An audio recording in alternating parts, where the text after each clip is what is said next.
Hello. Hi, hi. How goes? Late stream today because I had IRL errands to run. If you're wondering what it was, I voted. I went to go vote. It is my civic responsibility as a citizen of my country to have a say in which direction it goes.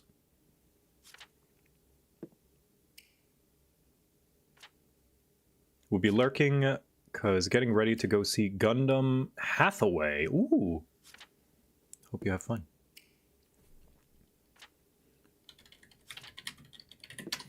But just wanted to start an hour early for my date. Gabo for mayor? Gabo for mayor, yes. Gabo, what is your first decree as mayor? Now that we voted you in and you have all the policy stuff in your hands. Here I was thinking Joe was late. No, I'm not late. I just had stuff. And tomorrow I'm also not going to be streaming at all day. Tomorrow I'm taking a full day off because it is my father's birthday.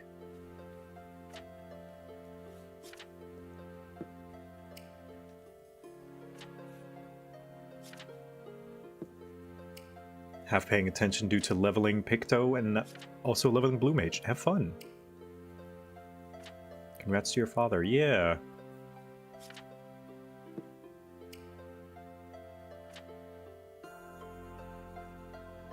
Reinstating Prima Nocta. Reinstating Prima Nocta. Prima Nocta.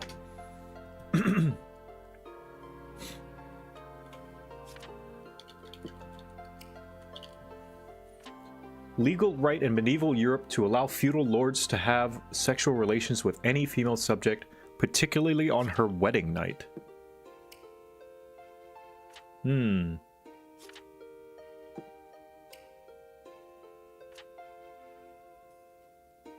Make it gender neutral and you've got a deal.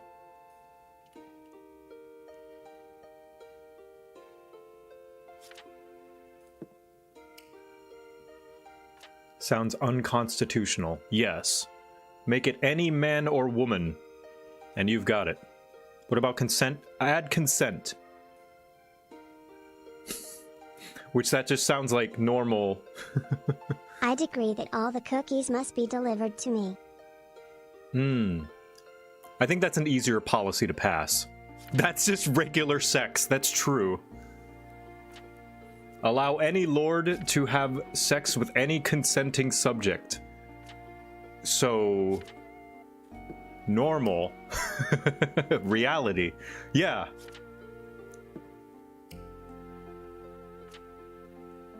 US elections confuse me. I was just Googling what you're voting for right now, and the election process looks so wrong. What are primaries? Yeah, it is stupid. We need a lot of work. A lot of people want to restructure how the US Constitution and then just like election system works, but we don't need to get into that. Any consenting subject of any race or species, and it's like, oh, you can already do that? All right, great.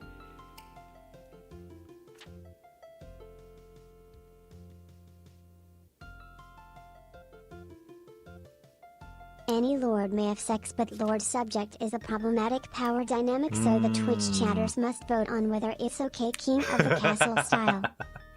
True. It has a special name, so it's less awkward to ask for. It's like an RP thing. Yeah, there we go. We've got a professional name for it. Yeah. And we also instill laws to give protections to those subjects, wherein if a prima nocta is decreed, the subject is protected from any employment-related restructuring, including firing, moving, or any of that from said lord for the next 3 years, let's say.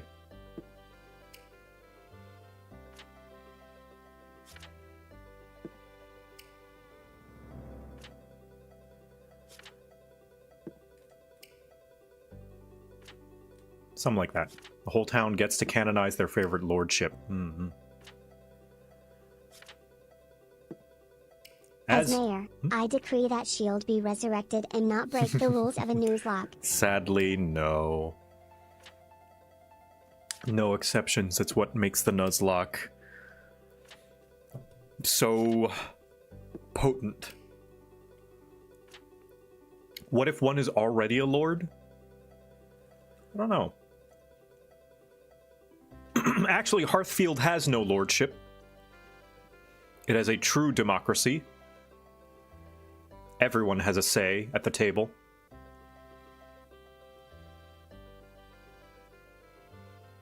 And it has representatives via vote. Direct democracy, yes.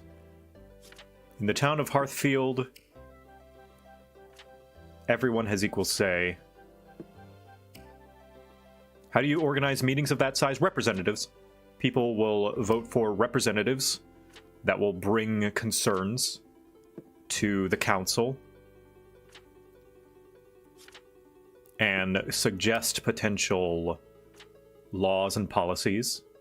No, it is a direct democracy because the actual policies being passed must be voted on by the populace. All citizens are legally required to bake cookies. The supplies will be sent to them. Half them will be put into my coffers. I think that's completely fair, Gabo. Hello, Cena!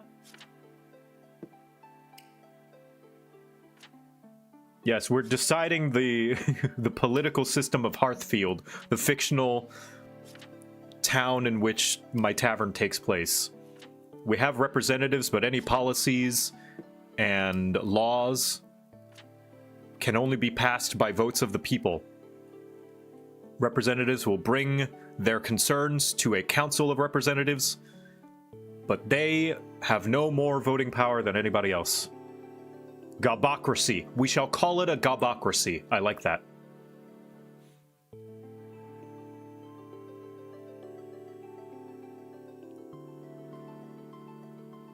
Also, anybody can be a representative. It's like with the... I recently learned that in Japan, there is how a representative selected also via vote. You can campaign, but the thing is, we're going to do it like Japan. The children yearn for the bakery ovens. Yes, we're going to do it like Japan. In Japan, there is a sort of channel where all politicians get equal screen time to basically publicly speak. It is government owned, and everyone has a say no matter what your legal standings or experience. And what it means is any old Joe Schmo can sign up for it without a fee and just make a sort of, I think, 30-minute to an hour long, or like 10-minute. It's an equal amount of time that every other potential candidate has to just make their case. And what it means is, and this is the great part, you can go up there and completely waste people's time and make a fool out of yourself and just be a weirdo, which some people do. But the benefit of that means that it is not swayed by your social standing or your income, because everyone can have a say.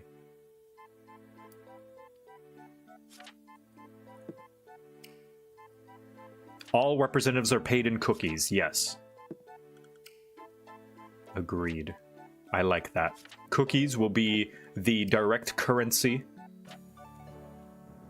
So, does it also mean less politicians on the other channels? Yes. I'm pretty sure they're like, political campaigns are heavily regulated in Japan. Like, you cannot advertise your campaign on billboards, you cannot be endorsed by... As mayor, put all the children in the cookie ovens. Yes, I have gone mad with power. How can you tell? Gabo, I think I might have to put you in timeout. That was very fast. That took, what, 17 minutes?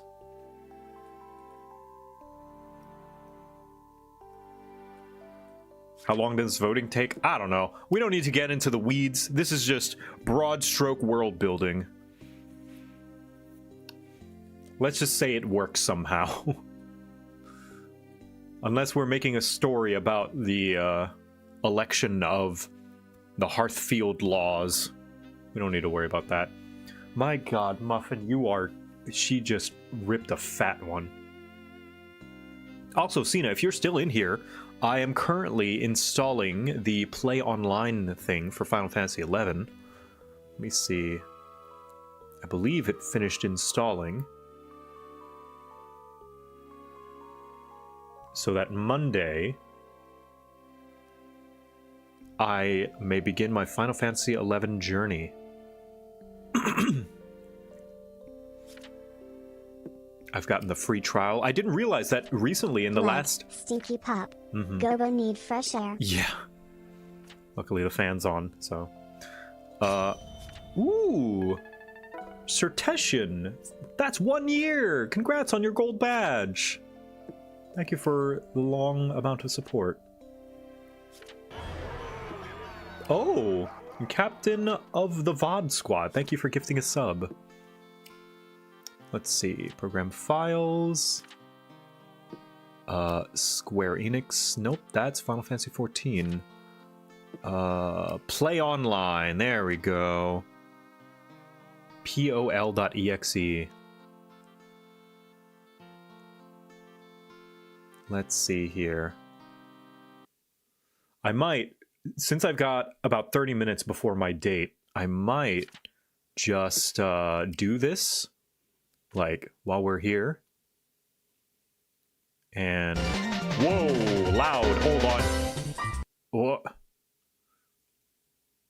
Sorry about that. My gosh.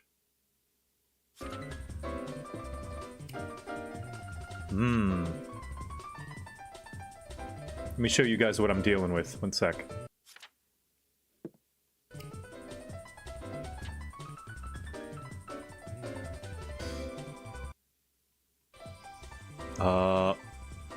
Oh, I got a little chocobo cursor. Yeah, so I have used this once, many months ago, figuring out, just like getting the game running. Next. Okay. Update. Yeah, sure. God, those drums are going nuts. And here we are installing.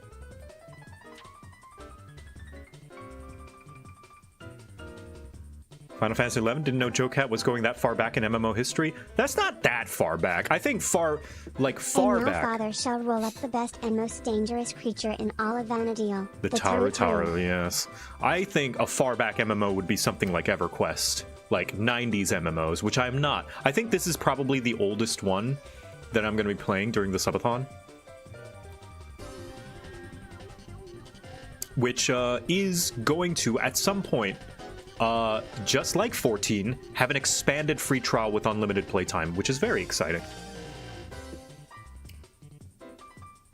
I was still playing Ragnarok Online when 11 dropped. It's old. Oh yeah. What is the oldest MMO I have played? Because I did play Ragnarok. A little bit. Not enough to understand it. 2002. Okay. Whoop, this is not. Whoop. So, NAEU. Yeah, 2002 it came out. I was in Thailand. RuneScape? EverQuest is coming out with a classic version this summer with a new main sub-job system. Ooh. Yeah. Unfortunately, much as, like, EverQuest seems interesting with that time that you showed us during Shen's Subathon, Cena, I think that's a bit too old for me. Like, I am not strong enough to go that far back. RuneScape. When did 2001? Okay. So I remember I played RuneScape as a kid once. I remember I was in elementary school in 2007, 2008, something like that. And kids were telling me, oh, RuneScape's so good. You got to play RuneScape, man. Do you play RuneScape? And I played it. And I must have picked some kind of like PvP server or something. And it was back when hackers were rampant.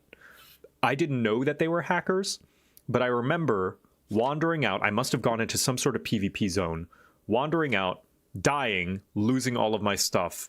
And I was like, no, I don't think I want to play anymore, because I was so sad and mad that I could drop my items on death. I think that was my first time being introduced to a game with drop items on death. A report back with EverQuest Legacy once it's out. They're saying it'll be way more solo small group friendly. Ooh. Yeah.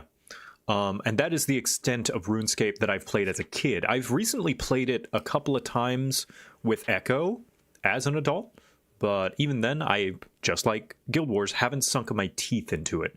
So I wouldn't say that I've ever experienced it properly. I had high hopes for Guild Wars, and I pretty much liked it as much, a little bit more than I even expected, but I did expect that I would like it. RuneScape, I don't have as high hopes for. It doesn't seem like my type of game, but I still, you know, I might learn something, you know. If we only played things we think we would like, we wouldn't learn anything about ourselves. We'll never get surprised. You're playing old school RuneScape or RuneScape 3? Old school, since lots of people like to tout that one as the better version.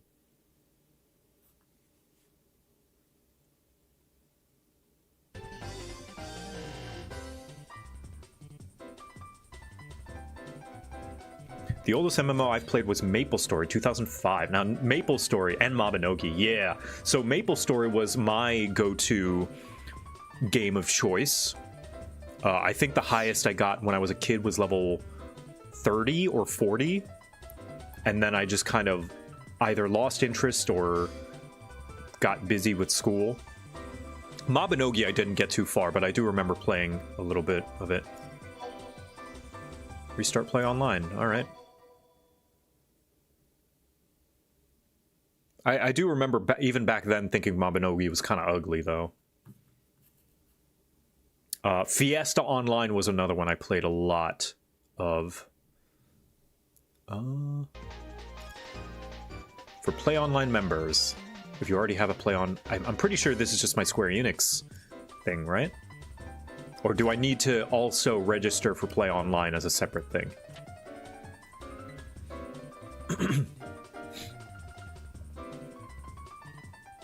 MapleStory Classics coming soon? I'm looking forward to it.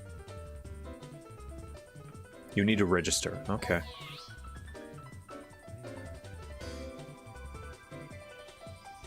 Is this Final Fantasy XI? Yes. Actually, I think I might still have one from when I tried it a couple of months ago, so...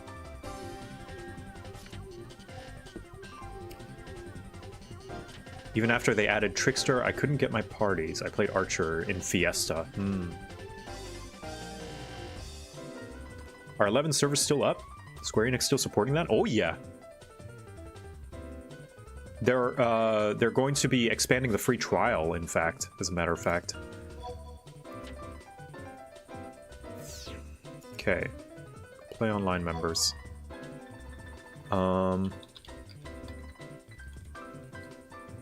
Let me see if I remember.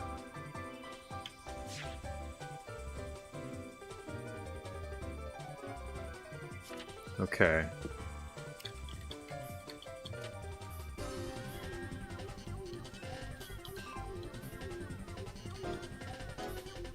Oh, geez.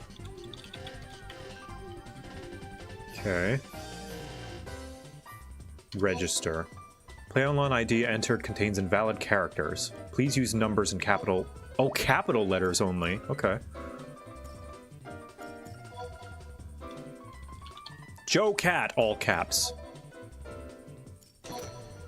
JoCat is registered. Okay.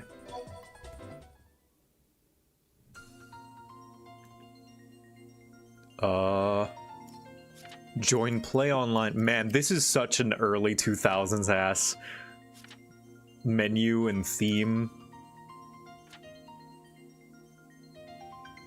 JoCat. Log in. Connect. Incorrect play online ID or password. What? Hold on. Looks like the menu before we boot up a movie. Check the M's. Oh, yeah.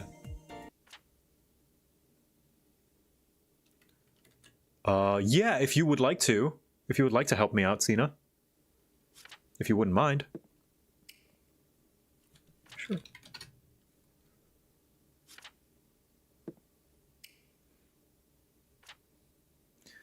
Yeah, I don't remember the steps I took to have it working last time. Cena, tech support. Hello?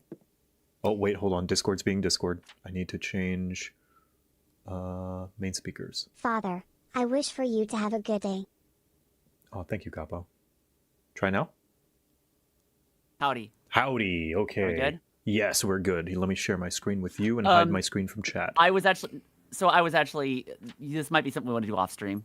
Off stream? Oh. Just because it's a lot. I don't know it entirely myself because I created my Play Online account 24 years ago. Oh, okay. But yeah, it's like you still need a Play Online account, but then you need to like, I don't know if you can play with just that anymore. You link it up to your same account that's 14. So like eventually, like now I just log in with my normal Square Enix account, but it's the actual linking it up with that process that I do not remember. Okay. Well, then I'll probably... It might be better doing an off-stream thing. Okay. Well, I'll contact you after ending tonight. Would you be available at... After... Let me just get the time zone calculator.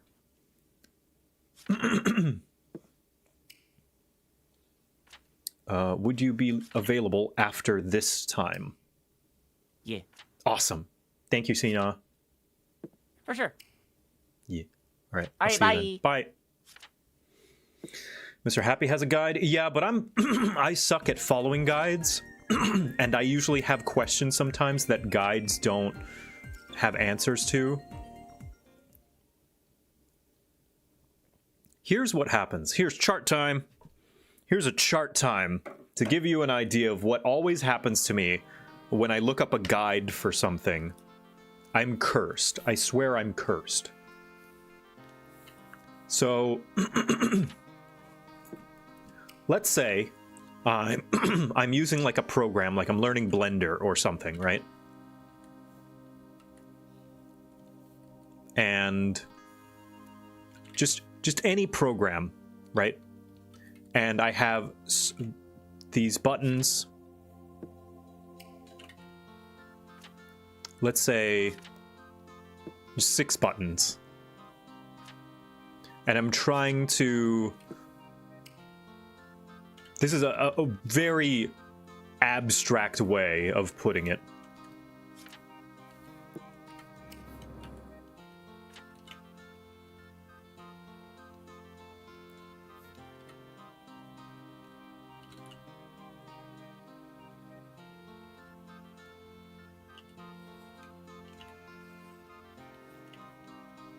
So I'll be watching some sort of tutorial on YouTube, right?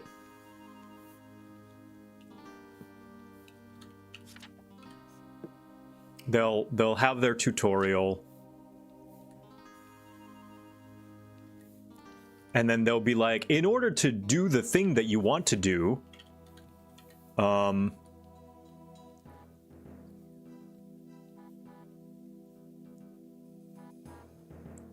they'll be like, I don't know.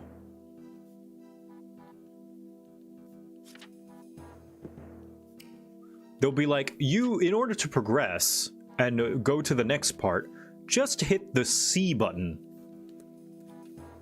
And then I'm like, what do you mean the C button? There is no C on my screen. What do you mean?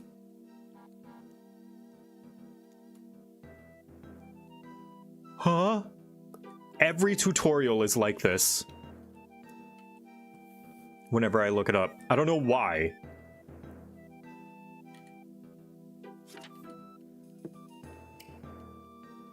Maybe you just couldn't see it. That's true. Maybe I just couldn't see it. Specifically Linux tutorials. That's what scares me about Linux. Much as having open source Linux seems like a very smart thing to learn, and you have full control over your computer, I don't want to deal with that shit. I don't want to. I'm very bad at troubleshooting on my own. I need help. I need my hand held.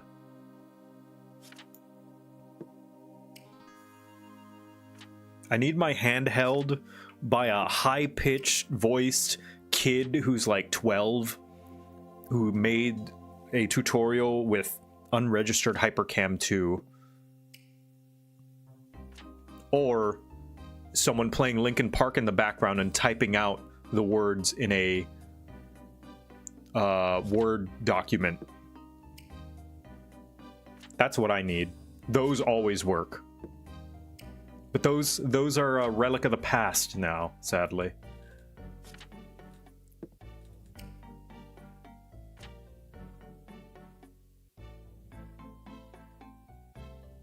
You're unlocking long dormant memories, yeah. As someone that runs Linux, it's easy and approachable. Meanwhile, right into I'm constantly begging for text tutorials. Yeah. Shout out to text tutorials. Shout out to Game Facts. Remember Game Facts, that they would have the ASCII art? Under 100 hours. We're at 94 hours. Which will last us about... Ooh! Oh my gosh, Lab Raid! Yomi! How's it going? Welcome, everybody. Thank you for the raid. I appreciate it. I'm about to have a date, a hot date, with a fox named Leah. In about 30 minutes, in about 20 minutes, in about 16 minutes. In 16 minutes, I will be going on a date night that you can participate in, actually. A date night that you can fuck around with by throwing things in the restaurant and causing chaos events with your channel points. In fact, let me turn on tits. Ignore that. Pretend you didn't see that. So I didn't miss it. Yeah. Ain't you a married man? Scandalous? No. You can go on dates with friends. Me and Echo, she I will encourages steal all it. your garlic bread, father. That's okay, Gabo, as long as it's tasty. Had a mental health break, returned to stream, and 3-year anniversary. Congrats! We're here for the date. Yeah. I hope you guys do stick around, because it's a fun time. You can have the waiter say something. He can come and interrupt the date. You can throw things around. You can cause a random chaos event that can happen, including but not limited to a bunch of geese flying in. When I was on a date with Volpixie, Basil Juice from Monster Hunter World showed up. Monogamous people can have a little polyamory as a treat. Yeah. Echo doesn't mind. She encourages it. There you are, alchemist.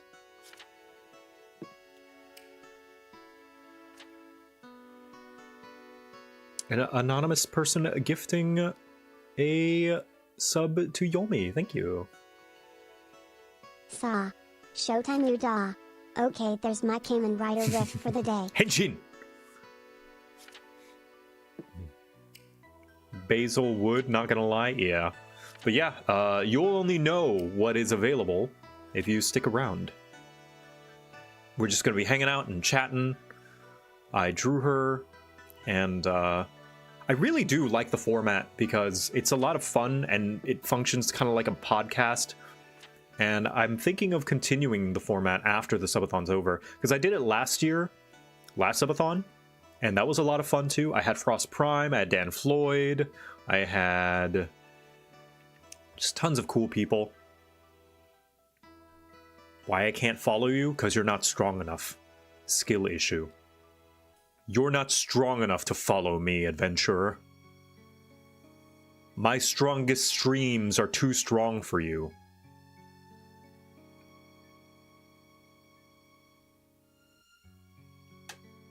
Oh, yeah, we were also figuring out play online, because if you are into MMOs, every week on the weekdays, Monday through Friday in the evening at around this time, I try out a different MMO. We just got done playing Guild Wars 2. I thoroughly enjoyed it.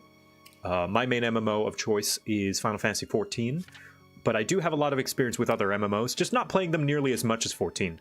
Last week we did Guild Wars. I had very positive feelings. You can see what I wrote about it. My streams were so strong they decided to erase themselves from existence to not endanger the world. Exactly. You can hear my thoughts about it from yesterday's stream, if you so wish, or my post on Blue Sky, kind of wrapping up my thoughts. But the next one will be Final Fantasy XI. If you would like to see the entirety of the schedule, JoCat.net/Subathon. In fact, I can show you right now. Exclamation point Subathon to bring up the link, but here it is. The entire month is planned out. Next week, we're going to be going on a date with Rogue Uzu, another VTuber, an artist, cool artist. And the one after that is Nicole Goodnight, voice of the princess from Slay the Princess. But yeah, every Thursday I do Pokemon Nuzlocke. This coming Wednesday, it's going to do some VR green screen stuff at chat suggestion. But yeah, next week is Final Fantasy XI. Then the week after that is old school RuneScape. Yeah. Nicole Goodnight, yeah. She also plays Faylee in Dungeons and Dragons, which is where I met her. She's very cool.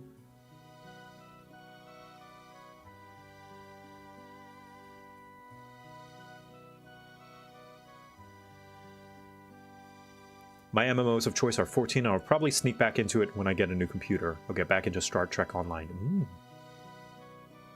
Excuse me while I explode from excitement. Yeah! You go explode.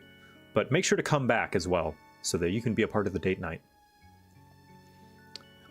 Sundays, we do community game night, except for this Sunday, because I am going to go celebrate my father's 75th birthday. So, what's that? Can you explode twice? Maybe. If they tried hard enough. But as you may notice, lots of Final Fantasy XIV on the schedule. I read Pathfinder in the mornings on Tuesday and Thursday.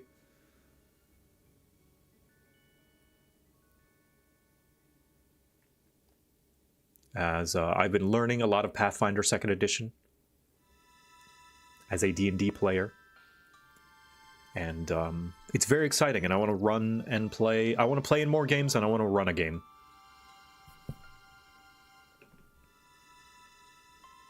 Due to budget and time concerns, I can only play one MMO at a time. Oh, understandable. Right now it's Mabinogi? Nice. No stream tomorrow? No stream tomorrow, sadly. I'm going to go celebrate my father's birthday, so. My dad. Dad Cat. Papa Cat, as he is called by my niece and nephew. I'll have to drag your butt into a game once I start hosting them on stream. I would love that! Promise? Promise?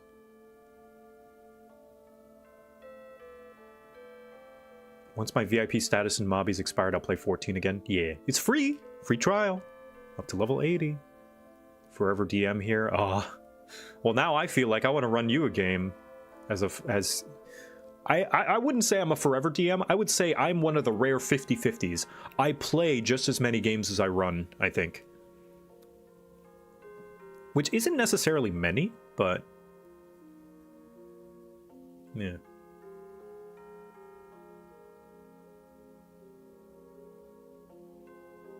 Hydrogen bombs have to explode at least 3 times to explode properly, so multiple explosions are apparently possible. This shouldn't happen unless one desires horrible results. Your vids way back got me to play 5e. I grew up with 3rd edition and moved to Pathfinder. Funny how time goes. Yeah. Dang.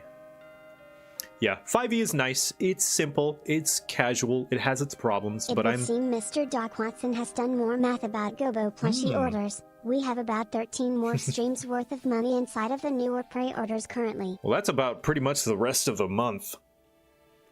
But I think we'll only add those if time gets low enough again. So, how are the plushies doing? Let's see. So, initially, we got... Initially, they were at 1,420. Oh, they're at 2,000 now. Nice. Way to go. Thank you guys for the support. Exclamation point Gobbo to see the link to the Night Gobbo plush, which you've got 5 days left to purchase. To pre-order, rather. Night Gobbo. Here, you can see him. There he is, right there. He's a knight. He's in shining armor. He's got his knight's helmet. In fact, magical girl jump scare. Hooah!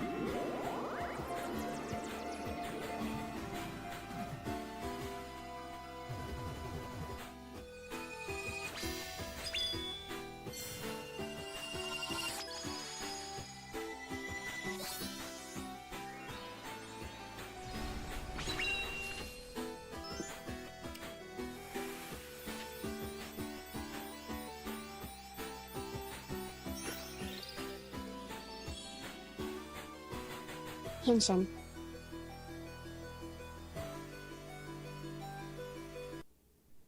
Boy.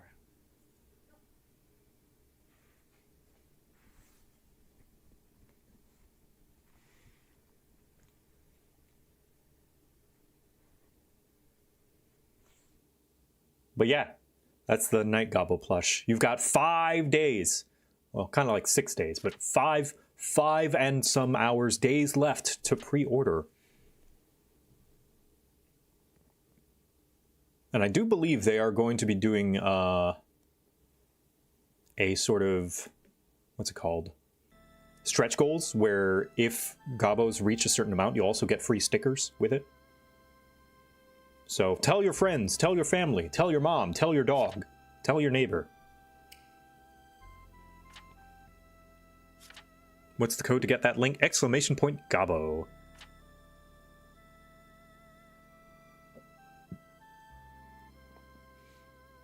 Now then, let me hit up Leah. Now give Muffin a saddle and allow me to ride father. Let's message her. Afraid I already bought a Sakura Viro plush from Shenpai, and that cost all my free money. The rest is... no worries at all. No worries. I do have long-term plans to have a more permanent Gobbo plush available soon. Not right now, because I don't want to stack merch deals on top of each other and bombard my audience like, buy this, buy this! Like, but thanks to another fantastic content creator, soon I will have a permanent Gobbo, of which the plan is to allow you to dress him up instead of having to buy a new Gobbo each and every time there's a new outfit. You can just dress him up instead and buy outfits. No stackable Gobbos? No. Anyway, it seems as though Leah is ready, so we can call her and we can begin the date.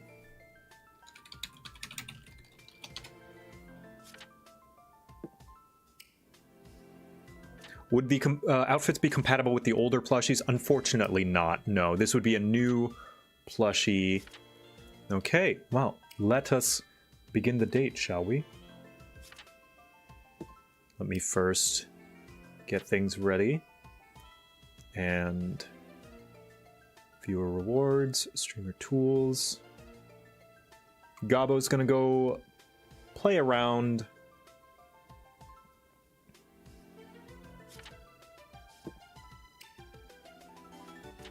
In the, he's gonna take care of the tavern while we do this.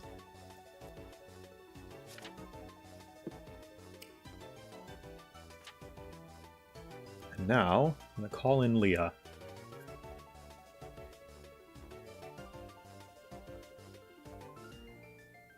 Hello. Hello. Hello. Hi, Leah.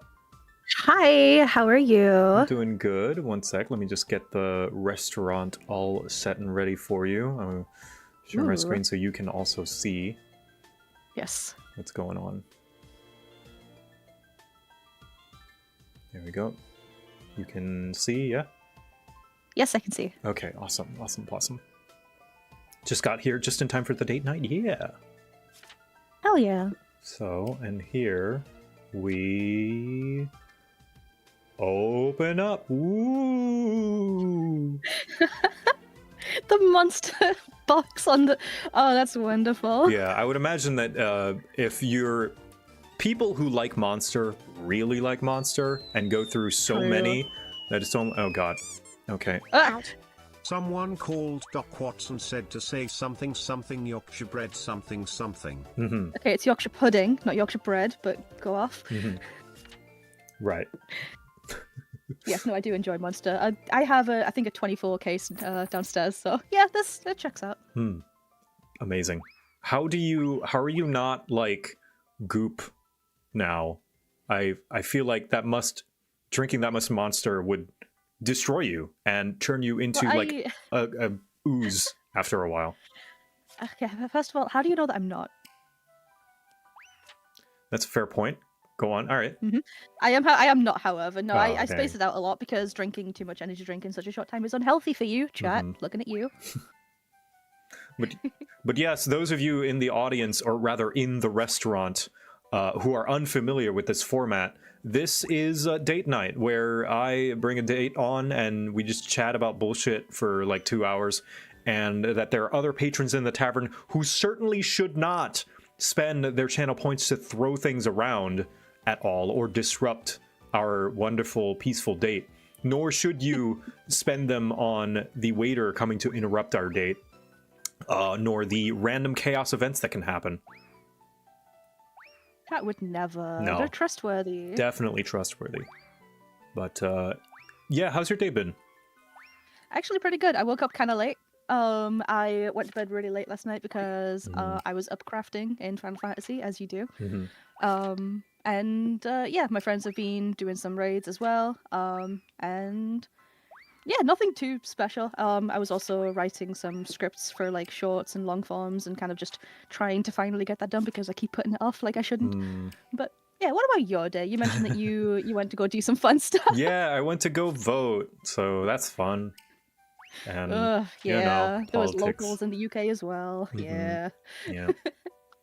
Yeah, but it was very easy because the location was very close, very nearby. We didn't even need to take a car, so me and Echo did it. Oh, that's good. Yeah. Yeah, and it's kind of weird because they just added, like, we did our research. We were like, okay, we're gonna vote this, this, and this, and then when we got to the voting booth, there was like an extra like category of things that was not on the practice ballot, and we were like, what?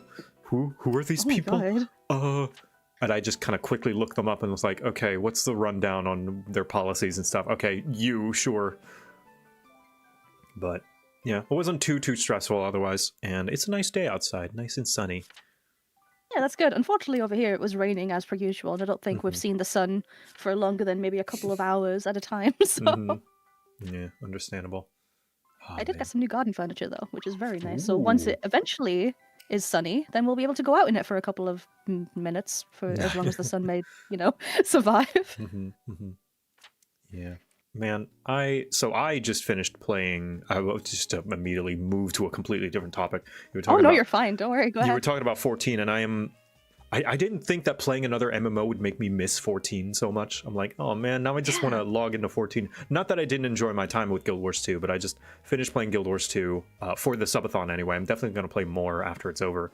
But man, oh man, I really want them to steal Guild Wars' open world. It's so fun to just do bullshit. Like, I got tired of the combat pretty quickly, but even then, like, I like that there is just like meaningful combat to do here and there, like everywhere.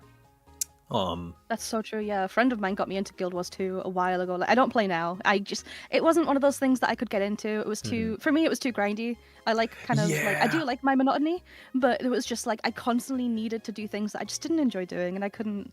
And no offense to people who like it, like every so often I'll log in and fish or something. Like I have a fancy boat that I pulled, and also the kind of fancy stuff. But I don't think it's the kind of game for me. But we did have a lot of fun because like I think we spent like 12-hour days literally going around on these like fancy boats that we got. Well, I bought one, but like still, like just fishing for hours on end. And I think that's the only thing that I enjoy doing. Yeah. No, yeah, I think that's fair. Like, I did start to feel a little bit of fatigue because, like, the main story missions are every 10 levels. So after you finish them, you actually do have to go out and level up. And I don't, like, on the surface level, I don't mind that because it means there's some downtime between, and I'm not just doing story mission, and there's, like, nice little kind of time to breathe.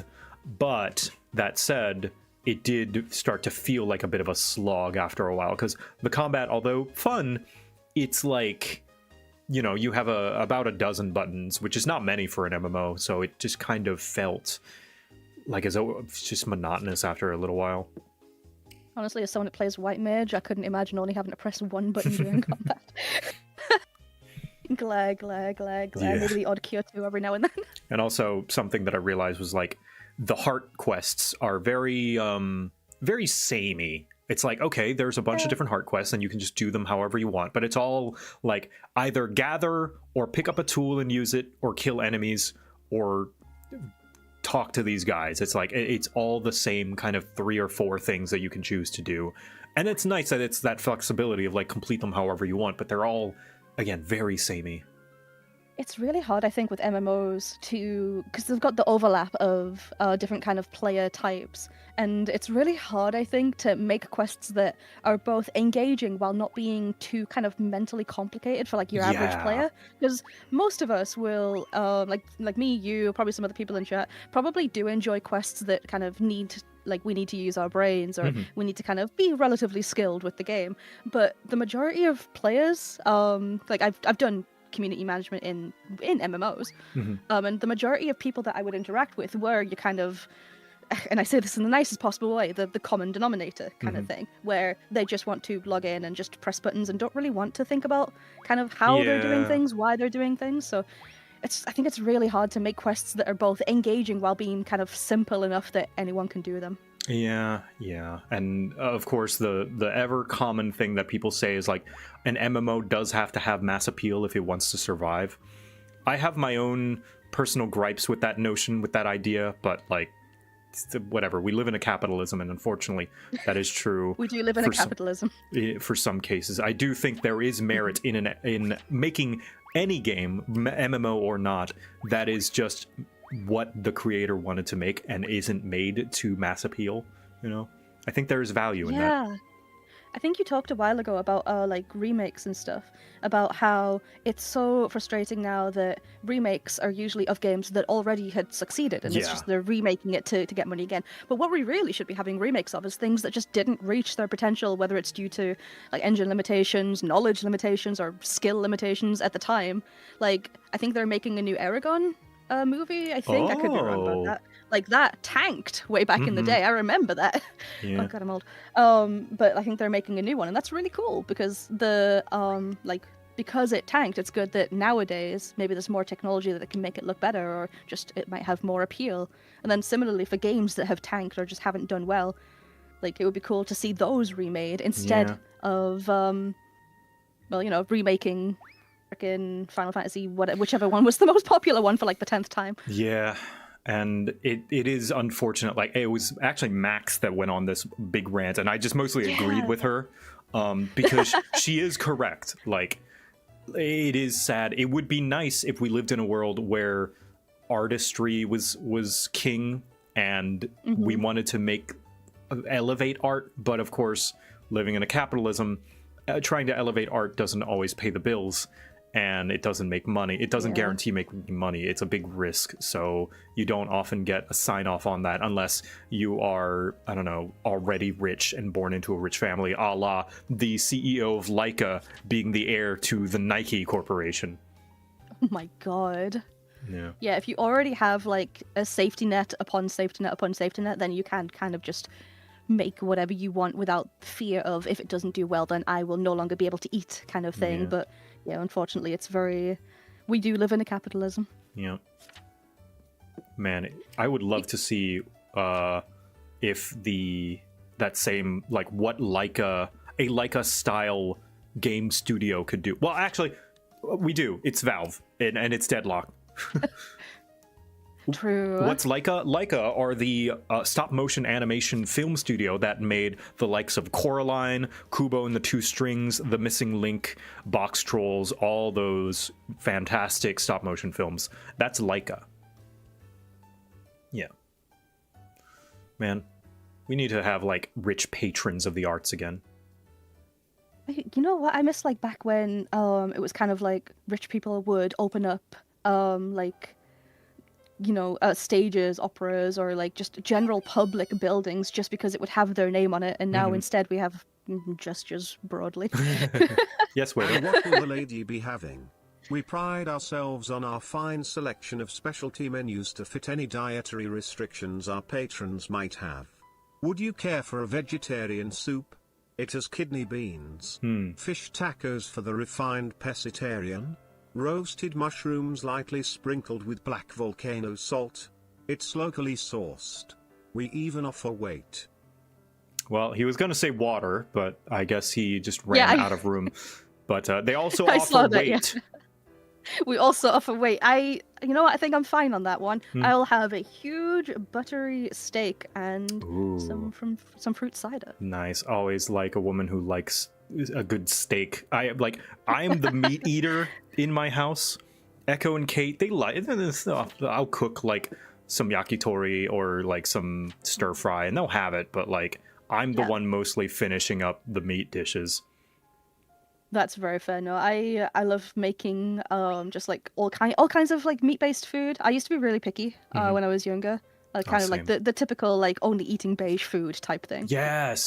But as I grew up, I managed to try more food. I tried like steaks. I tried I think the first time that I ever realized I liked something other than like chicken nuggets was I went to a convention, and we had like no money for food because we were the kind of weeb that like we spent all of our money on like the train tickets down there, then the convention tickets because we're dumb.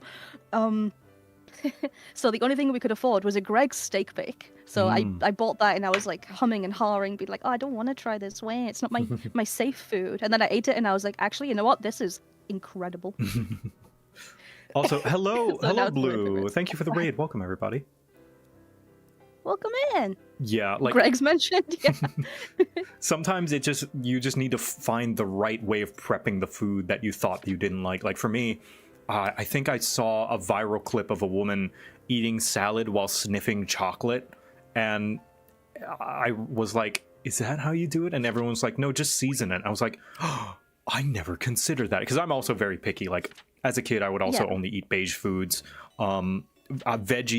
Veggies are still a kind of a major blind spot for me when it comes to my taste buds. I do eat a lot more veggies than I did as a kid, but salads, I think, is when I finally started to find a way to enjoy them. And it's just the way you dress them up, right? Is like, I put some ranch on it, I throw some garlic aioli, I sprinkle some Cajun seasoning on it. My preferred one is called Tony's.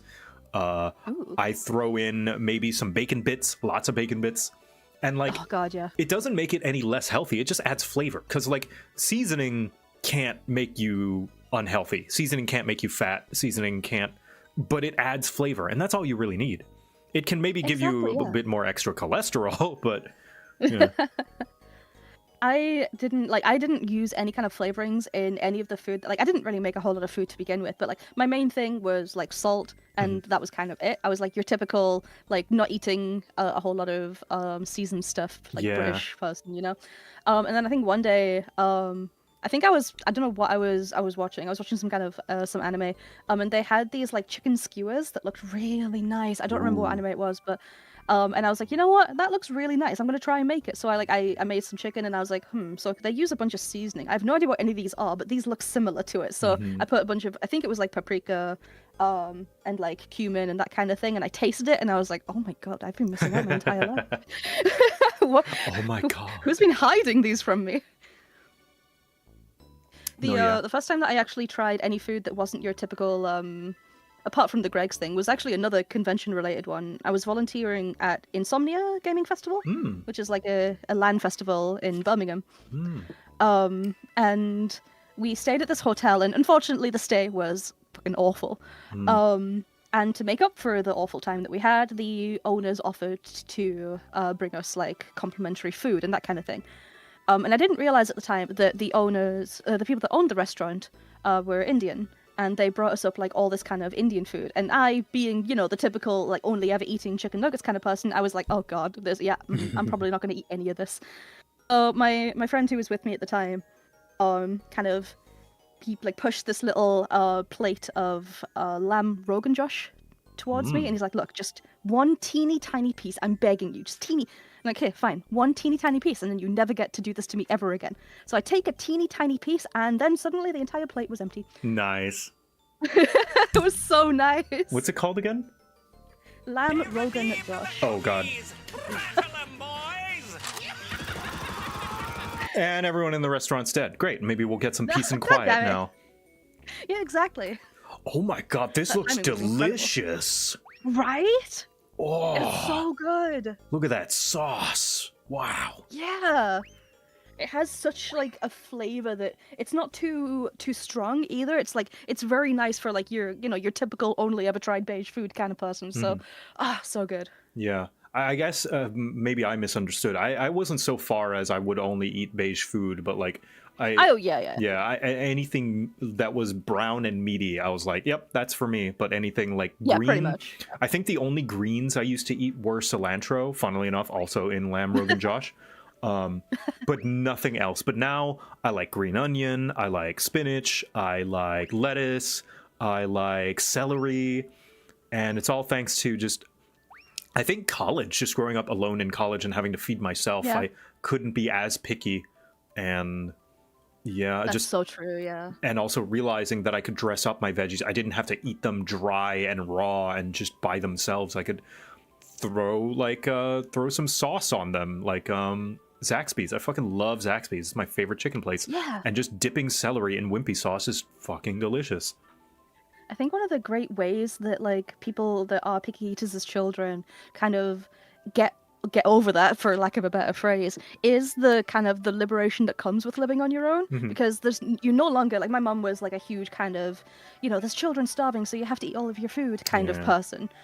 And once I realized that like I could buy something from, I don't know, Asda, which is like a grocery store in the UK.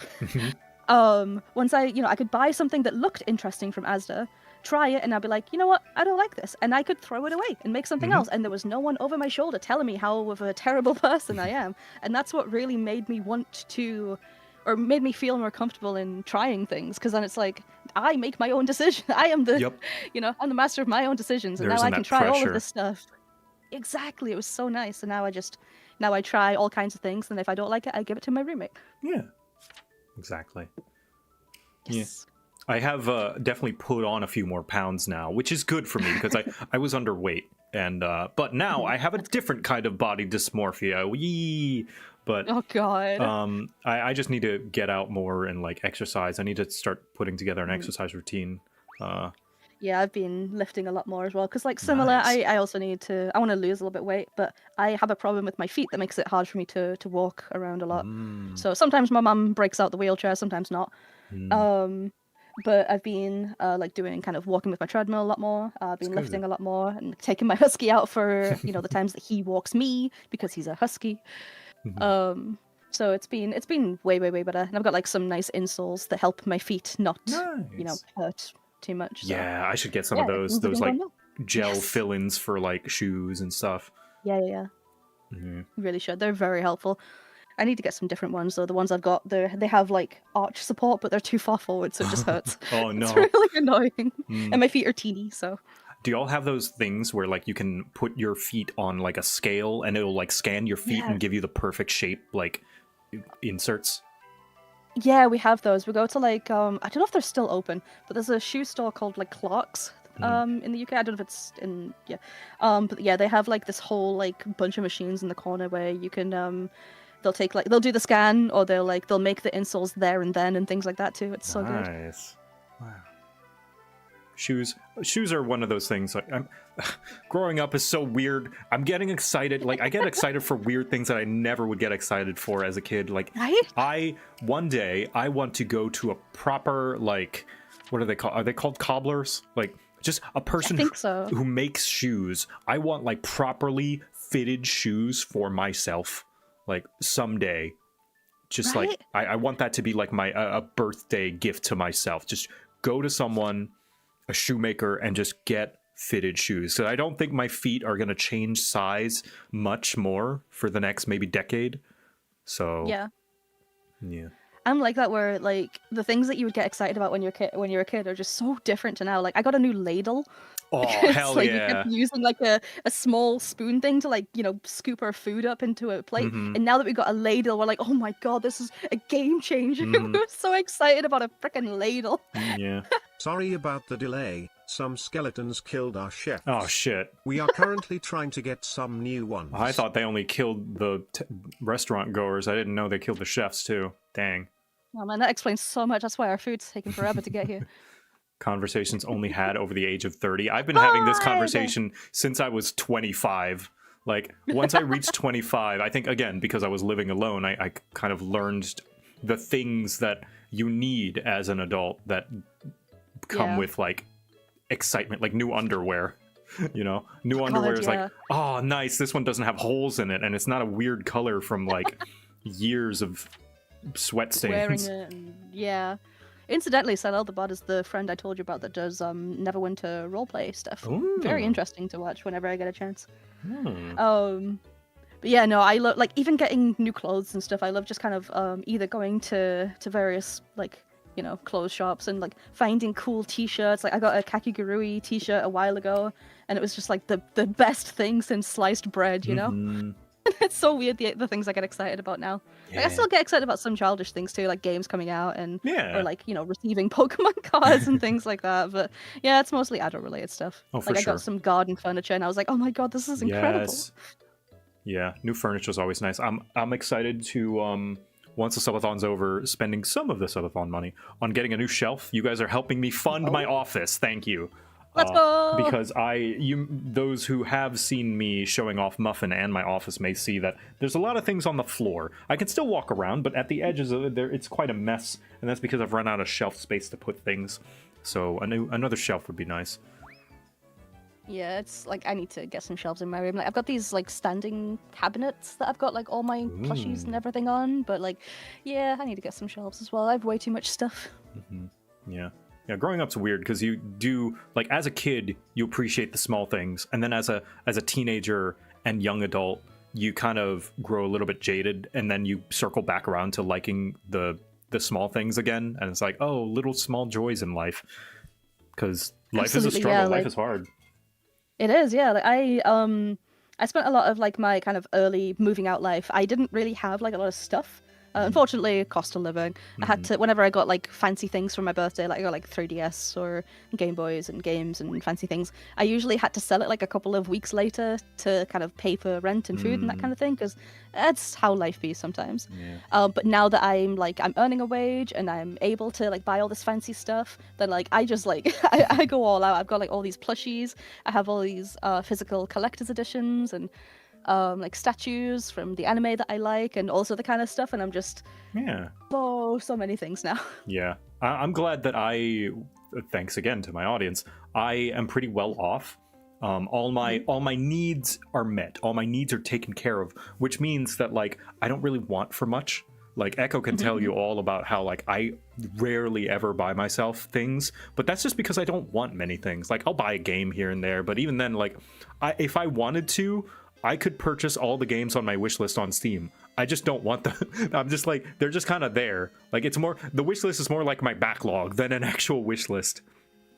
But That's so true. Yeah, like kind of same for like my throne or my Steam wish list. It's kind of just it's there so I remember that I want those things eventually whenever Yes. I will want them. yes, I just don't want them right now. God, if I get everything like right now, just so overwhelming. Yeah. Even for games, like you get gifted like a million games, and you're like, okay, which one do I do first? Oh my God! And then and then you end up not doing any of them. Yeah. And then it just sits there, feels bad. I haven't added any more Warhammer to my throne because I already have a big pile of gray plastic shame in my closet. I was looking actually when when I knew like your birthday was coming up. I was looking on your throne, and the only thing I saw was the thing for Muffin, and I think there was like a dress on there, and there was also a message saying that if we buy you any clothes, you will wear it. And I was heavily considering it. I'm not gonna lie, but instead I went for the games instead. Oh yeah, somebody did purchase me like a shoulder neck sweater. I don't know, what do you call it, where it's like the turtleneck. Yeah, like turtleneck, but it's like instead of on your neck, the actual opening is like down to your shoulders, and it's like a nice kind of dress sweater thing. And I need to like take pictures in that and like post it as thanks. Hell yeah, cowl neck. Yeah. Phelan. Cowl neck. That's the one. Yeah. Good. You'll have to show me when you get it. I was very heavily considering it, but no, I went for the games instead, and I think it's done really well. Like you've had a lot of fun with King of the Castle. I have. It's been so much fun. Right now, we are the most recent one was you were there. You saw Queen Echo, and I'm so mad and proud and mad that she is doing way better than my 3 attempted reigns as king. That's because chat is much less likely to try and overthrow Echo than to overthrow you. Yeah, I guess so. And you also bankrupted me in every single thing that I've chosen. So I mean, really? Frick you. Yeah, every time it's always like, all right, you know what? I'm gonna choose the Barons this time. Hey, fuck the Barons. All right, cool. All right, and this time I'll try the Chiefs. All right, frick the Chiefs. Like, unlucky. Okay, fine, I'll try the Patricians. Frick the Patricians. Like, all right, I can't win. This is personal. Dang, unlucky. Sorry. It's just how it goes. You should have picked a cooler faction. You hear that, Patricians? You hear what he just said? Yeah, you're not cool. You're not the Remember grandees. this for next time. You're no grandees. Damn. Patricians, remember this. The patricians will remember this. The Patricians will remember. I have that on my stream. Like a little Liari will remember this. That's good. That's a good overlay. The moment she joins, the Grandees, they'll be eradicated. You know what? That's such a good idea. Hello, Grandees, I'm home. Yeah, you're like a black cat. Like you show up and everyone's like, oh, fuck. All right, God well, we're doomed. Grandees nuts. Anubai, thank you for the raid. Welcome, everybody. I'm on a date with Leah. Have an eye. You can spend your channel points to disrupt the date in any way you please. Which killing the entire area and all the chefs. That's true. All the attendees are dead. That's why it's been nice and quiet. No one's thrown anything yet. Oh, no, there we go. Well, they're alive again. There's a necromancer in our midst. So I sent you my little Google Doc of Victor of 14. I've just like thought my brain immediately going to 14 because I'm definitely going to be playing it after this. I have it open on my other monitor, so yeah. I feel nice. I don't remember. Did you send me yours of your character? I sent you like a basic one, yeah, you but didn't it was really like at 5 a.m. or something, and yeah.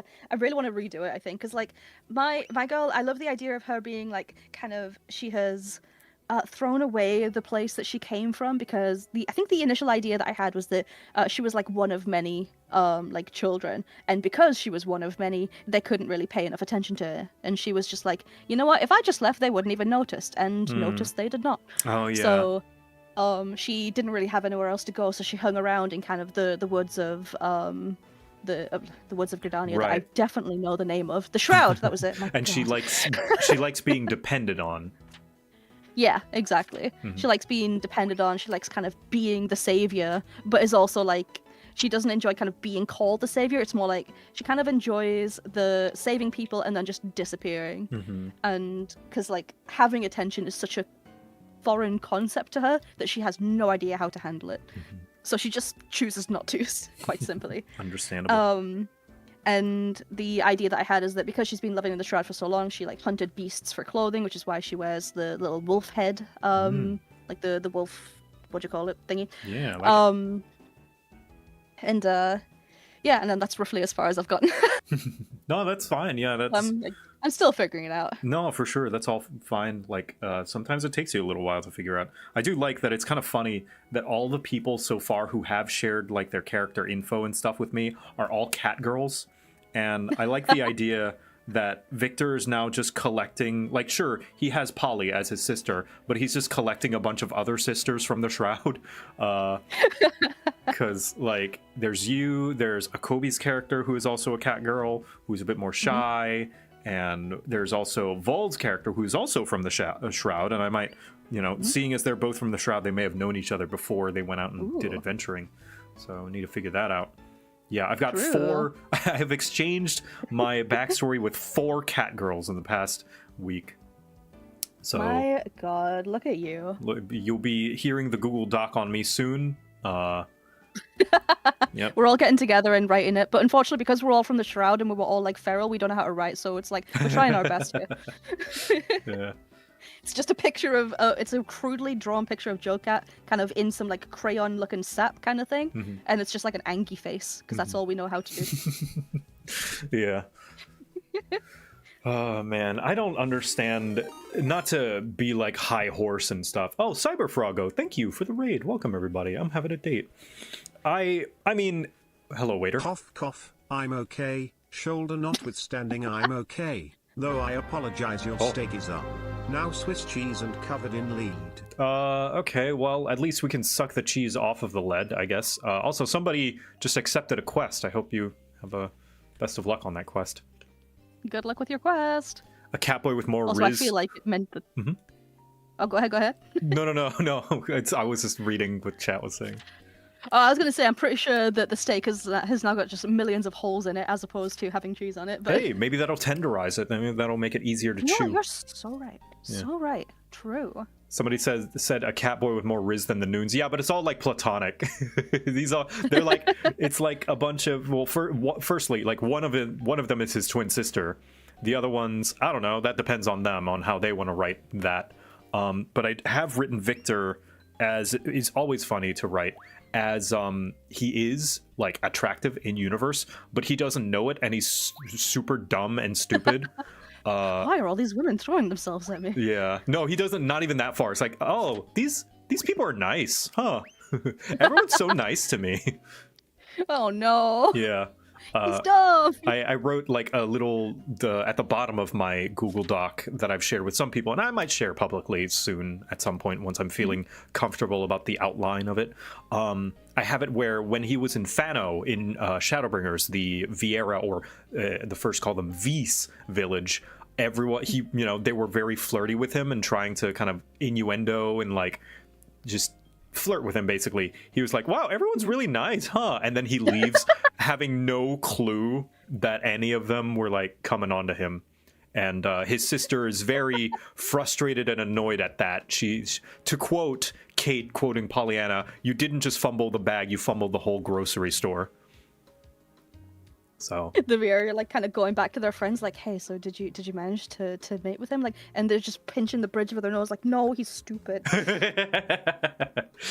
oh no, he's stupid. Yeah. Not a single thought between those two ears. Yeah, unable to comprehend attraction on its own person. Yeah, he's a very, I won't say necessarily aromantic or asexual, but he's just, I don't know, as I see Victor in my game and story, I just don't see him as a very, like, not romantic's not the right word, but just not a very, like, boyfriend-girlfriend type individual, you know? Yeah. Except I for found that out Vana. about myself relatively recently. I'm very aromantic. Well, I'm like probably leaning more demi lately, but like, yeah, it was very interesting to find that out because I didn't realize there was a word for it. Yeah. That's another thing about growing up, is like you learn a lot of things about yourself and just exploring and stuff like that. It's so true. One of the so I used to do gaming content, but then I pivoted after I kind of semi-graduated to doing instead more like accessibility advocacy and mental health and neurodivergent stuff and relatable stuff.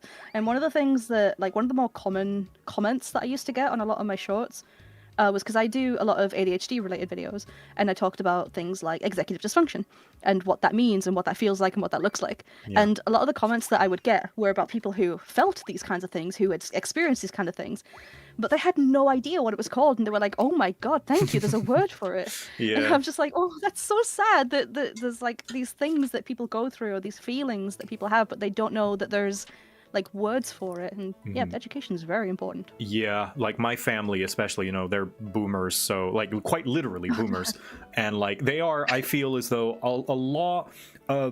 a long ways further than a lot of boomers. Even them, they're like, "Oh no, I don't have ADHD. I just forget sometimes. I just have a hard time focusing." And it's like they don't consider that is a condition that they have, because no one ever considers they have a condition, right? But if you don't acknowledge you have a condition, there's no way to treat it, because you just think that, oh, I just need to lock in, when it's not really that easy for a lot of people. When I told my mum about all of my symptoms, about like my memory issues are significantly worse than what I would expect them to be, to the point that sometimes I have like notes to my right because I know that I forget things literally mid-sentence. Like my friends, Yep. When I'm saying things, they'll hear me go quiet for a couple of seconds, and that means that like whatever I was talking about has just gone entirely. Yeah. Oh, hello, and Rin. Hello, thank you for the raid, Pikmin. Hi. We were talking about issues and treatments and ADHD and getting diagnosed with things. I'm at having a date with my good friend Leah here in this restaurant. Hi. Where you certainly should not spend your channel points to throw things in the background to disrupt the date, nor should you spend it having the waiter interrupt our date, nor should you spend it on the random chaos events of which that can happen in the date either. Definitely don't do any of that. That would be awful. That would be terrible. Yeah, trying to explain all these symptoms to my mom, and she's just like, "Oh well, all kids did that. I do that," and I'm like, "Oh no, you do that." News for you, Mom. I got news for you. Yeah. So yeah, but she still. I went to the doctor about. We have a thing in the UK called right to choose, which is on the NHS. It was going to take me like 4 years to get any kind of like assessment or appointment or anything like that. And with right to choose, you could choose what kind of provider, does your assessment for you. So I went with like one that's further south than I am, and it means that instead of 4 years, it's now like about a month and a half instead, which is so much better. And while I was kind of getting the appointments ready for all of that kind of stuff, I was trying to talk to my mum about this kind of thing, and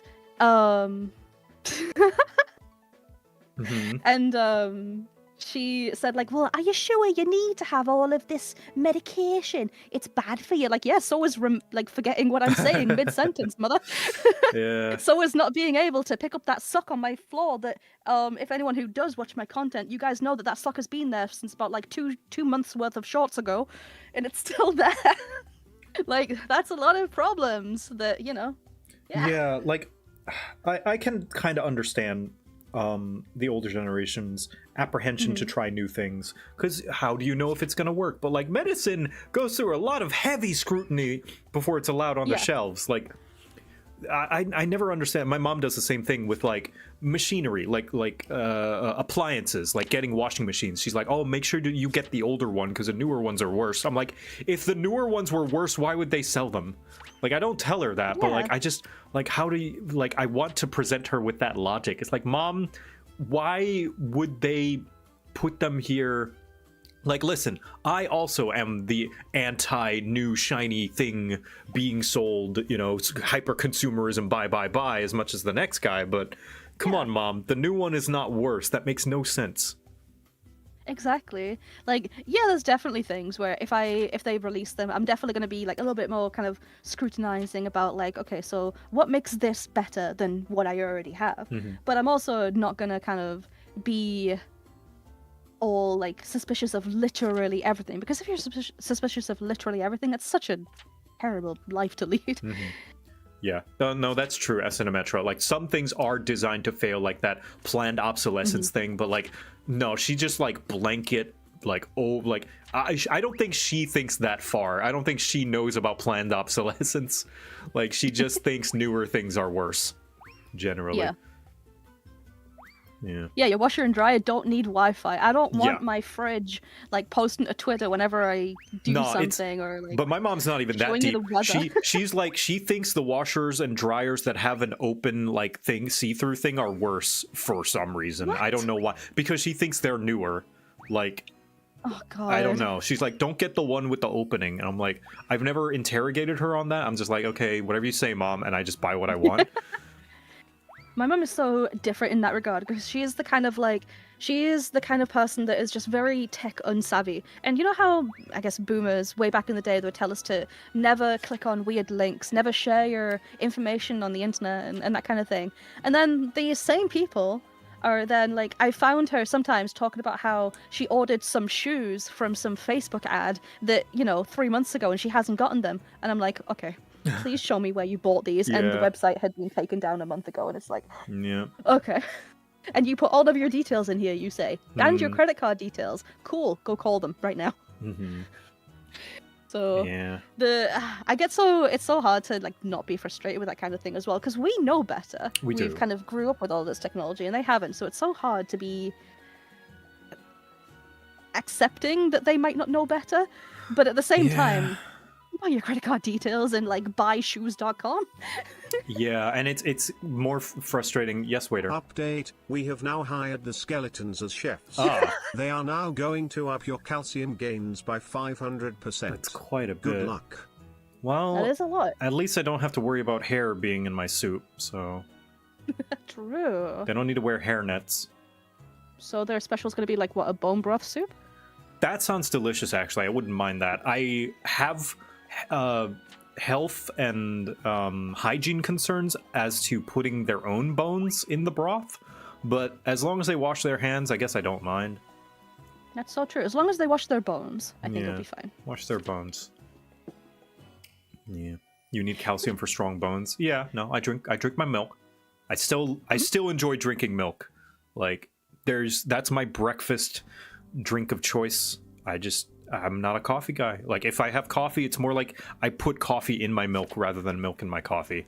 That's how like sugared and creamed and milked down my coffee is.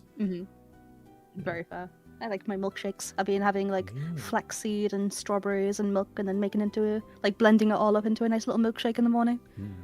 Delicious. Yeah. Are you a morning person?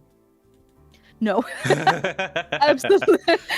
No hesitation. Absolutely not. No. No, my current job has me going like 5 p.m. till midnight anyway. But even when I had like a normal job, I was so tired if I had to wake up any time before like 11 a.m. I'm the kind of person that like a lot of my friends are in the US as well, so I love staying up just so I can hang out with them. And then Aw. I look at the clock and it's like 1 a.m. like, okay, yeah, that's fine. I can get plenty of sleep. And then I go and do something and then I look at the clock again and it's like 6 a.m. and I'm like, oh, fuck. That's a problem.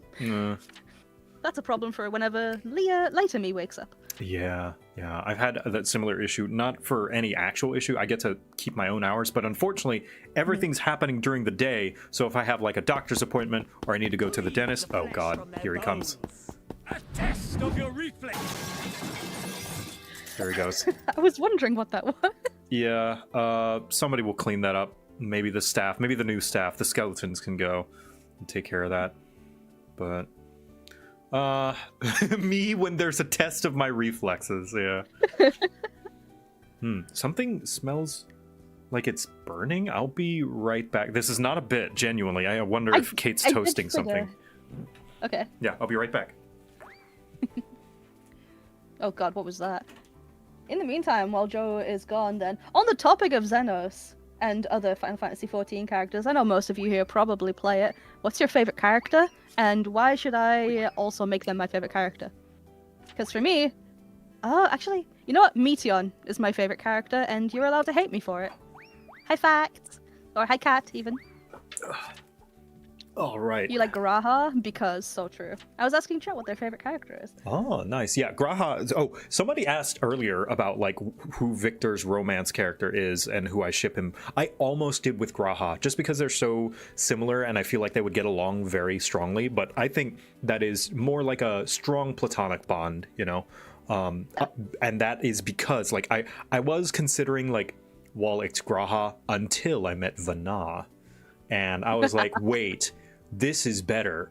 She's hotter, and also she's tall. Also, it's more tragic. So I wrote like a little short story of them just kind of getting to know each other in Endwalker, and then him coming to visit her post final days, and her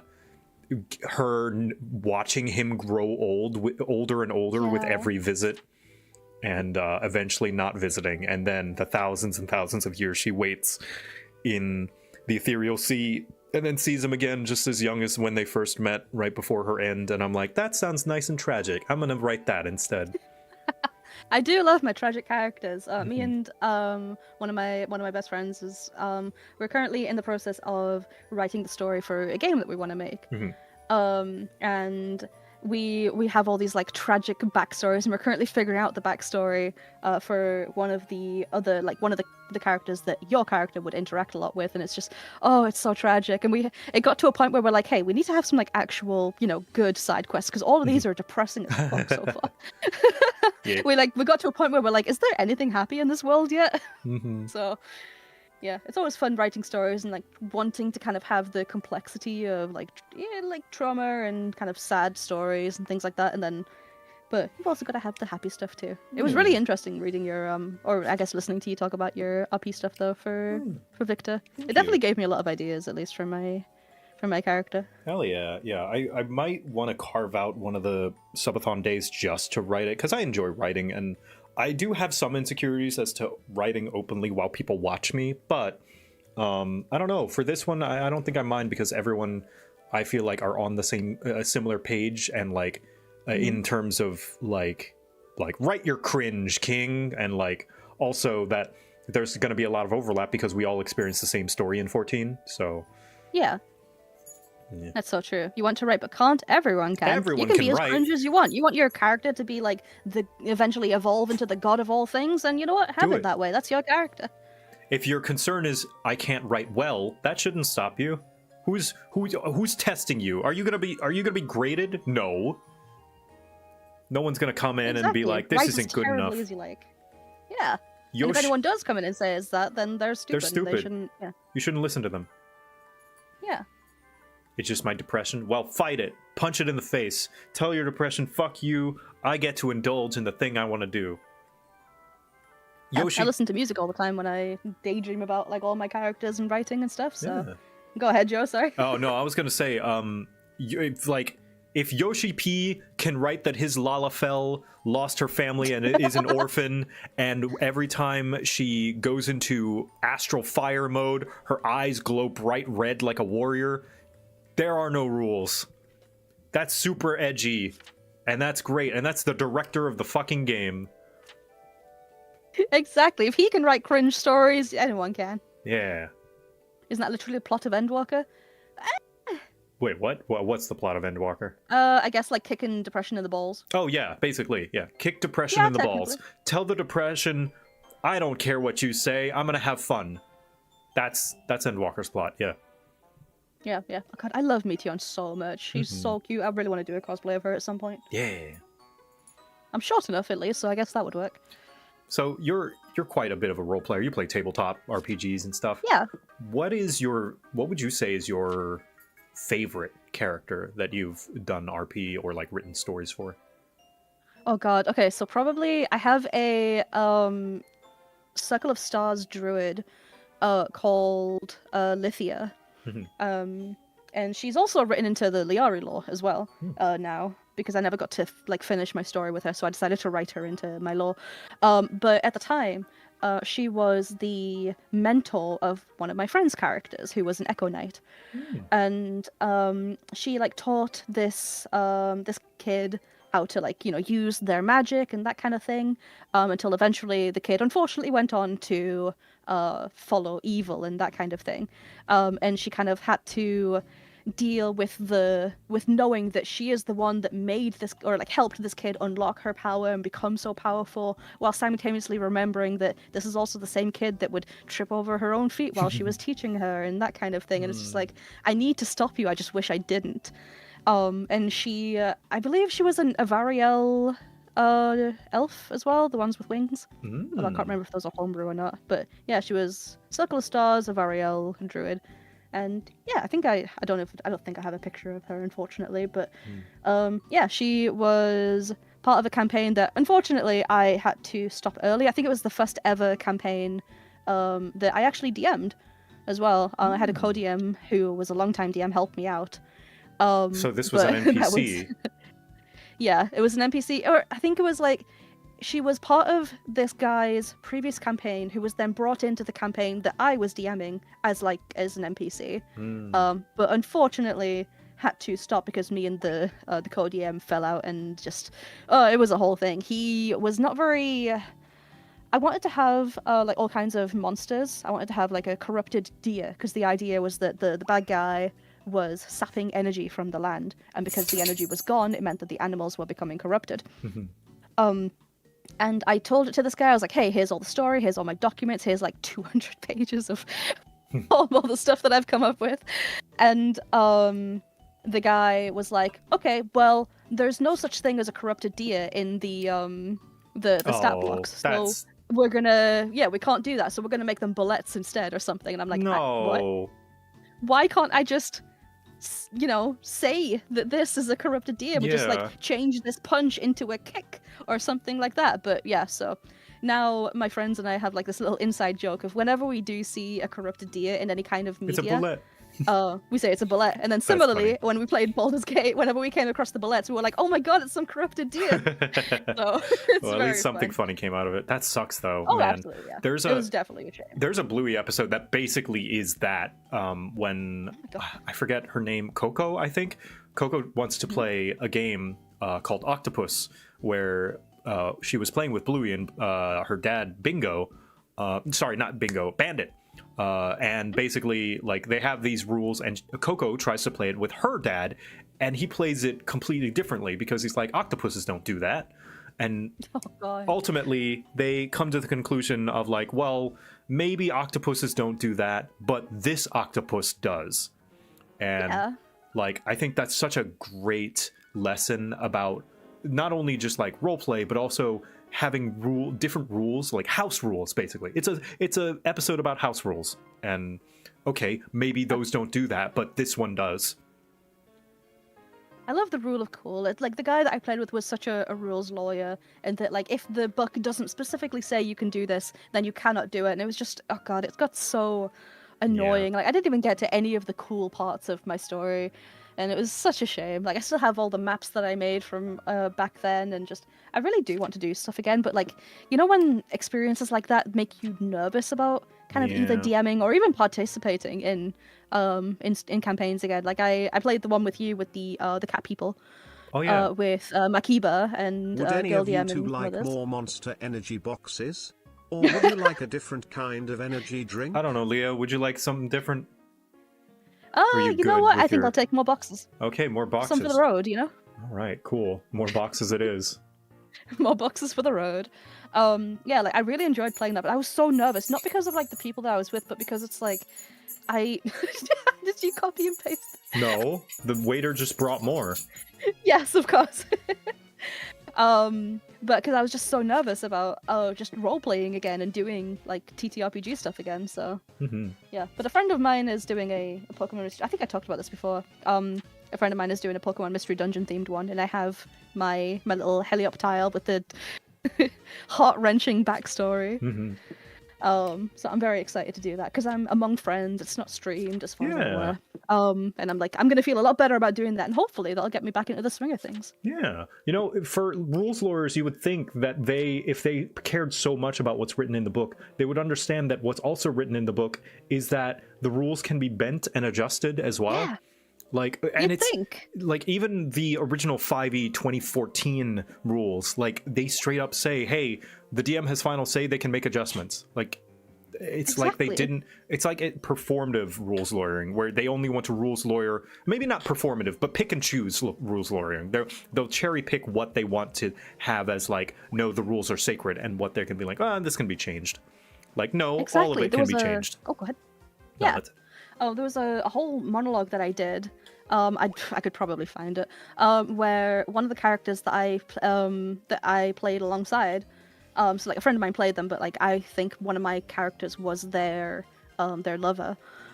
They played a vampire, and obviously vampires don't sleep or anything like that. But part of a story plot I had for them required them to dream. So we talked it out a bit with each other, and we were like, you know what? Sure, for this, let's just say you can dream. When you close your eyes, you have the capability of dreaming. Why Yeah. not? So yeah, we managed to work that out together. I did the whole little monologue of what happened to them while they dreamed and what they dreamed about, which was one of their a previous session they had with my character where they tried to resurrect me. So, Oh, here it comes. Okay, everyone, get Oh, no. prepared. Here comes the scared. basil juice. All right. Oh God. All right. Let's make sure there's no pods sitting around. Don't touch them. Get a professional hunter. If you see a pod hanging around, get a professional hunter to remove it properly with proper procedure. Thank you, Gabo, for clearing out the fire. We don't want those Oh, my monsters. mustache. Those monster. No, save the monster. Yes. Okay. Good. save the monster!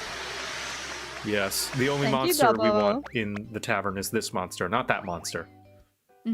That's so true. Unfortunate that all the guests were once again obliterated. Yes. Unfortunate. You And- guys should be more careful. Yeah. Well, I only get a certain amount of money and budget to renovate the tavern each month. Like, Seems like most of it's going on insurance. yeah, seems so. Part of me wonders if Your there's some. premiums must be. Yeah, part of me wonders if there's some sort of conspiracy going on with the actual owner of the tavern, with all these accidents man, I going on. wonder. I wonder. I wonder. I'll have to take it up with her someday.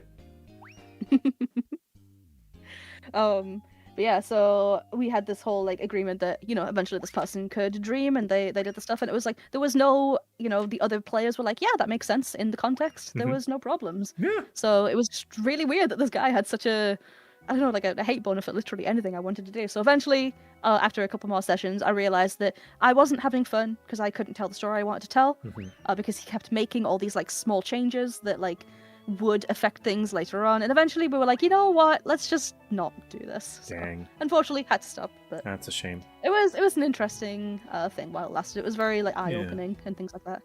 So Yeah, no D&D is better than bad D&D. Yeah. that was that your first game you ever DM'd? That was the first game I ever DM'd, yeah. Dang, have you I ever? did try and do like smaller ones after that, but it just kind of I struggled a lot with it. It was like the confidence and things like that, and just overall, I think I eventually I became a character instead of a DM because I was like, you know what, I cannot do this. Well, if you ever want to DM again, I like to pride myself on my judge of character, and I, just like all the guests that are a part of the Subathon, I heavily vet, who I play with, and consider to consider myself to know a lot of very good players who'd be happy to play with you, and make the game enjoyable to run if you ever want to try that again. Yeah. Yeah, I would absolutely love that. If the feeling ever takes me again, if I feel like I can come up with something, even like a one shot, I would be so down to do it Yeah. again.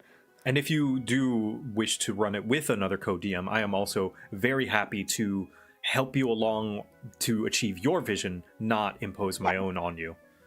I Noble love, let's. yeah. Like, if anything, like, I am very proud of the homebrew and like new things that I made for Necrohunt and Elinthi and Golden K that are not in the books, that I just stole a stat block from and that just reflavored it as something that doesn't always necessarily exist. Yeah, like I used to Google stuff and just be like, okay, well, this is a king rat or whatever, and it looks kind of similar to their level, and we could just like rename this punch to a kick from the elk. Like, why can't Yeah. we do that? Like, oh no, can't do it. Like, oh, okay. right, Yeah, fine. like reflavoring is one of the easiest non-problematic ways to adjust D&D, and I don't know why that guy had such a big issue with it. Yeah, right. Like, what's wrong with Dia, man? Yeah, because it's not like you were even then. I was gonna say it's not like you were DMing in the Forgotten Realms setting, but even if you were, like, who's to say oh no, we're breaking canon. Are the canonical police at Wizards of the Coast going to break down your door and be like, this is not in the Sword Coast? It's like, no, who cares? It's not like you're running Adventures League. It doesn't matter. Exactly. Like, who cares? Well, obviously that guy cares, but yeah, who cares? Yeah, Literally, who I cares? do love role playing characters. Like obviously when we've done all the voices, my typical Victorian child and things like that. I love voice acting. I just don't do a whole lot of it lately. So yeah, I had an awful experience actually, or I guess it's like awful and funny now that I'm like thinking about it. Wizards of the Coast has broken down doors before. Okay, yes, but that's because some guy got like some. Yeah, that's different. That's different. Don't worry. Yeah, not right, but also different. Yeah. When I was first getting started in voice acting, so I've done like teeny tiny things before. Like I voiced Tails in a Sonic X Abridged series that got DMCA'd, or whatever the word would be. We got taken down because, of course, we did. But when I was first kind of getting into voice acting, I contacted a guy on Fiverr, which I know Fiverr, to do my demo reel. And I looked at the guy's credentials, or at least the credentials that he said he had, and he looked pretty good. And, he seemed like he knew what he was talking about. And he said that he would write the scripts for me and do, like, mixing and also give, like, professional feedback and that kind of thing. So I was like, you know what? This is great. Sure. So... Oh, Benny, welcome. It's Benny Badger. Thank you for the raid. Welcome. So I got the scripts from him. And 2 of them were fine. They were like, I guess, typical kind of like my voice centric, character centric, that kind of thing. Now, one of the scripts, I don't know how other way to word this, and I'm really sorry in advance, but the only way I can think to word it was like a stink fetish script. Oh, and you've told me about this. Yes, I think I've told you this like last year. I don't remember. Yeah, it was a while ago at least, but yeah, it was about like a queen who was being given gifts from like some commoner, and the commoner smells, and she was like, oh god. Okay, anyway, I'm gonna move on from that part. Yeah. And so I didn't do that. Obviously, I wrote something myself, and then I sent the files to the guy. He was like, okay, thanks. He did the mixing, which kind of sounded awful, I'm not gonna lie. And then I asked for feedback on my performance, and he just said, yeah, you're good. Oh, like, okay. Yep. No suggestions. Any other kind of like, yeah, no Very suggestions. Nothing I can do better. And he's just like, yeah, no, you're fine. Like, all right, thanks, I guess. And I don't think I think I have that demo reel listed somewhere, but it put me off from trying to make another one, trying to even like, do any auditions anymore, or like just do anything else. Like, it's put me off from it in a professional sense for so long that, like, oh god, such a terrible experience. But like, what a weirdo as well. My god, like, I don't really kink shame, but like, I did not ask for that. Yeah, it's not kink shaming to want transparency. It's like, I would like to know if this is going to be used for smut or not. In fact, I think there are a couple of professional voice actors who are, well, professional in the sense that they are in like big projects. Like, I think in some of the indie animation scene, some of the glitch voice actors are in not safe for work stuff, and like, that's totally fine. Like, I'm definitely not opposed. Like, I do enjoy doing that kind of thing. But like, bring it up to know that I'm doing it. Make it up front, like, so that we can decide. And and also, like, actually give me feedback when I ask for it, and not just you're fine, because obviously I fucking wasn't. Yeah. But yeah, that was such a weirdo. But I do love doing like just voice acting just in casual settings. Like when we first met and we did the Wildermyth thing, all of my Droven voices and things like that, and things like that. Like, that was so fun because there's just very little pressure, and yeah. Muffin's being annoying. I'm gonna let her out. Pardon. I'm sorry. I keep having to leave the date and doing stuff. Oh no, you're fine. Don't worry. Yeah. You gotta take care of Muffin. She's being annoying. Dada. Go out. Is that it? Are you being a rat? She's being a cutie. Monster cans in packs, yet not a single droplet of water visible. Well, the water is in the monster because, you just joined and I have a little question. Why are there monsters everywhere? To drink, Dragon Scythe. You know what? Is there water in this thing? Let me look. And yes, I do have a can on my desk currently. Hold up. Alright, so carbonate. Yeah, see, carbonated water. It's literally the first thing in here. So there is water in it. So yeah, you're fine. We're okay. We're having water. It just happens to be mixed with everything else. such as citric acid and taurine, whatever acidity regulators. Water. It is water. It says water. That means it must be water. All right. Clearly, what's needed is more monster. You know what? You're so right. More monster. Oh, okay. More monster it is. Anything for my We have guess? determined. Someone pointed out that we're not. We don't have any water. But I have confirmed, thanks to this can that I have in front of me, that there is in fact carbonated water in this drink. So. All right. More Everything is monster okay. it is. Okay. More monster. Oh, More God. monster. The date demands more monster she shall get. Oh, he pampers me. I do. I want to make sure everybody who has been kind enough to say yes, like agreeing to spend your time here is more than I could ever ask for. I want to make sure that it is paid back in droves. So I think it's the least I could do. There you go. You know what? You're so right. There we go. I hope that's enough monster. That is wonderful. Is that a sponsor?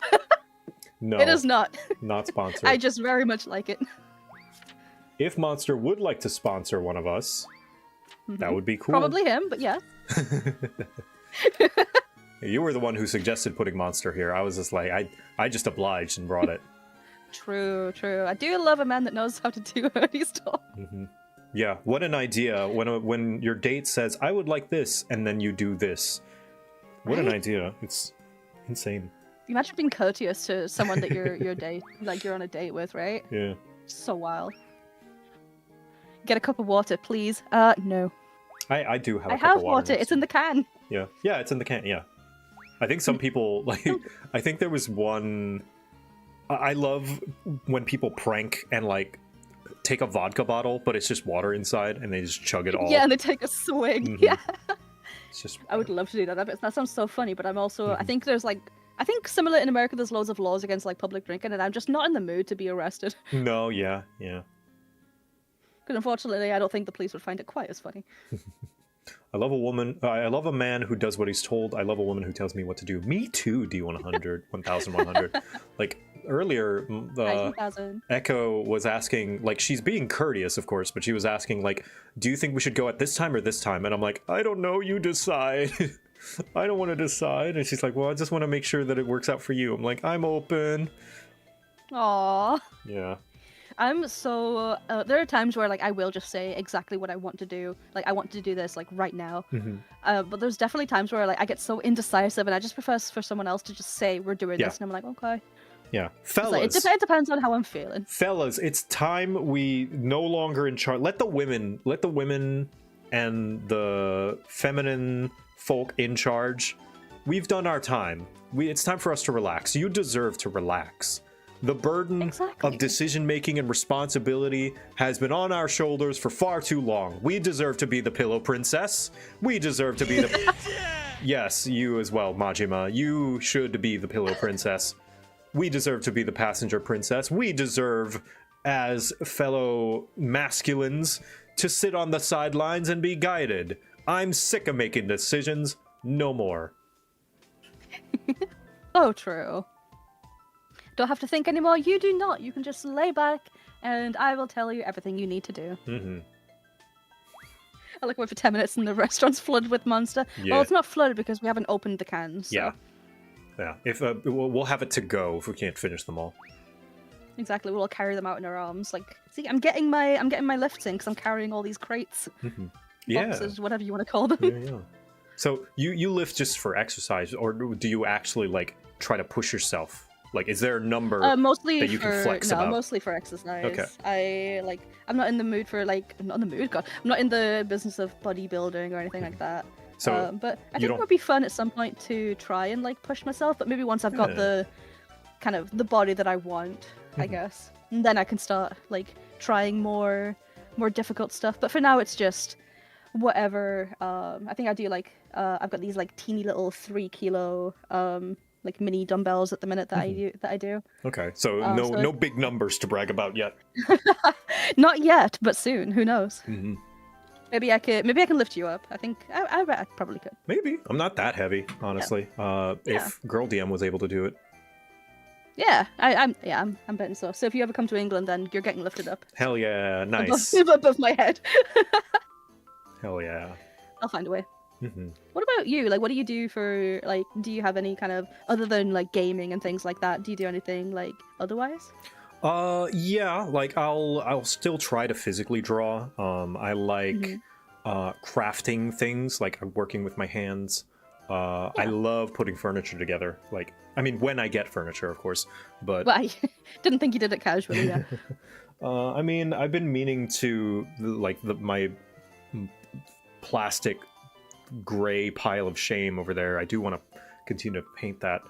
But what I've really wanted to do, that I've put off for a little while, I have all the materials for it, all the resources for it, is I want to smelt down all the kind of aluminum cans that I have. I've been storing them, and I want to smelt them down in this propane kind of like burner oven thing. Like, it's real small, but just enough that I want to make a few ingots out of it, and I want to make an aluminum like can sword. That's what I want to do. I want to cool. I want to get like a small little anvil, and I would just want to, or go to, I don't know if there are blacksmiths around, maybe. Yeah. Yeah, I want to make Can't my be own able to sword. help me figure out what it's called, but there's like, is it diagrams or I'm sure it begins with a D, but it's like when you make kind of like environments with resin and things like that, and other kind of stuff, and you can build a house or other kind of things. I want to do stuff like that. I just don't know what it's called. It's kind of like building an environment, building like buildings. Diorama, thank you. Yes, dioramas. Thank you guys. Yes. Yeah, I want to do like dioramas and stuff because I think those would be very cute. They're gonna look like a toddler has taken a hold of them, however, so I'm not so sure. But then again, in order to do anything, you have to kind of actually do it for once. So yeah, I also want to do like resin crafts as well. Like resin dice sound really fun. Yeah. Things like that. Like that just sounds so fun. Plus the clickety clackety. I just play with them all. Baking is another one. I love baking. I love baking cookies and cooking. Like cooking and baking, I could do all day if I had the time. Like right now, of course, I'm not cooking a lot because of the subathon and doesn't leave me a lot of time to do so. But maybe, I don't know, I should get a camera that I can hook up to, I don't know, or like a wireless camera, or figure out some way to stream away from the computer, because I would love to do cooking streams because I love cooking. Yeah. We need the JoCat cookbook. Yeah, we just... That was one of my old Subathon rewards as well, actually. I never got to it, but I wanted to do a little cookbook thing, which was all kind of recipes that are also suitable for like neurodivergent, where, because I hate those ones where it's like, okay, you need exactly this amount of flour and this amount of this, and it's just... It was hard for me to kind of visualize it because I don't have anything to measure with. So instead, I wanted to do things where you can kind of visualize what these look like. Yeah. Rather than measure them specifically. Because the moment that anything mentions measurements, I'm like, you know what? I'm just not going to make this. Yeah. Cooking, luckily, cooking is a lot more vibes-based than baking. Like, you can just throw, to quote Daniel Nerd Cubed, cooking is just putting warm things with other warm things. Like... Yeah. It's really easy. You just put tasty warm things with other tasty warm things, and it's nice. Like, you could throw in... The thing is, with the measurements with cooking as well, it's like your mileage may vary. Maybe you don't need 5 teaspoons of sugar or salt. Maybe you only need 2. Maybe you need 10. I don't know. It depends on your taste. Baking, maybe you need though, that entire, carton of paprika. Maybe you don't. Who knows? Baking is where it becomes a science, because that's where you add, like, a teaspoon extra of this one thing, and now suddenly your cake is now a mushy mess. Yeah. So, yeah, with baking, the measurements are definitely necessary. Cooking, not at all. Very true. I think the only thing that I bake is like Yorkshire puddings. It's not really baking per se. It's mostly just putting a savory pancake batter into pans rather than, or like a bit like a baking pan, like with like the cupcake thingies, rather than like an actual pan. So it's not too different. But then I've tried to make cakes before, and just same problem, like where the middle is always kind of mushy. Like everything else is fine, but the middle is always just really weird. Or I made banana bread once, but I used the same recipe that I used for pancakes, so it's kind of like a banana pancake thing in a bread. What do you call it? Like a bread pan. It was very interesting. Wasn't great, but it was okay. Do you have a favorite dish you like to make? Yes, Yorkshire pudding. Okay. Yeah. Easy. Yeah, Yorkshire pudding. Typical Brit, I guess. Oh, yeah, Yorkshire puddings, like a good Sunday roast. I see that we are good with drinks so far. May I interest you in our special of the day, Soup a la Monster? It is our twist on a traditional French queen's soup. Yeah, we could try that. I think it's going to be a very interesting tasting soup. Yeah, it's very true, but try things once. Yeah, try things once. Yeah, there's a place in the UK called Toby Carvery, which is basically it's a buffet with like meats and vegetables and things like that. But it's like a traditional British Sunday lunch, and it's just so good. Like vegetables, meat gravy, like beef or turkey or gammon or lamb or whatever kind of meat you want to have, or none if you don't. And Yorkshire puddings, of course, because Yorkshire puddings are a staple of most kinds of Sunday roasts, and it's just so good. It's my favorite food. And it's so versatile as well. You can have it with breakfast, savory, and with ice cream if you really wanted to. Savory. How does that work? So you can have it with gravy and vegetables and that kind of thing. Oh, okay. I see. Just treat it like a bread. Yeah, basically, yeah. Okay. You can also have it with, like, as a part of a full English breakfast as well, if you wanted to. Like, you could have it with, like, sausages and bacon and beans and whatever else. And you can have it with a dessert. You can have it with ice cream and, like, some honey drizzled on and stuff like that. So, very versatile. Nice. Yeah, I might have to try that, because it seems just like an extension of, like, making pancakes, but just in the oven. Yep, it's very easy. Like, you just gotta. I think the scariest part for a lot of people that aren't used to making them is when you put like the cupcake tray thingy or the muffin tray, whatever you guys would call it, into the oven with the oil in it. You have to let the oil heat up so much that it like kind of smokes and steams out. So when you open the oven, it's like all the smoke and steam comes out, and it looks very scary. But yeah, the oil does need to be very hot for it to rise properly. And I think that's the scariest part for a lot of people because they get nervous. But yeah, no, it's very, very nice when you make them. And you can also add whatever you want to it. You can like, you can add loads of salt, or you can add like pepper. You can add like various spices to kind of change how it might taste. And yeah, very nice. Oh, nice. Oh, it seems as though the waiter has brought us our soup a la monster. Here they are. That doesn't look nearly as bad as I thought it would. No, but do keep in mind that the green is pure monster, so...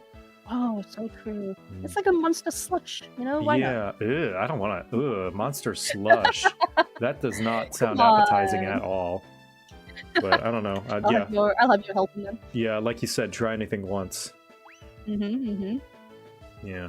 What's the thing that you that you expected to like the least? Like, as in food or just anything? Yeah, let's say food, yeah. Oh god, probably that Indian stuff that I talked about ages ago, the Rogan Josh. Yeah, I was fully expecting to absolutely hate that, and then I tried it, and it was just, it was all these sensations on my tongue that I had just never felt before. That sounds so weird to say.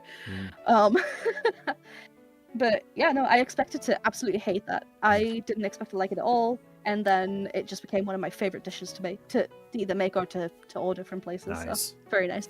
What about yours?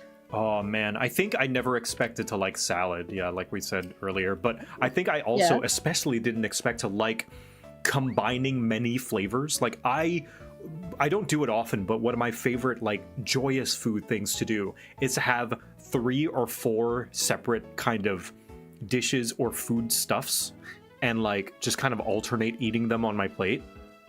Like, I won't get a lot. Like, that sounds like I'm getting a lot of food, but no, I'll get the proper portion of food for one person.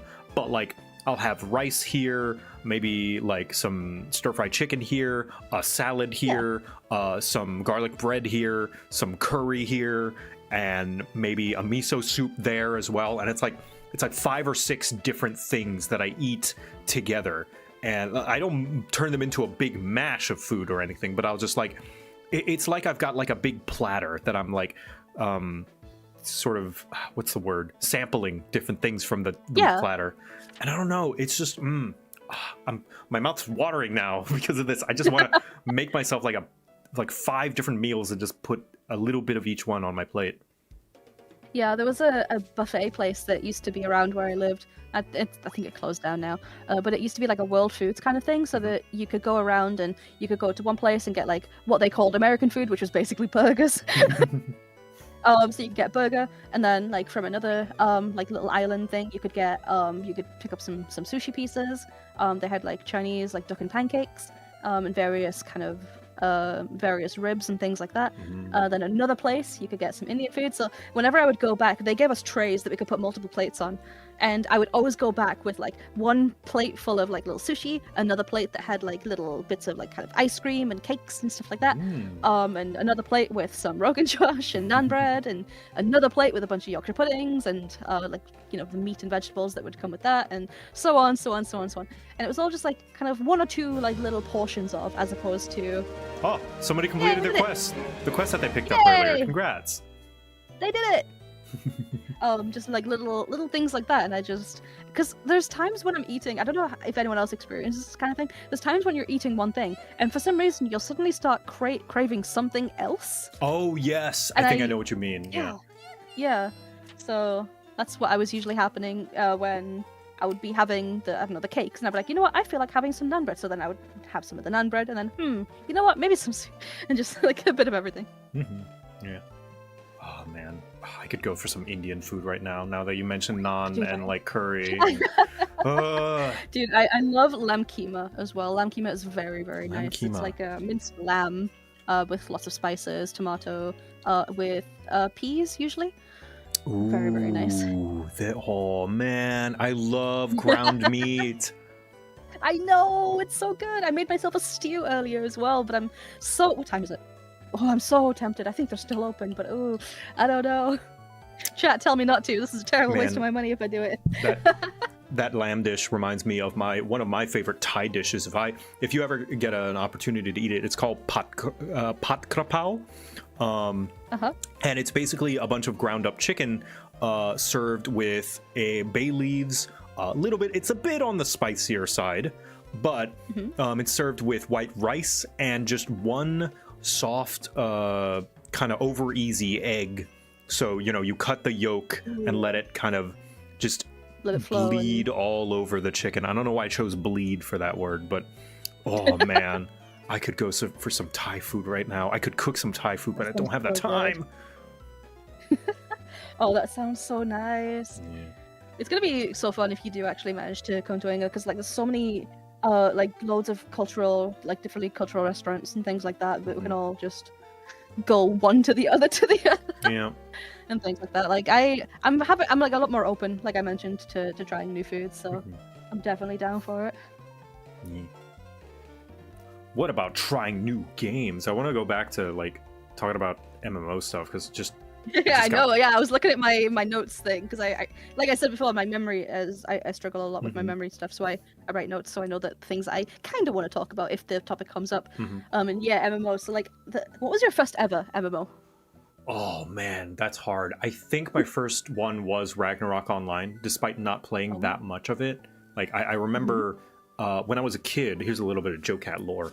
When I was a kid, I took piano lessons, and in the building where the piano lessons were on the first floor, because the piano lessons were on like the third floor, the first floor, the hallway towards the staircase had a PC cafe, because we were in Thailand, and Asian countries have a lot of gaming cafes. That's where a majority of gaming takes place, is those PC cafes. And you could just get on the computer and play whatever games. And they just had a bunch of Korean MMOs on there, specifically one being Ragnarok Online, and I just remember seeing someone play it and I was like, this game looks cool. So I think that was my first one. The first one I actually seriously put a lot of time into was MapleStory.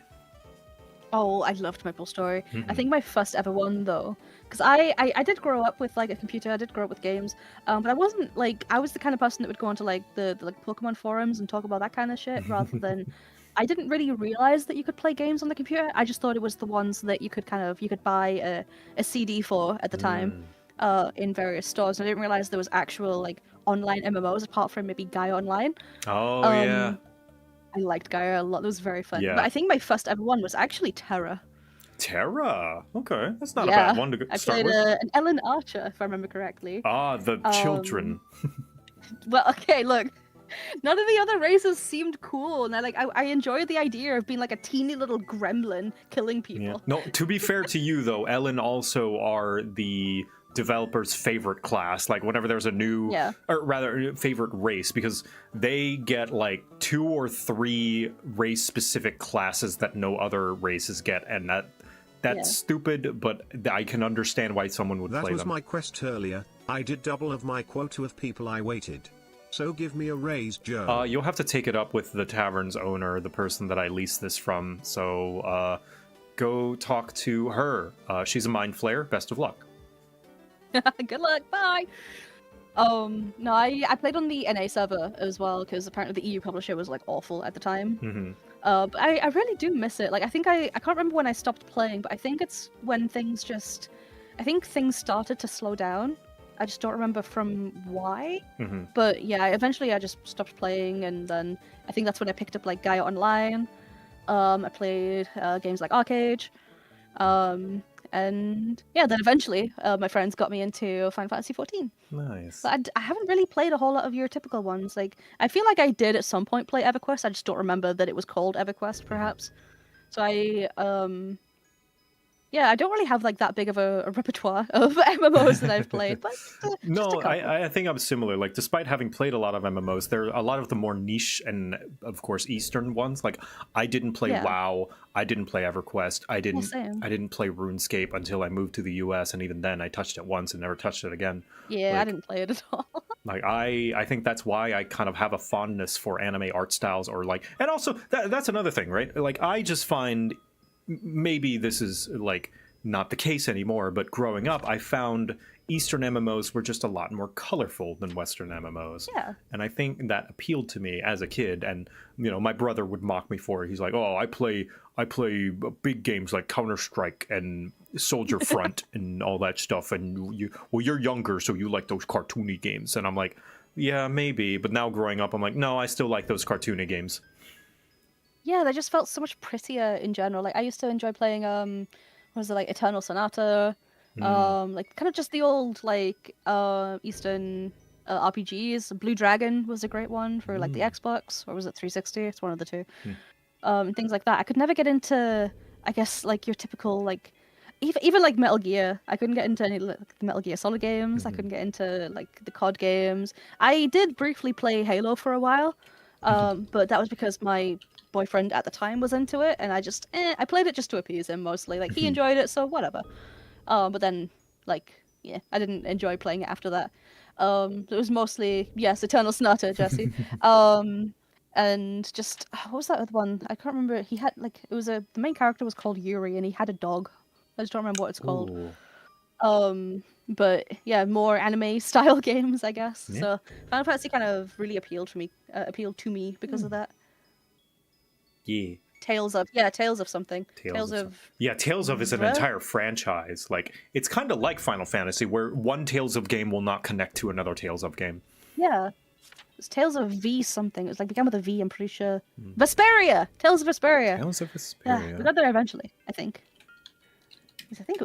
I hope that was right. If not, I just pulled a random word out of nowhere, but I'm pretty sure it was Tales of Vesperia or something like that. It does look pretty.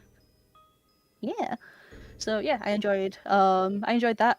And I think it was just because like I didn't really, the way that I found these games were usually like back in the day, like the markets around like the what would you guys call them? The flea markets? We would call them like car boot sales. Right. Would usually have like all these bootlegs from various countries, and that's how I became exposed to like all of these kind of colorful kind of games that you just wouldn't usually see at the shops here until a while. So that's how I got into those kinds of games as well, because I was like, oh, this one's like anime, like, you know, just like Digimon. I watched that, and yeah. Yeah. So I picked all those up just because they seemed cool. Yeah, we had the same in Thailand. Like, we went to a sort of like bootleg store that would sell bootleg DVDs and video games, and half of them wouldn't even work. Like, God, yeah. Yeah, and I remember that was my first exposure to emulators as well, because I put in a game disc in my PlayStation 2 that just had a list of a bunch of games on it, and I was like, oh, okay, I guess this is like a collection. And, you know, that's my exposure to a lot of games, including a lot of Maxis games like Sims and SimCity and stuff like that. But none of them had sound. Man, I want to go to a flea market again. Just like, right? You find cool things that you can't find in a polished store with, you know, curated shelves. Exactly. I on the topic of like emulators and stuff, when I was a lot younger, I was just so basic. I didn't even know that emulators existed. So Mhm. this was back when YouTube was kind of first becoming a thing. Um, and I would look up like people playing Pokemon games and stuff on YouTube, and I was like, Yeah. "Whoa, there's people that like show off Pokemon stuff. That's really cool." And one thing that I noticed is I couldn't really find a whole lot of stuff on glitches. Mm. And I was like, "Oh my god, I'm gonna be the savior and record these videos on glitches." And I was like, I bricked my Pokemon Red on my actual Game Boy because I had my little webcam pointed at it, and then I was like doing all these glitches to record and show off. And I think my last video I ever made on some account that I think has long been deleted was me saying like, "I'm sorry guys, I bricked my game, and it's gonna take me a long time to get back to where I was. I know I'll this- do my best to get back to you." This is going to I just didn't disappoint know all the of my emulator- fans. I'm sorry to all 13 of my fans. Yeah. And I was just such a little kid. I didn't know that emulators existed. I didn't know how people did all of these Yeah, like same. videos with such high at the time quality. And I thought they just had a really good webcam that they pointed at the too. screen. Oh, I remember I recorded a Spore playthrough, literally setting up a camera on a tripod on the desk Oh my pointed God. towards the screen. That's adorable. Like my family's computer. And I remember one day I had to be quiet and not commentate too much because they were watching the football game, and I just had to be like, "Sorry guys, my family's watching football," and it's in the exact same room because the computer was in the living room. That's so cute.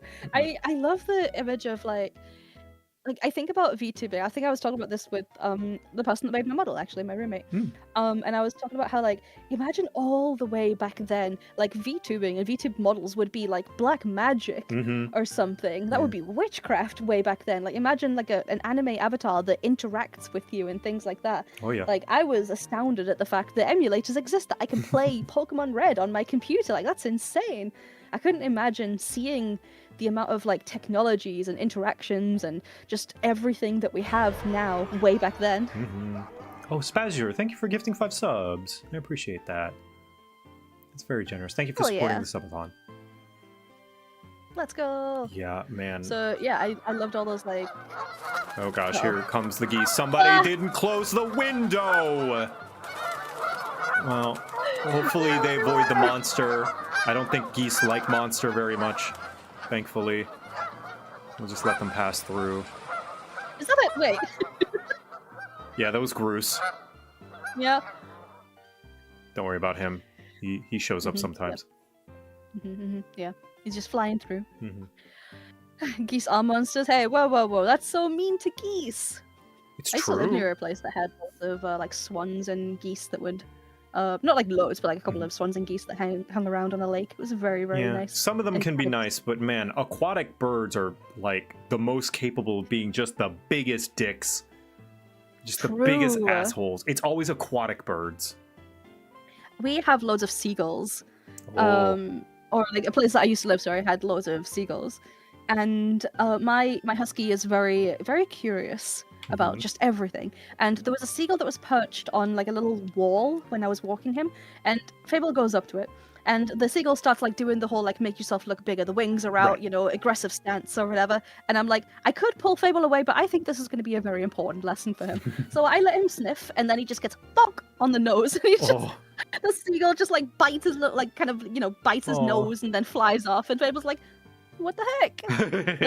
Like he wasn't in pain or anything Yeah, like that. just- Like he had like a little lump, but just like what the heck? arms out. What the fuck, man?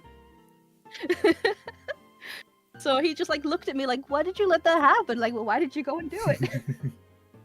So he was significantly less pulley on the walk back. Mhm. He wasn't interested in sniffing things. He was fine a couple hours later, Good. but it was a very important lesson that day. Yeah, man. I like.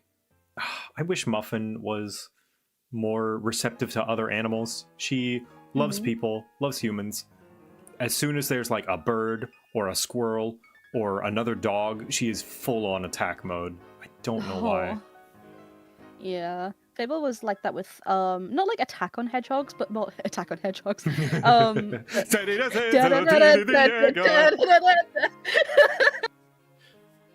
And when I used to live in a place, so British houses, depending on where you are, if you're like kind of closer to nature, you tend to have a lot of lovely woodland visitors, so like foxes. Excuse me, dear two creatures sitting behind this table. Yes? I am sorry to tell you this, but pulls out the gender stealing innate. I have stolen your and the viewers' genders. Oh, shit. Well, I Not again. wasn't really using it all that much anyway. Yeah. Dang.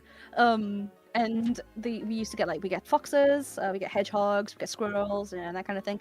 And I would often get lots of hedgehogs in my garden. Mm-hmm. And I learned eventually to check, but I used to let Fable out, and I would let him out. I would leave the door open and then go back to the living room and do whatever I'm doing. And every time I would know that there was a hedgehog there, because I would hear Fable in the background going oh wow wow wow at it, and whining and kind of just looking at it. And he tried to sniff it, and then it has bristles, and he he tried to sniff it and got his nose little spiked with the little bristles, and just so without fail, every single time I'd have to go out and I would have to take him away and kind of let the hedgehog know that there is no more danger. You can run to the whatever place you think is safe, and then it was so cute. He never tried to hurt them or anything like that. He was just very curious on why this very spiky breathing rock is hurting him. So yeah. Oh. I've always wondered what he would be like with foxes, but we never saw any around where I was. But he's a dick to other dogs sometimes. I think I told you about the puppy where he'll eat his food and guard No. the top and or bottom of the stairs to be you can't come up here or you can't get down here. Aw. Would you ever have a pet fox? Oh yeah, absolutely, without a doubt. Yeah. Even though they apparently reek something fierce. I mean, that's what Febreze is for, They have been, supposedly, they're getting close. The next couple of generations of foxes might finally be domesticated. I think there's a study in Russia that's been trying to domesticate them. Yeah, well, I mean, what else are we supposed to do when we're taking all of their homes, I heard fox pee is super smelly. Oh, yeah, same. I hear foxes are super, super stinky. Yeah, every pet's got its own downsides. That it just depends on which ones you're willing to put up with. Yeah, that's very true. Yeah, I would be interested. There's a whole this whole Facebook group communities and stuff that they show off foxes that come to their gardens and they feed them, and they leave out dog bowls full of raw chicken and things like that for them to take back to their kits. And it's so cute. And some of them even get trusting enough to come up to the person and let them be pet and stuff like that. And it's so cute. There's so many videos of little foxes getting belly rubs and being hand fed and just it's so pretty. And I wish there was some up here, but at the same time that I don't trust people not to try and play with it, but the fox obviously doesn't realize that it's play and will get scared. So I wouldn't want a wild animal to kind of be in fear of the place that it lives. So also, I'm kind of glad that there wouldn't be. Also, it's a wild animal, so you don't know what it may be carrying that it completely is immune to, but a domesticated dog may take and have horrible disease and illness from. Yeah, leave eggs, please. Exactly. Yeah, feeding them eggs and just If you could domesticate any animal that isn't domesticated, and you could just snap your fingers and is that isn't already on the way to being domesticated, what would it be? Ooh, probably elk. Elk? I love elk. Oh, they're beautiful. Yeah. I love the shrieks. I think same thing when we were doing Wildermyth. I loved the shrieks in the background and stuff. And I know that I think those are mating shrieks, but still, I love the noises that they make. And I love elk and antlers and stuff like that. It's a very boring answer, I suppose, because no, at that's best a I really could interesting learn one. how to ride it, perhaps. Oh wait, riding an elk would be so cool. That's what I was thinking, right? It's because we have horses, riding an elk, you would be the most majestic, fucking jockey ever. Ooh. Elk It's jockeys. really one of those coming of age horse stories where it's no, my elk can ride in this something-a-thon, and then what noises do elk make? Yeah, they do an elk a scream they're kind of thing. It's really piercing. See, that cut off for me, but it's just so funny. Yeah. Coyote enjoyer, true, yeah, that too. I mean, coyotes are just dogs, right? And very aggressive dogs. I mean, yeah, that's why I'm like, I'm not gonna say wolf or coyotes because we have domesticated them. They're called dogs. Yeah, that's fair. Yeah. They're trying to frog to dance in a ball in a little suit. Yeah. European elk or moose or US elk? Oh, good question. I think more like, You know, that's a really good question. I actually don't know. It's probably not moose specifically, but more like the kind of the thin antlered. Your typical elk, your typical deer, that kind of thing, or like male elk, male deer. Mm-hmm. Coyotes eat Like dogs, I'm one pretty that- sure. Yeah, because they're wild animals. That's I'm sure a wolf would eat dogs too, because it's a wild animal. It reminds me of that story from, like, was it Tumblr, where someone was like, I keep adopting cats, but coyotes keep eating them. And it sounds like you're feeding the cats coyotes, to coyotes. Oh, I just sucked in the wrong way. I'm sorry. No, Apparently, it's all good. It's all that monster. so much monster. I should wash it down with some monster. Apparently, there are some claims by people smarter than I that cats are not actually domesticated in the same way that dogs are. Like, as in our definition for domesticated, apparently cats might not be. And that might be the reason why for their quote-unquote behavioral issues, in that maybe it's not behavioral issues, we just never properly domesticated them. That's such a good thought. Like, I did, because a lot of people do say that, like, if you have a dog, then generally you can train it to kind of do the things that you want to do. But with cats, generally you have to do what it wants to do. And there's very little way of kind of counteracting that. So, yeah, that makes so much more sense. Yeah, cats cannot be tamed. Yeah, that makes so much more sense than, like, yeah, maybe they're not domesticated. Maybe they're pretending they are so they get free food. There might be, like, a proper biologist an animal, like, nature person and behavioralist might be able to tell me more about that. But yeah, I think cats are not actually cross the line into domesticated animal.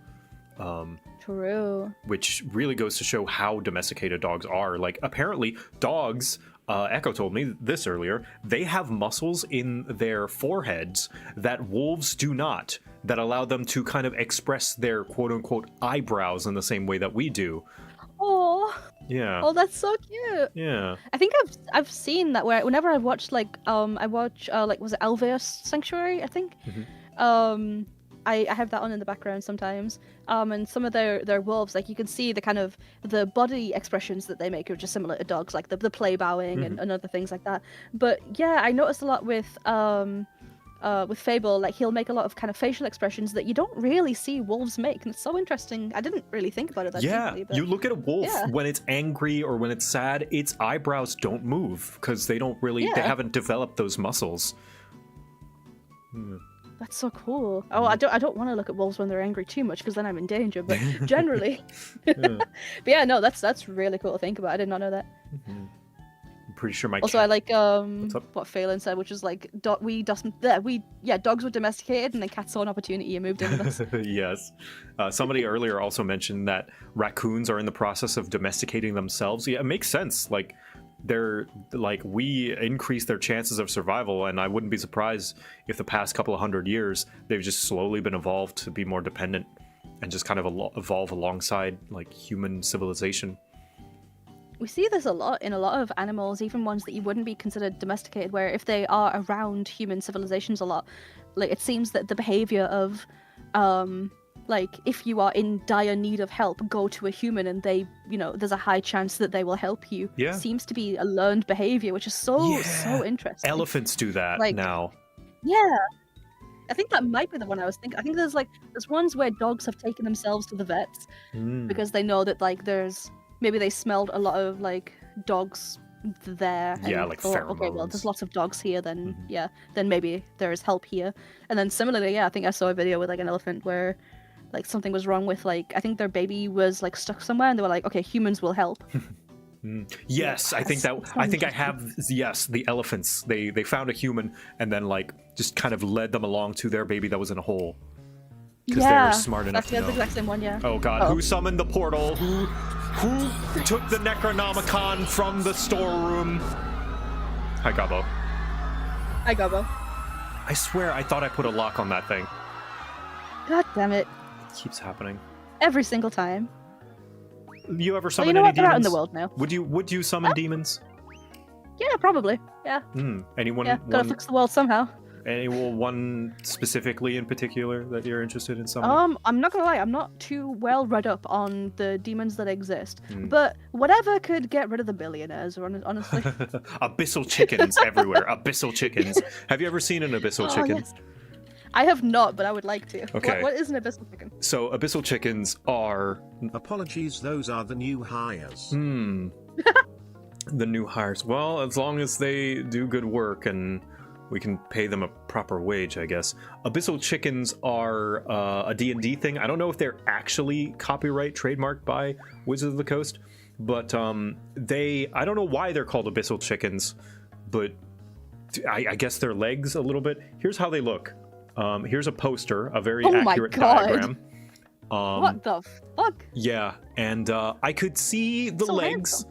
looking chicken-esque, but I don't see why anything else makes you think chicken. I mean, maybe like the tail, even though it's kind of on the wrong, like I suppose it should be more down. But Yeah, I don't know, but yeah, that's a fiend, I think, a demon-esque that you could summon. maybe it tastes like chicken. I don't think I want to find out. I am not gonna lie. Yeah, it is. Okay, yeah, The it is a one-to-one type chicken, of I demon. don't think it is. You could also, I don't know, call forth a demon of a certain sin in case you just wanted to, like, call yourself a sloth demon. If you were just having a bad time and you wanted a lazy day, just call a sloth demon, you know? True. Then I can just lay back and, have people tell me Yeah, what to do. it's like, let's binge watch anime for 50 hours. And you're like, yes, thank you. No. Oh no, don't make me do that. Oh no, I've already got Crunchyroll turned on. I don't actually know any more sites, or at least not any that I can say. Nah, me neither. I watch on Kiss Anime is my go-to Hell yeah. anime site, which is what I would say if I promoted piracy, which I don't. Of course, yeah. Never heard of it myself. No. Yeah. Nah. If you don't want to cheat, go on the SMT route. There's also checking for Goetia? What is that? Maybe the people are having a conversation without us. Yeah, I'm reading, I'm trying to understand. Yeah. What was the first ever anime you watched? Oh Ever? man, I think it was the typical ones like your Sailor Moons, your Pokemon, your Yeah. Yu-Gi-Oh. I don't remember the first time like seeing anime. I just remember having anime show up on TV sometimes. I think It's what? true, yeah. I think my first anime was actually Oh. I Yeah. think back when I watched like Digimon and Pokemon and that kind of thing, but that was before I knew that it was called like anime. Mhm. I just thought it was just like just cartoons, and Yeah. I suppose like in a way it is Yeah. as well, I suppose. But yeah, I didn't know it had like an actual name. Same. And then similarly, when I found out that they were not in English to begin with, as well, that blew my mind as a kid, because I was like your typical kind of like, white British kid that just didn't know that other cultures existed. Mhm. So it was a very big mind-blowing moment to me Mhm. when I found out that like Pokemon and Digimon and like all this other kind of stuff was not in fact English to start Yeah. with, and it was actually like Japanese and then dubbed into English.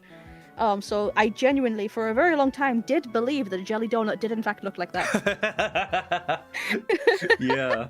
No, yeah. So when my mum brought jelly donuts home for the first time, I was really fucking confused. Yeah. It's I think my first ones would have been like Pokemon, Digimon, one of the two. I don't remember which one of them. But No, yeah. it's true. They are. It's funny you mentioned that. It's like they are kind of cartoons because I mean that's how Japan sees them, right? They just see Yeah. it as a showing. I remember when I was in Japan and showing them the Japan video I had made the year before about the year before's visit. They pointed at it and were like, "Oh, anime," and I was like, "I guess so." It's like they just Yeah, I think that like it's like our world is cartoons and theirs would be anime for the most Yeah, part. for But them- for some reason we get so testy about like the difference. Yeah, I don't know. I think it's just to differentiate a cultural origin, which I don't know why we Yeah. have that. We wouldn't. It's not Yeah, like if we why's that? had animation coming out of I don't know Africa or France or I don't know Australia, we would call them like Framies or something. I don't know. That's a great name. All right, Yeah. chat. Anime is now Framies. I was Okay. gonna call them movies, but that is the name for things that move. That does already exist. Yeah. Francime. Oh my god. Africa's not a country. Sorry. Countries in Africa. Bolivia. There we go. Yeah. Caractorus. Britties. Yeah. Hey, come on. Britty sounds like a delicious pastry snack. It either sounds like a delicious pastry snack, or like it's a word that you would use to describe British people, but not in a nice way. Mm-hmm. Scotch has to be from Scotland. Yeah, there you go. Yeah. Yeah, that's very fair. Also, Imara, welcome in. Welcome, Imara. Thank you for the raid. Having a date with Leah. We're talking about anime and stuff. Yeah. We're being weebs. I was such an insufferable weeb when I was a kid. It's like, you know, when you've like kind of been sheltered most of your life from this kind of thing, so that when you do get like your taste of freedom, it's kind of like overdone. So like when I got into anime and like learning like Japanese and things like that through anime because I thought that was the best way. My god. I used to be the insufferable. Okay, right, shut up. You're not allowed to judge me, okay? You're not allowed. There's no judgment here, okay? You promise? So oh, no.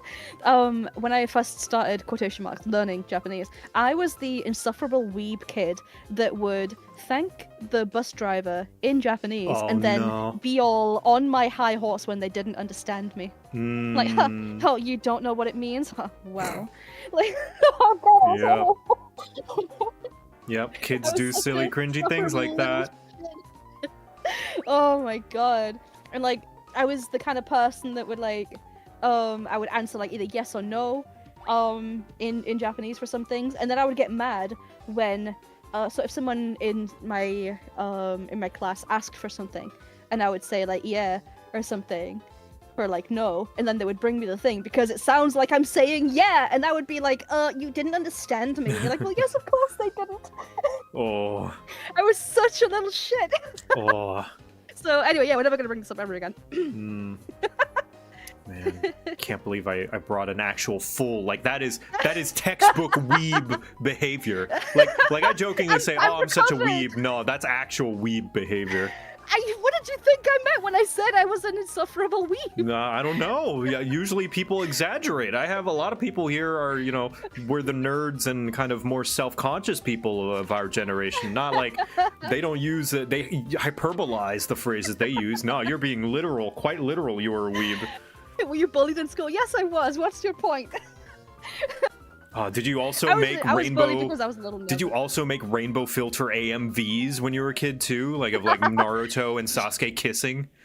My God. I didn't do it of Naruto. No, I did it of Avatar: The Last Airbender. Ah, nice. Yeah, of course. Zuko I made and AMVs next to like Evanescence and other kind of stuff for Avatar. Did you have any yaoi ships that you liked?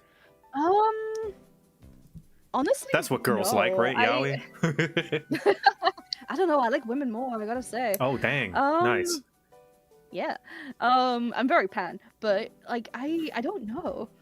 I don't think there was any that I was like particularly like, oh, I ship these two so hard or anything like that. Like obviously you got like the typical ones where it would be funny to see this, like the Naruto Sasuke, that kind of thing. But I don't think there's any that I've like stand so hard on, you know?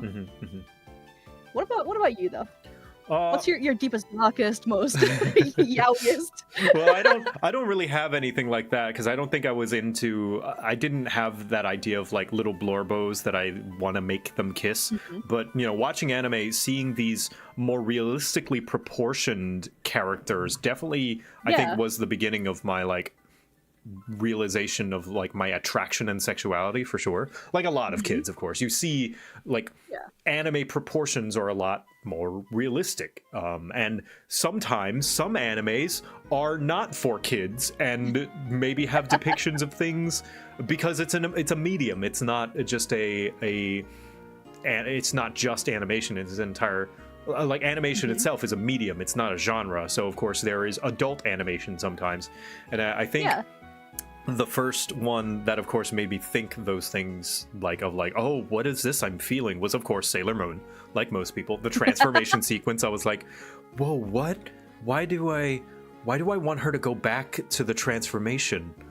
And like I think Tokyo Mew Mew as well. Is like those outfits showed a lot of skin, and as a kid, I was like, why do I want to keep looking at this?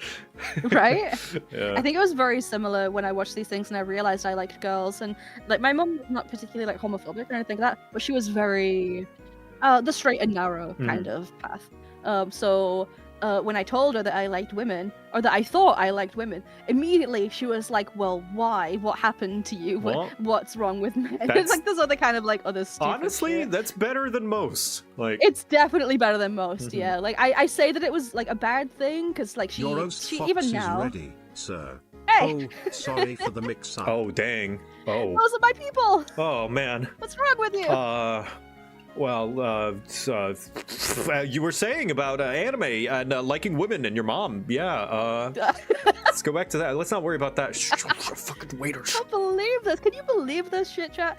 No, she definitely reacted a lot to like other parents, but like, my sister came out as trans as well, and she mostly accepted that with a couple of slip-ups and misunderstandings. But overall, though, she was not like intolerant, but mostly just that like she didn't really understand. Right. She didn't understand how it worked. So when I got a boyfriend, she was like, "Oh, so you're over that bisexual thing now?" Or you're like, "No, I'm not over that bisexual thing." Yeah.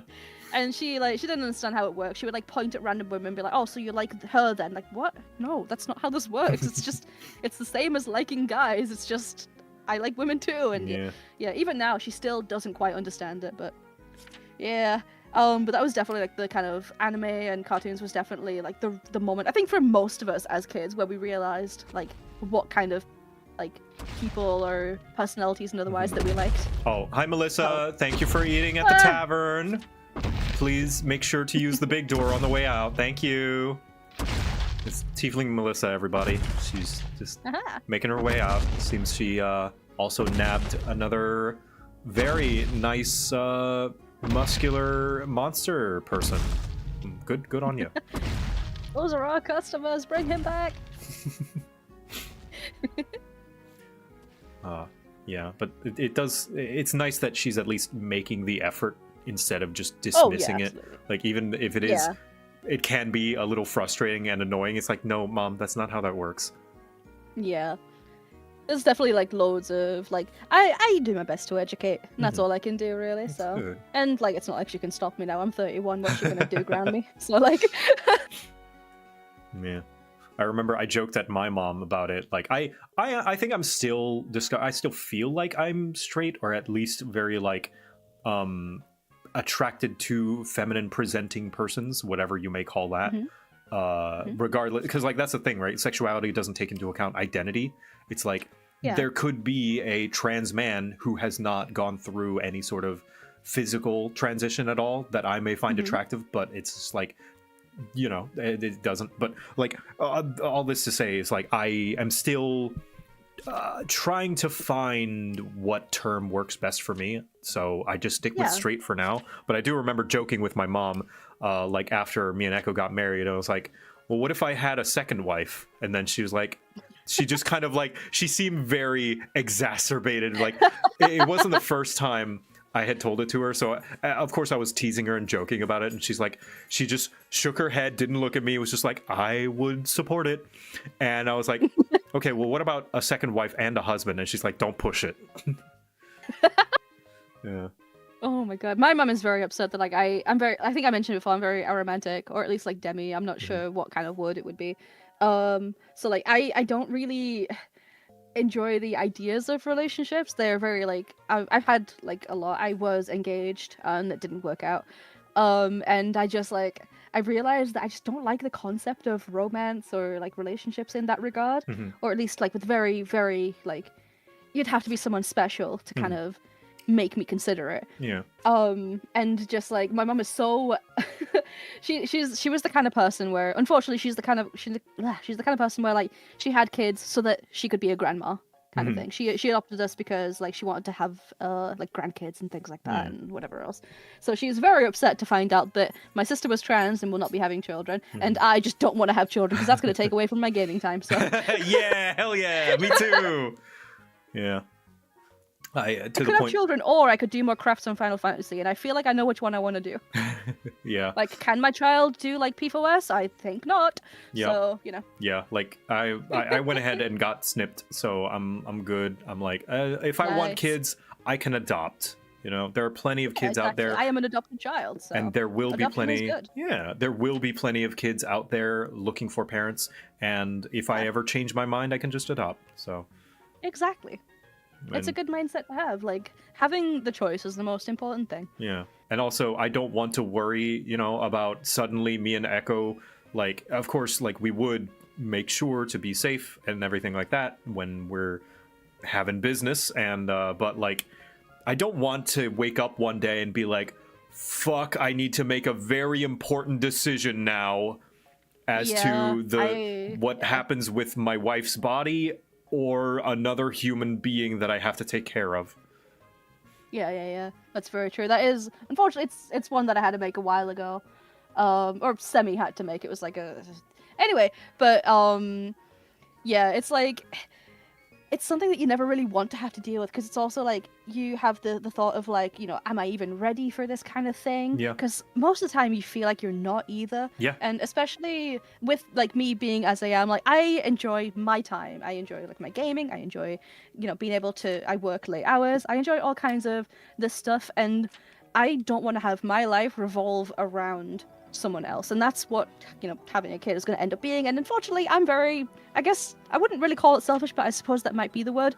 I'm very selfish that like it is my time, and the, you know, this two apples tall thing is not going to change that for me. See what you're doing though, like this mindset, what you're doing, the decision is like, this is what you're supposed to do. If you don't think that you would be a parent, you wouldn't be a parent. Like you Exactly, don't have I would kids. be a terrible parent. This Yeah, thing would grow up terribly. If you are still living your own life, if you're not ready to give up living your own life yet, you don't have kids. And that's Exactly. You are aware enough that you would like, you're not just gonna have a kid and give it a shitty, you know, childhood. If you like you're gonna make sure that it's like, okay, am I done living for me? No, then I'm not gonna have a kid. Like that, I feel like that's how it should be. Yeah, like I mentioned that I'm an adopted child. The parent who birthed me was very not fit to have me, and so she. I think I was taken away actually. Either way, she did not have me anymore. Yeah. And I wouldn't want like a child that I would birth, if I even can anymore, to go through that kind of thing. Because like it sucks for them, it sucks for you, and blah blah blah blah. Yeah. Like let me do my crafting, and then I'm a happy bunny. Yeah. Fuck. Maybe that might change, like I said, maybe that might change one day in the future when I'm older, but again, I can just adopt. Exactly, like the choice is always there for anyone really. Like there's no like never again and these kinds of things. So. Yeah. And yeah, you've also got to, like what Demon said, like you're not only thinking about yourself, you're also thinking about like the kid themselves. Because you are, you know, you're going to raise a human being. This is not just a doll. Yeah. It's not a toy. Like if I am to be a parent, I want to make sure that I don't have any qualms about giving up my own spare time and my hobbies, and like I want to be good enough to give my all for that kid, and I'm not at that point yet. So. Yeah, absolutely. Same, yeah. Anyway, we're approaching 2 hours on that. Oh, Thank you, Leah, for joining me on this thank you for having me. wonderful day. It was very fun. I always like chatting with you. Yeah, likewise. We need to hang out a little bit, but well, I mean, I've been hanging out a lot. I think was it next week we also have stuff? Oh yeah, do we? Oh dang, nice. Yeah, I think so. Yeah. One of the weeks. But yeah, no, I always love hanging out with you, and obviously I'll be around. Yeah. Well, goodbye, restaurant and audience. Thank you for joining us. Bye-bye. Bye-bye. And I will talk to you later sometime, Leah. Bye-bye. Yes, I'll be hanging out in stream. Bye-bye. Bye. Alright, let me swap the points and stuff.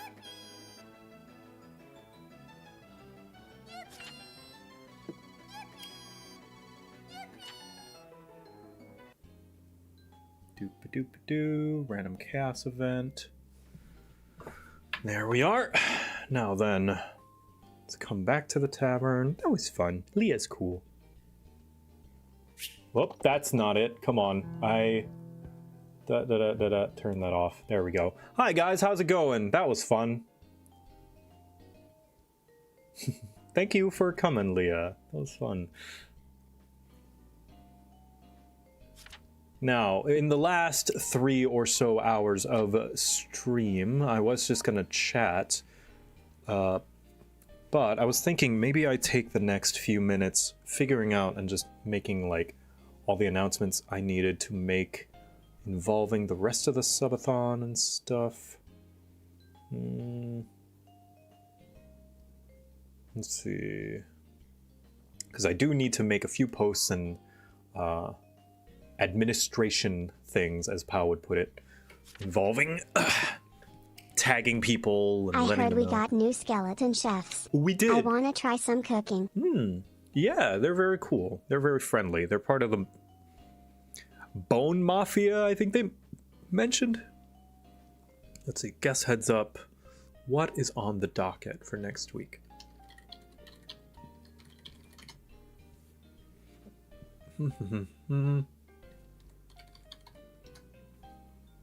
Google Sheets.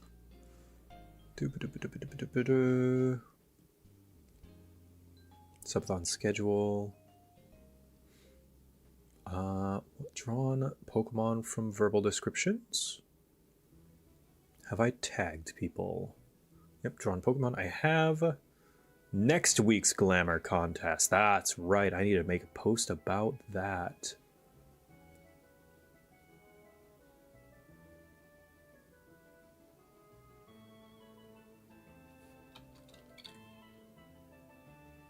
And what theme? I think I wanted to do summer vacation. Yeah. All right. Guess heads up. Heads up, guests, for next week.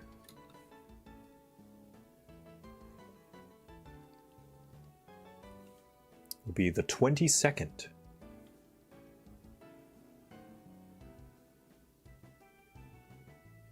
22nd at noon.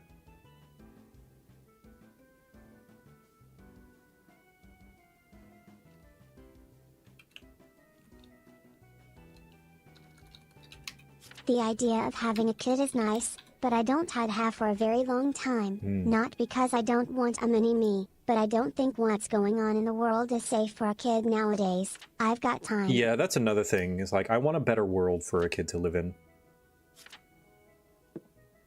before I consider bringing one in. Now then, Glamour contest.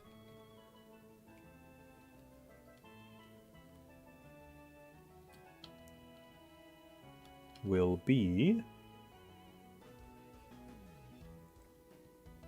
Denmo, Brat, Suzuki, and Kate.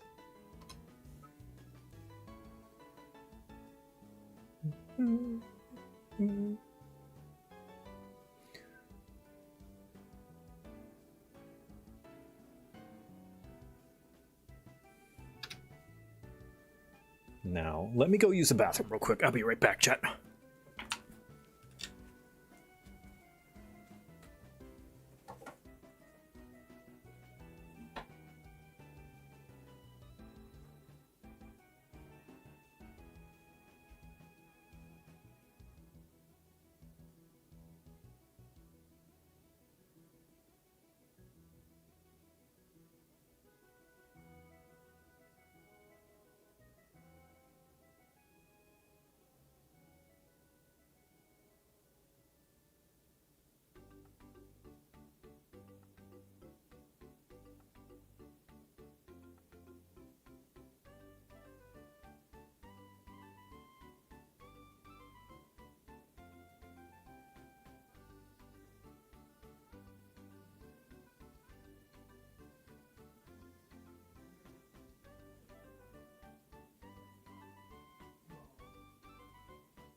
I return it with the baby. Come along, baby. You enjoyed your food? Are you good? Are you so happy you had food? You good? You had dinner? Oh, push it okay. Also, yeah, there is space for Joey next week. So we'll be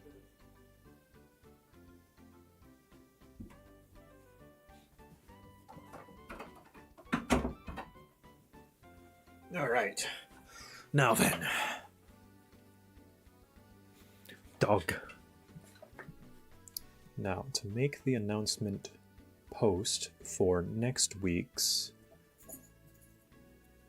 Glamour contest. So, let's load up Final Fantasy XIV. Gamer.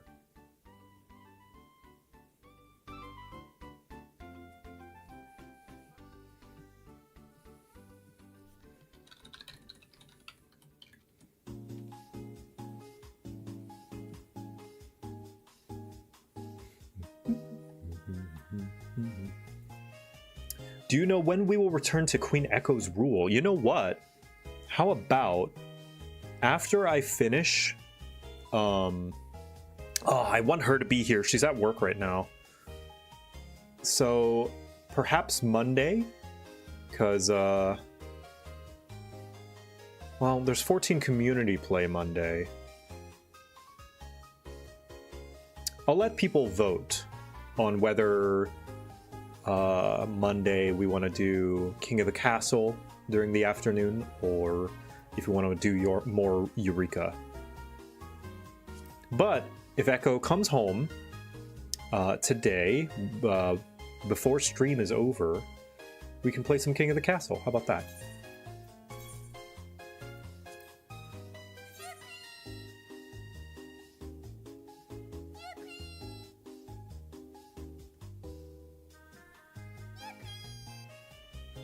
Does that sound good?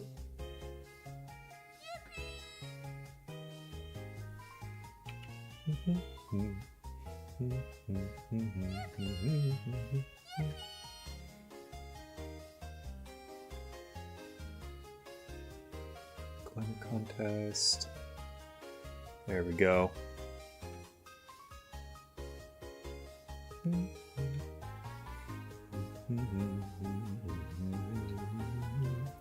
Oh, it's nighttime.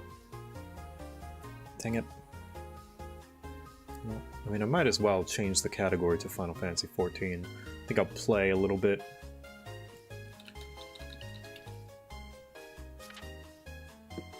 While I wait for it to be daytime. It's midnight Eorzea time. So it's gonna take about, let's see. So 30 seconds, 3 seconds is 1 minute. So 30 times 60. No. What's the math on this? How long does a day take in 14?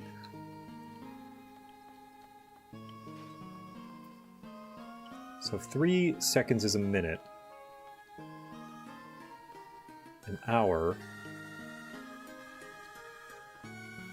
1 minute is about... yeah.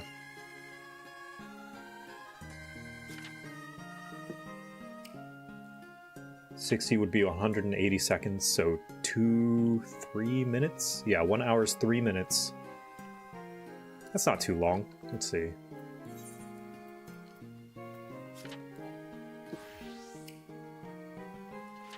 You know what? Since it's gonna be beach themed, let's not do it in Gridania. Let's do it in Costa del Sol. 12 hours is 36 minutes, gotcha.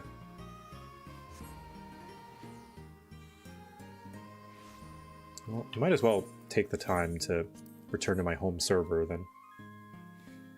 Beach off. I'm gonna beach you off.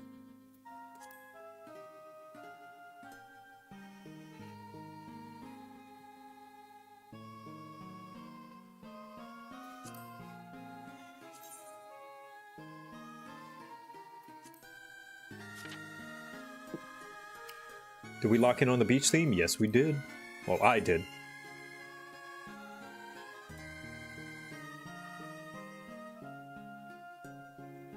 at the very least, I'm gonna call it summer vacation.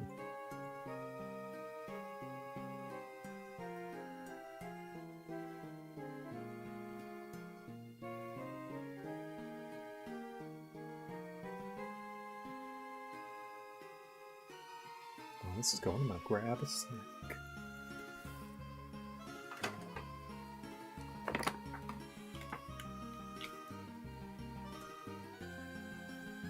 Heading over to help. I have an old glam that I can't bring myself to delete that fits. Hell yeah.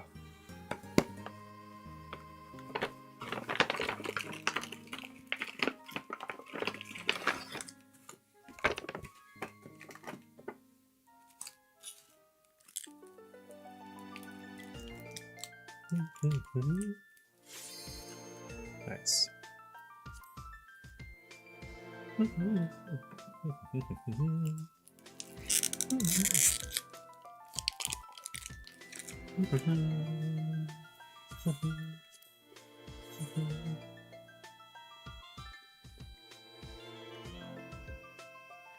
Making soup for this 4°C weather. It's cozy. Hell yeah. I like cold weather.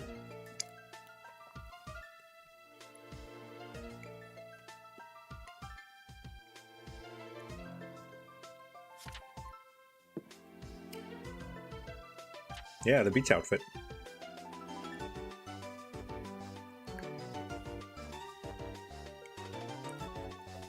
Any chance have you gone to PAX East in Boston in the past few years, especially if you went to 14 panel?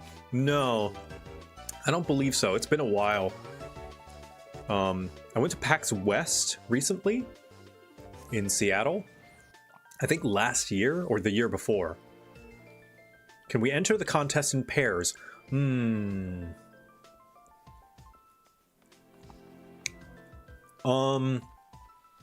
Let's say yes, only if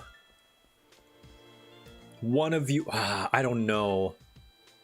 I don't know if it's fair to the other contestants, because how the contest works is I pull a random name to add to the list when we make the sign-in sheet.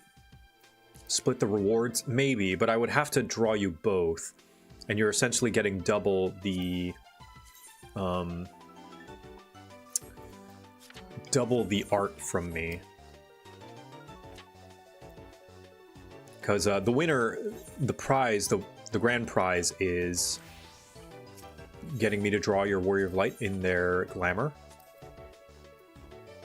So yeah, you know what? Yeah, thinking about it, unfortunately, because of that, I'm gonna have to say no.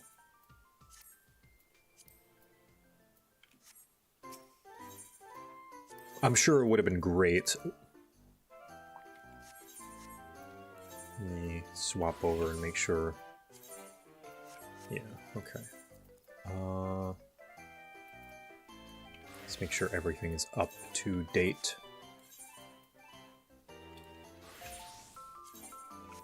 Cool.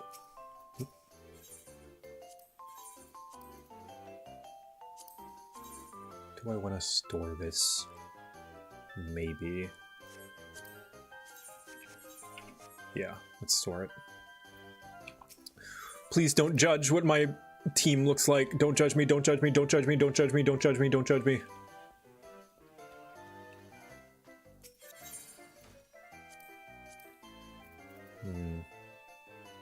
Yeah, into the armoire now. She just looks like that. I didn't glamour her. She just looks like that. She just looks like that, genuinely.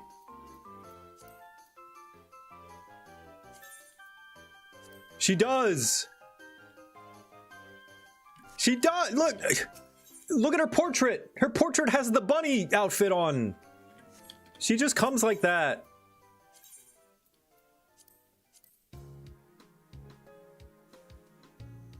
I need to repair it.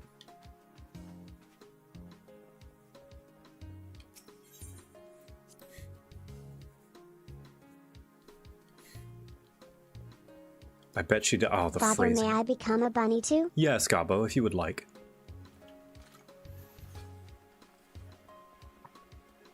And I'm sure you didn't choose anyone more reasonably. They didn't come in! They didn't present their papers. That's actually true though. Like it's dependent on what content you play. And I play Dungeons and she just shows up, or Dungeons and Gold Saucer, and she shows up because Gold Saucer.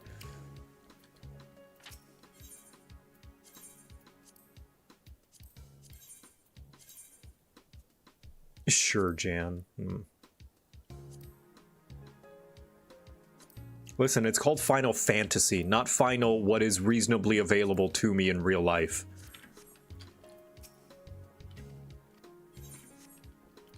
Your UI so clean. Thank you. It's modular, so I can click this button to show my skills, and this button to hide all of my thingies. When they finally make a brand new Starfall game, they should make a character that's a snake.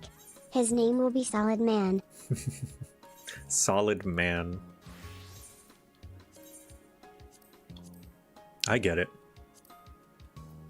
And he'll have an entire backstory about his clone called Liquid Man.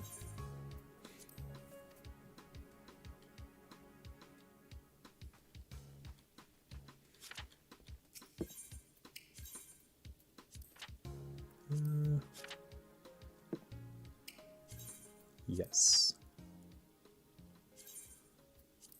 I wish I could see this unglamoured.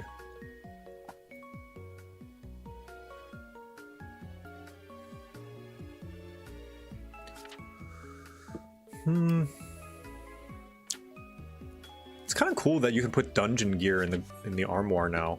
So how do I know if any of these can go in the armoire? Can all of the dungeon gear go in the armoire? Like all this green gear?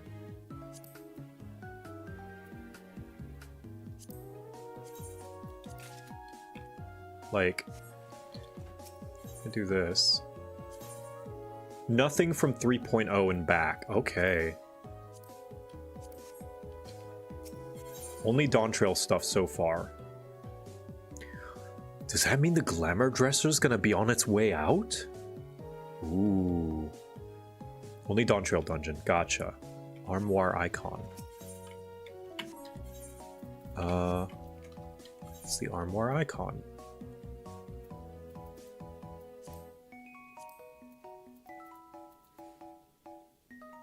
So it was a hammer. Ah, I see it. Ah, okay, the top right. Gotcha.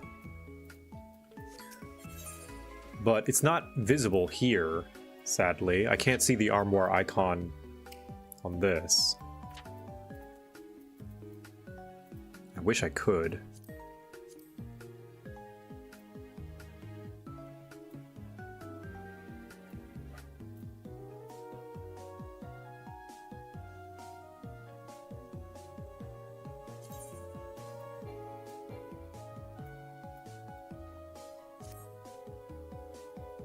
Ooh, ghost bark stuff I can store as a...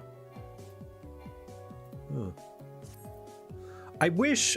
Okay. I wish I could just convert all the things in here into...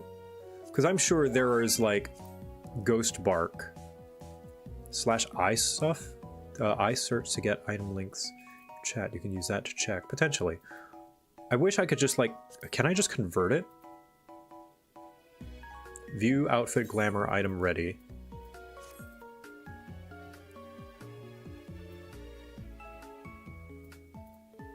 Like this, I wish I could just take whatever items that, because this isn't stored as a set, I'm pretty sure, as an outfit glamour. You gotta yoink it out and put it back in. Ugh, annoying. Oh well. I mean, I might as well do that after I'm done putting the ones that I want to. You have to pull the items out first. That's annoying. Alright, am I weird when... Okay, I don't know if anybody else does this. When it's a level... When it's an item that I plan to make as a glamour, does anybody else lower quality to get rid of the shine? Just so it's easier to see? Or is that just me?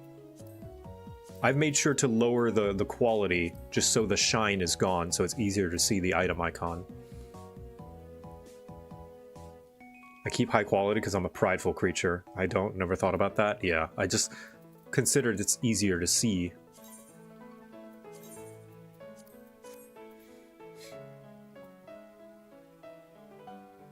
Also, I need to augment these. I've yet to do the newest Alliance raids. That's not what they look like. That's not what it looks like.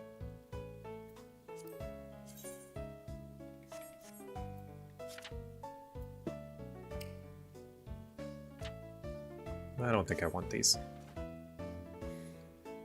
Don't bother augmenting Historia gear. The newest... Father, Gobo would like to borrow some of your clothes from your dresser. What would you recommend? You can take the scarf if you want. I've got a few sweaters in there. No, I want to augment them so that I can dye them. Yeah. I know. I don't care about item level or like gear score or anything like that. It's for the glam.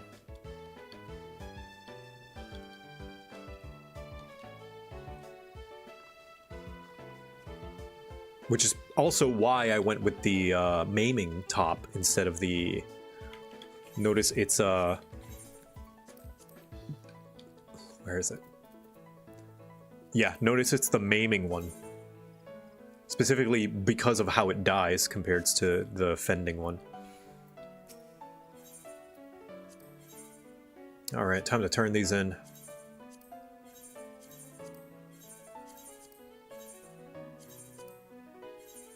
No, not those. Yeah, keep those.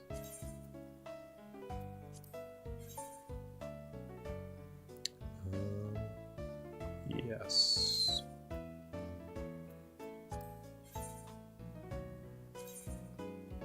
It's Victor colored, yeah.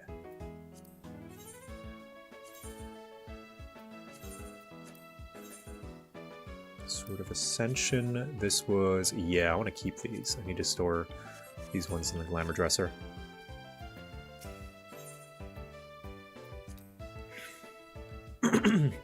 I use the Hide All Armory chest option, and I move items I'm ready to part with in the normal inventory. Oh, that's smart. Let's see. Is there anything that I want to store in here? No, not that one.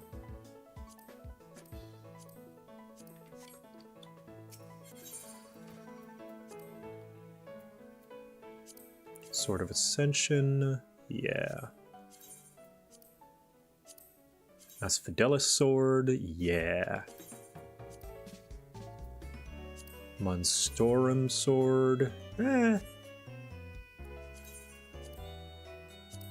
War Scythe of Ascension, yeah. If I ever play Reaper again. Monstrous Knives, I am never touching Ninja. Mandeville Harp Bow. I think that's the best bow I have for Bard.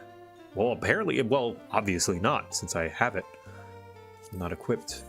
Asphodelis bow, yep. These are glamored. Why not? There we go.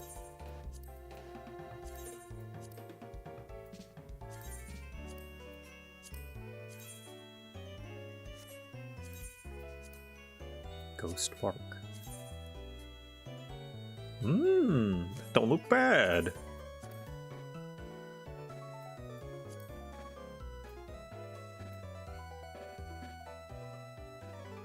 I don't actually care about the Scorpion Harness. I might sell that. No, it's untradeable. Never mind. I think I already put it on.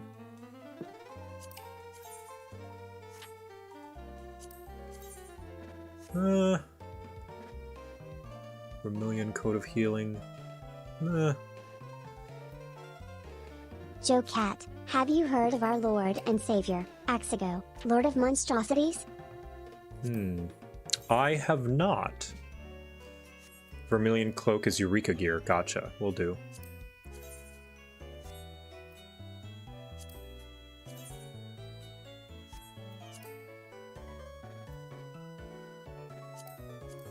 Nope, that's not right.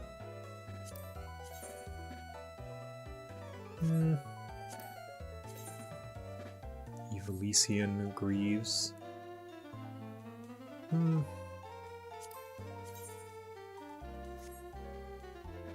Linen gaiters. I've got boots like that already. Strider boots. Is this also Eureka gear? Nope, it's glamour. In you go.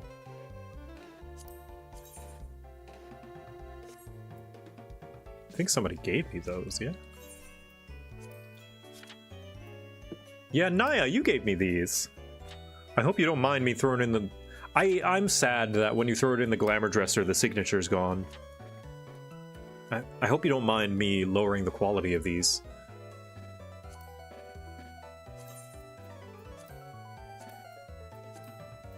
I appreciate it a bunch.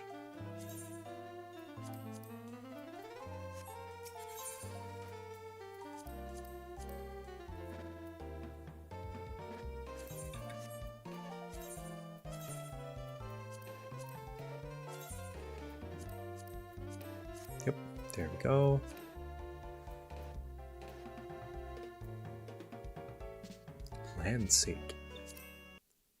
Land-Saint earrings.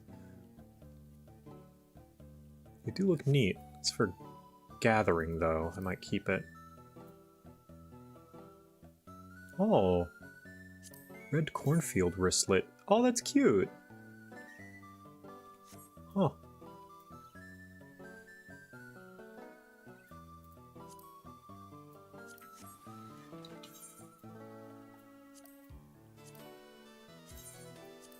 Don't know where I got that. Where did I get that? Oh, Naya, you made me these also. I'll store one. Man, you give me so much cool stuff, Naya. Thank you. From 7.5, I thought that could be cute for Victor and Polly if there's a festival. Oh! Oh, Cybercat Dan. That's a year. You got your golden badge. Way to go. Used to always dump a spiel about using the glam dresser to clear signatures in case people were concerned about negative attention, but it was wordy. Alright. The rest of these. Are you being gross? Are you licking? Are you being gross? Are you being a gross dog? Whiskey! Hello! Welcome, Raiders. I am currently clearing out my 14 gear. I always like heels and designs. Not entirely sure why, but I do. One of the reasons I like the Gundam Barbados, it's got like 6-inch stilettos in comparison to the rest of its chassis. Nice. I'm clearing up my inventory to get prepared to make an announcement for the next Glamour contest. Nice of you to join us.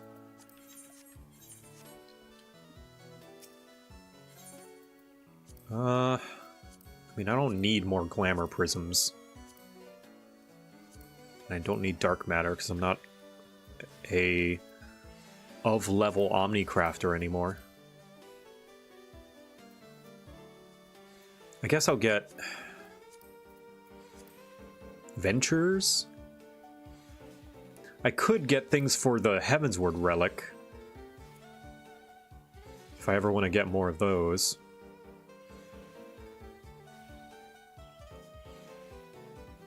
Yeah, these four. No, why not? Is it 5, 5, 5, and 5?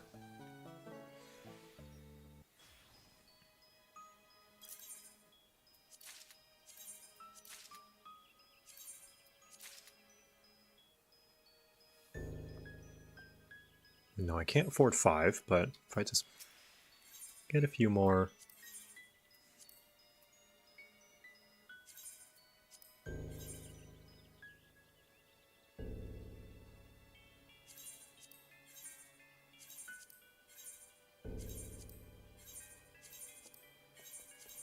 Just to clear out my inventory because it's super full right now.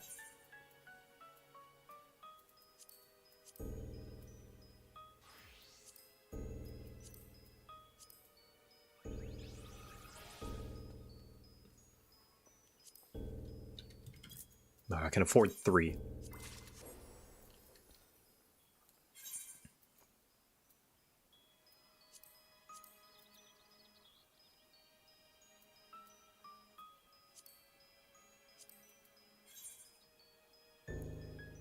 Lumiana, okay. Hey, it's daytime. After I store this with my retainer, and then I'll go back, get some glams, go to Costa del Sol.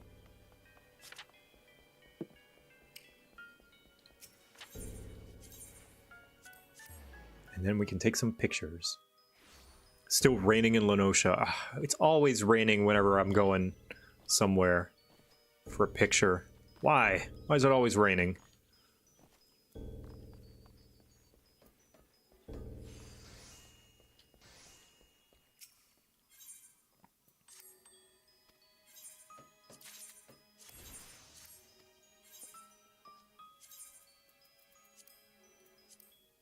Let's see.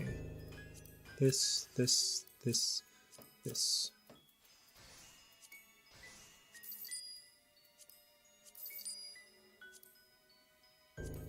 God, my inventory as well. I don't need all this materia.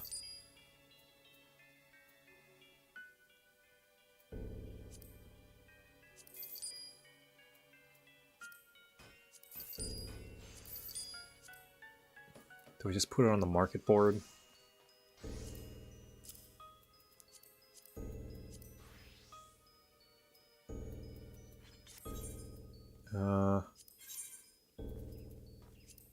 Put it up for sale, why not? 200, nope, not worth it. Just sell it for its market price.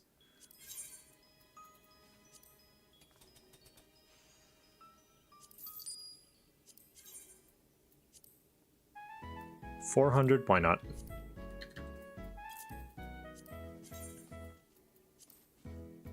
$700, sure.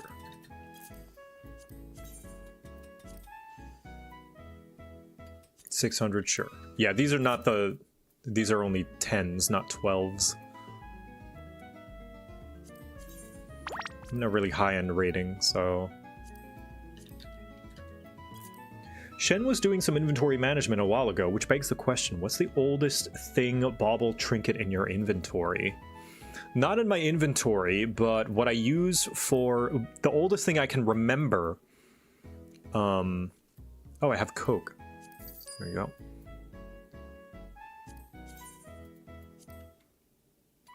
Nah, not worth it. One of the oldest things I remember having is the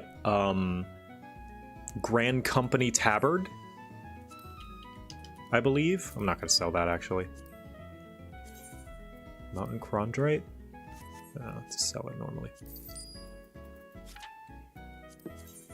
It's what I used to make my 9S cosplay. And I remember that was a major thing, major purchase off the market board I made when I first started playing the game. It was like something like 1,000,000 something gil.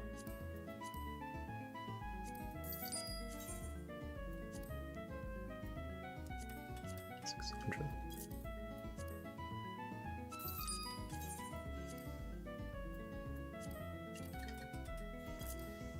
There we go. And I don't need all this food, so I'm gonna sell it. I'm gonna keep the white chocolate and sell pizza. The Archon loaf.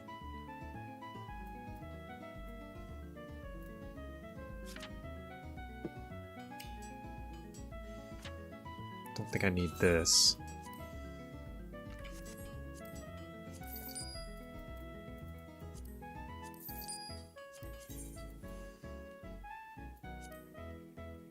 Whoa! I can make a killing off of this thing. Alright, yeah, sure. Wow. Yeah, I don't really want it, so... New treasure map loot, yeah.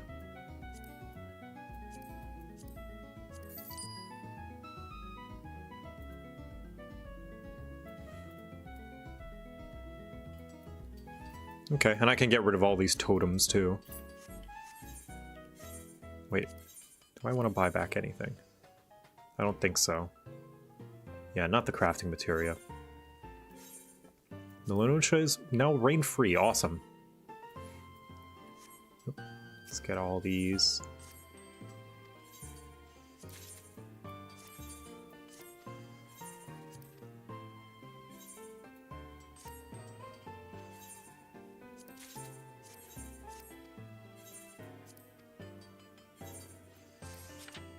I'll take that Coke. I'm thirsty after my pizza. Sorry, I already sold it. You'll have to drink water instead. Now then. Don't sell my neon light, father. What will I use to decorate my all-night disco and rave parties if you do? Dang, well, it was mine, Gabo, not yours. If you get your own neon light, then you can decorate your disco however you see fit. But you can't just take other people's things and claim that it's yours just because you want it.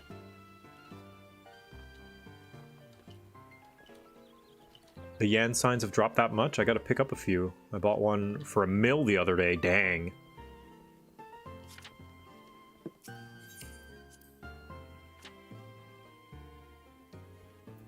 Now then, this outfit, is there anything in my dresser that would fit better?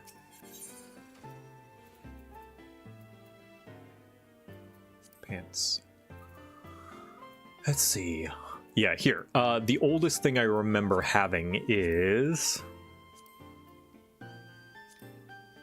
I don't think it's the oldest item in... Have you heard of the critically acclaimed game? Mm-hmm. Those in the know call it by name if you want to ascend to heaven. Download and install Final Fantasy XI. Oh, Fun 11. for all is up for grabs, as long as you don't mind grinding crabs.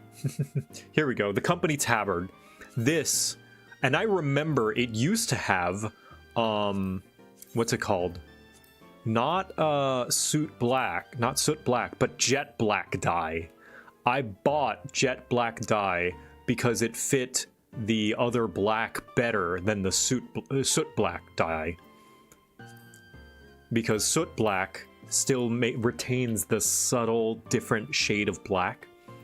So I bought jet black dye to make it look like 9S's outfit. But now with 2 dye channels, you can put soot black on both, and it looks fine. That's still to this day a pretty pricey glam piece because the crafting material isn't common. Neat. Yeah, I remember buying it for 1 million gil. I saved up all my gil, and then I was poor.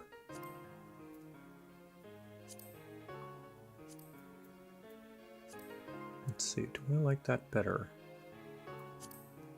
This better.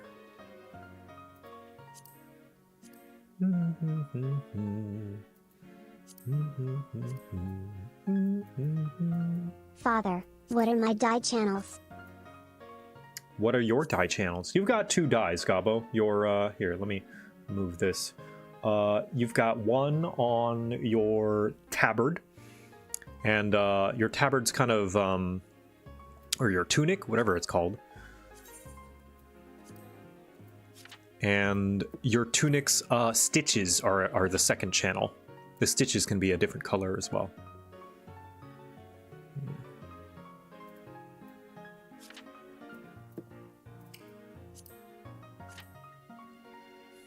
Just go in a Speedo.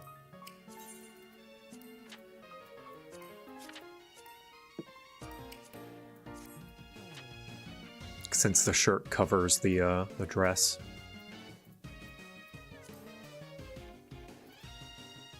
No, I think what I was wearing is good enough. I might take this out, actually, replace it.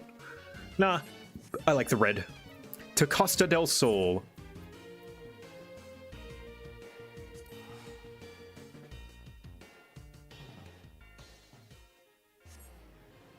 There's also the armoire button behind the fitting room window. Nice. Yeah, I'll check it later. Right now, while we've got golden hour, hell yeah. 10 a.m. in Eorzea time. Costa del Sol.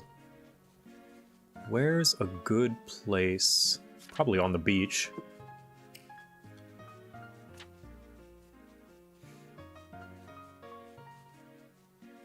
Bloodshore.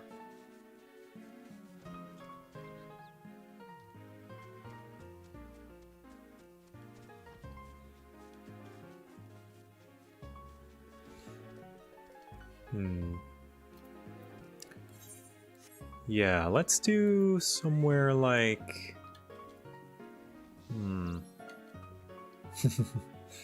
Hello, Naya. Right next to the beach. Right next to the beach. We could do it over here, perhaps. Like right on this rock? No? Hi, Naya.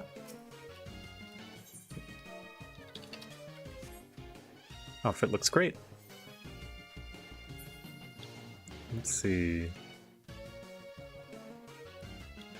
Yeah, what if the contestants stand on this rock? Right here, I think.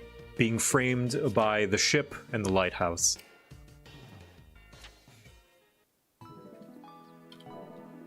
What's a good summer emote? Fan? Slash fan self? Heat? Hot? I don't know what the emote is. Sweat.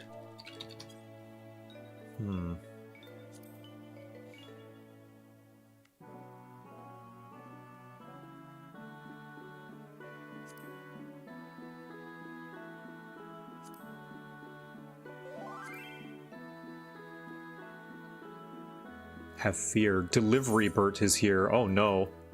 Whoa! Droning away Little Mermaid. Magic Lamp. Lenoshan Shorthair. Oh, free minions? Thank you. Thank you, John Final Fantasy.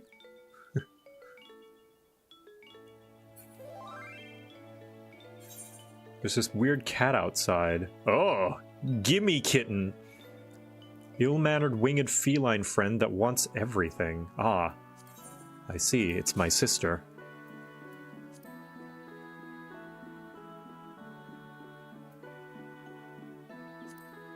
Oh, here we go. I'll shake drink. Yeah.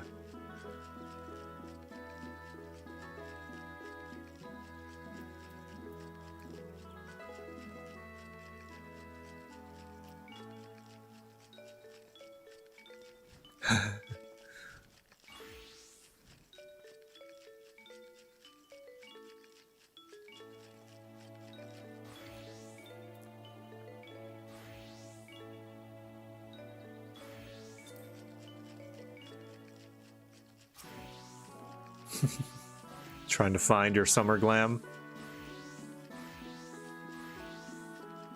They're looking for it. Oh, wow. One of the minions gave Gobo a cookie. What do you know? Ordering minions around is kind of fun. Meow. Hello. Welcome home. Hello. After I'm done with this, you want to play King of the Castle? Continue the reign of Queen Echo? Also, I got a gift for your mom for Mother's Day. Oh. Look. Oh, mangoes! Huge mango. She's gonna love those. She's gonna love this. All right. Yeah. Alright, I'm gonna put the puppy out first. Okay. There we go.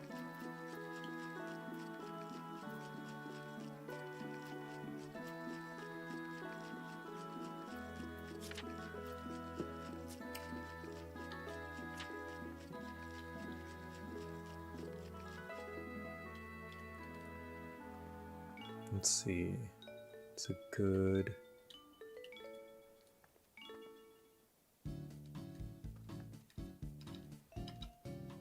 Yeah, that's good. Maybe... Man goes where? Man goes where? I'm not sure. Man goes here.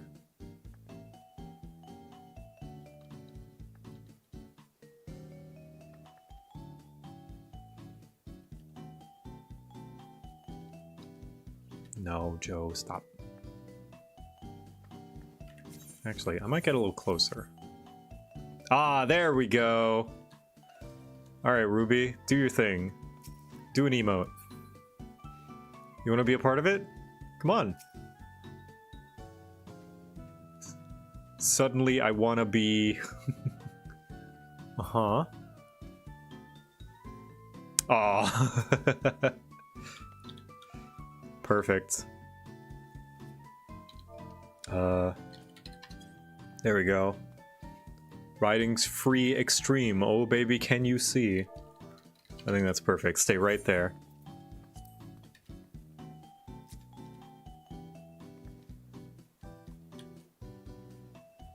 Yeah.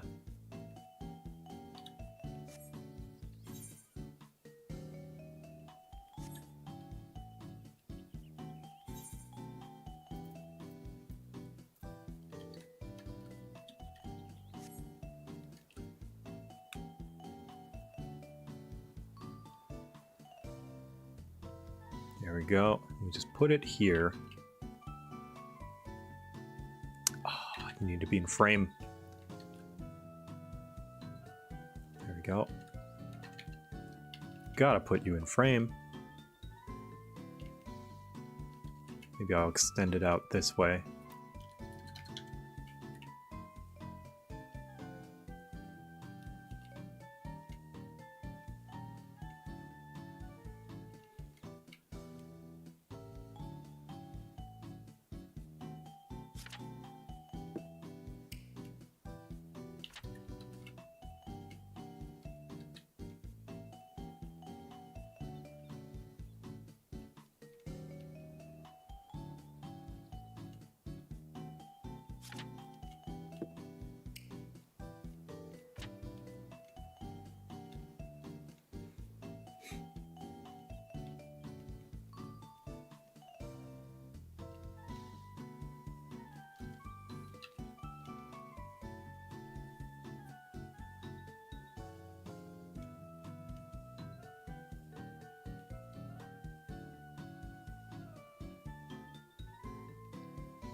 Trajan, there it is.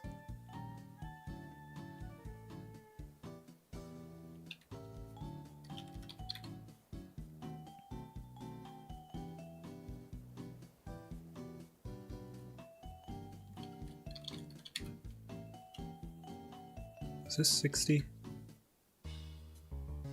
Yes, it was. And There's a guy named Wimplo demanding I challenge him. I wanna send Hootrax if his sneeze is more stronger than that wimp. Wimplo. I don't know Wimplo. Just be safe, Gabo, okay?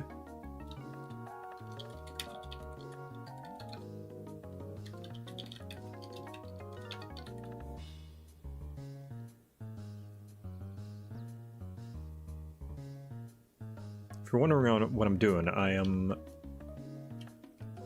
aligning the text before I change it.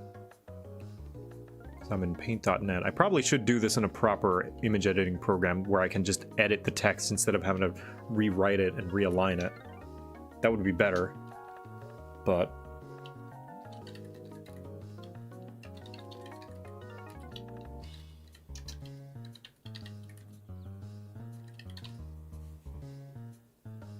I'm already here, so.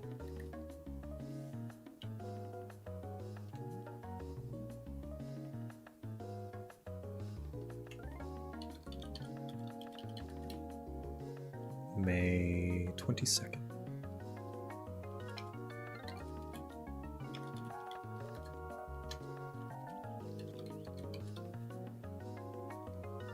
What's this called?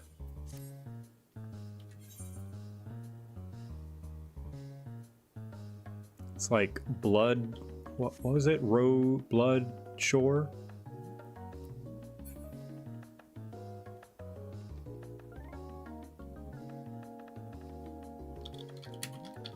I am bleeding, making me the victor. Wimplo after getting beaten by a dragon bar nerd sneeze. Blood shore. Gotcha. Technically, this is the Isle of Endless Summer.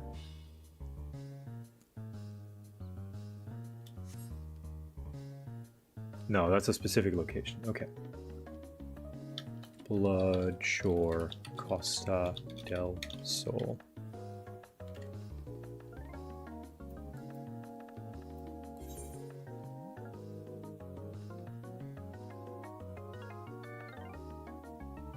Eastern Lenosha.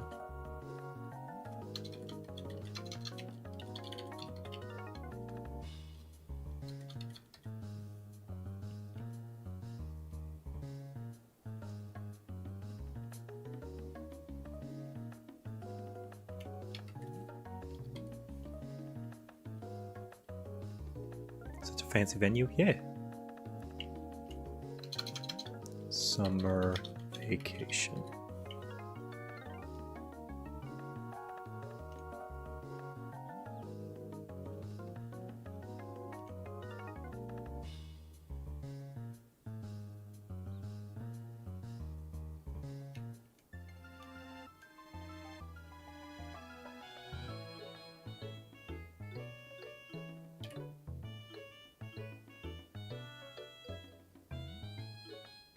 This is a weird remix.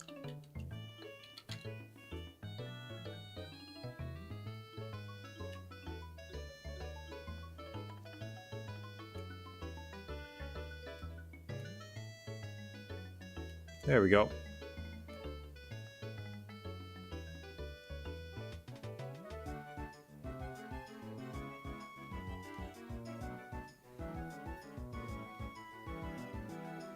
When you are not on rock. The rock? Nah, I'll just say rock. XY coordinates? That's smart, yeah. I'll do X 37 Y 26.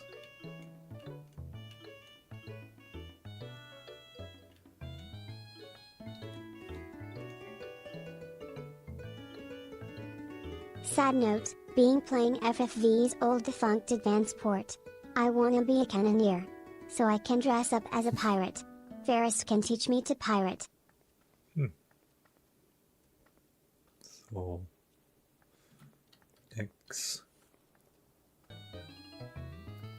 37 Y 26. Is this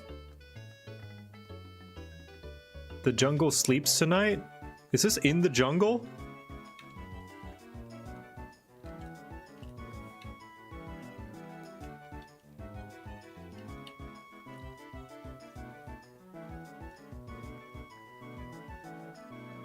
How do you know what fonts to pick? It's just a preference you choose, or you stick with it? This font specifically I chose because it looks like the font that 14 uses for like quests accepted and stuff like that.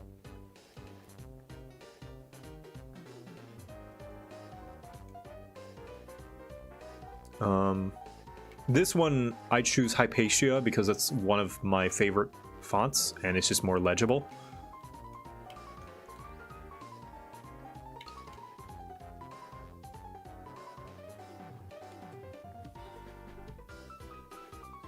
There's a font called Hypatia, yes. Why, what is Hypatia? What's that mean? Oh, it's a philosopher, yeah. It's one of my favorite fonts. Here, I'll show you.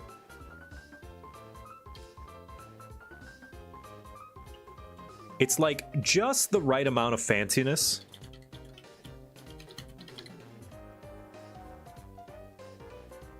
Impossible Civilizations. I did a game design project on it in college. Wow, cool.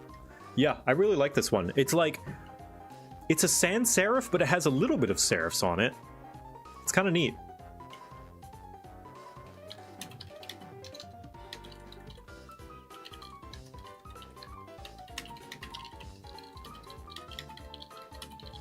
I feel I was denied. Essential. Need to know. Information.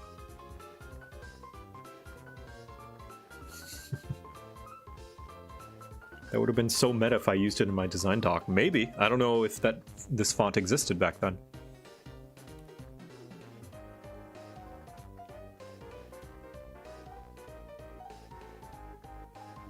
Yeah, I really like it.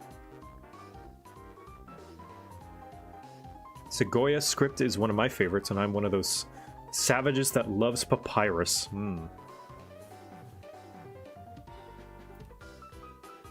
Anyway, let's save this one. Glamour Contest 3.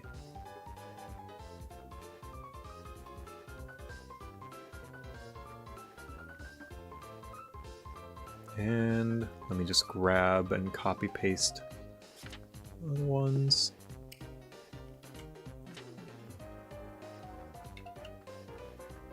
Number 3.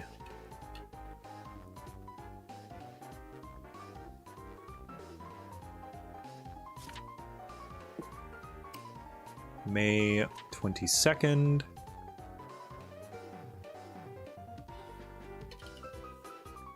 PM CDT.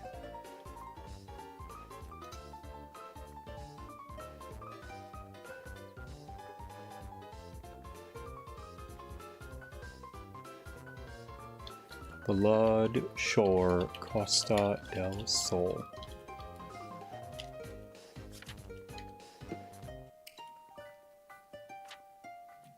It's La Festine. Da, da, da, da, da, da, da, da. Da, da, da, da, da, da, da, da, da, da. Da, da. L'ami.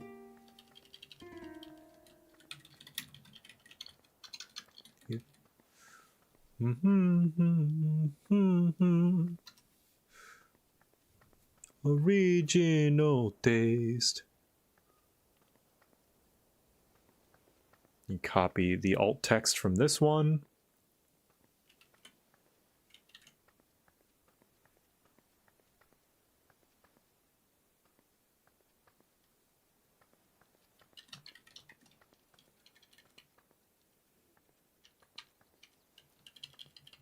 Summer vacation.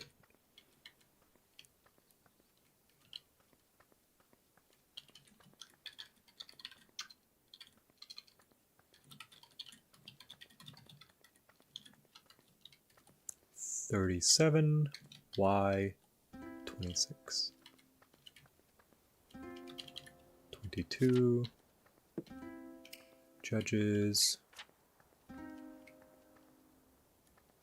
demo,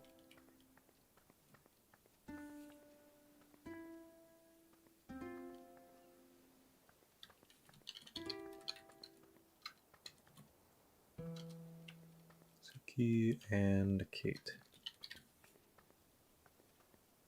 Okay. I'm sorry, Father, but I accidentally have a demon inside me. It will break free and destroy the world. Unless. Hear me out. It is grilled with 5 cookies.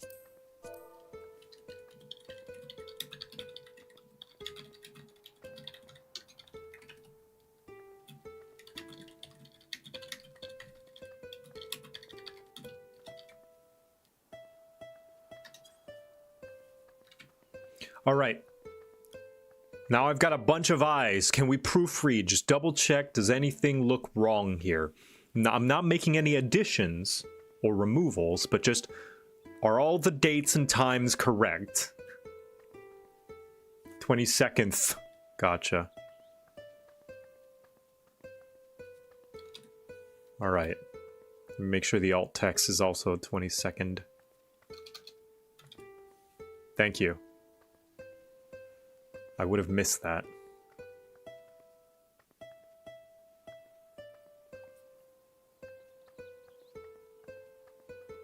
Tootie tooth.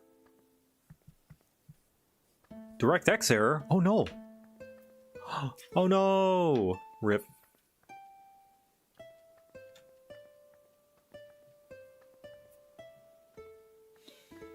Both alt text and main... yeah, okay. I'm pretty sure everything else is good, right? There she goes.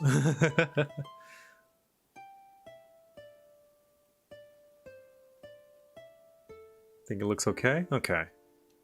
All right. Put it in the Discord as well.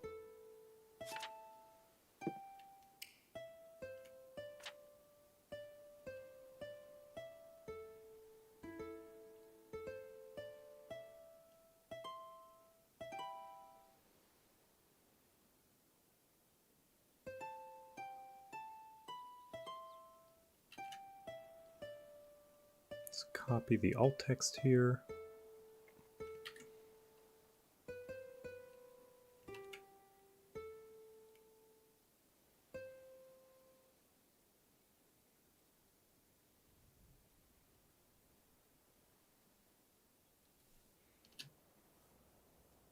Cool.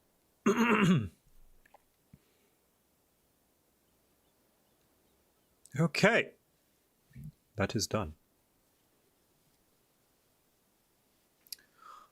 With that done, I am going to go back to Gridania, log off, and then we can play some King of the Castle with Queen Echo.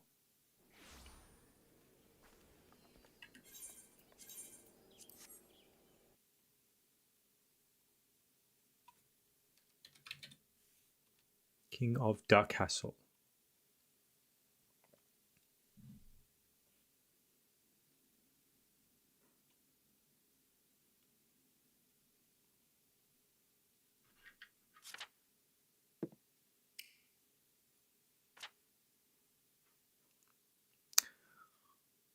Friendly Heavy gave me a sandwich. Ruby Arch just said, how do you find your partner? Echo location.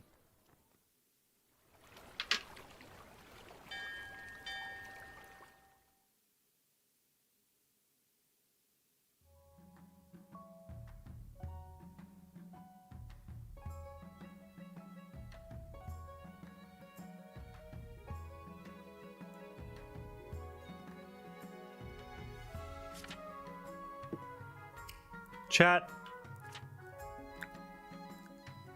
Crab Ruby for me while I go get my partner.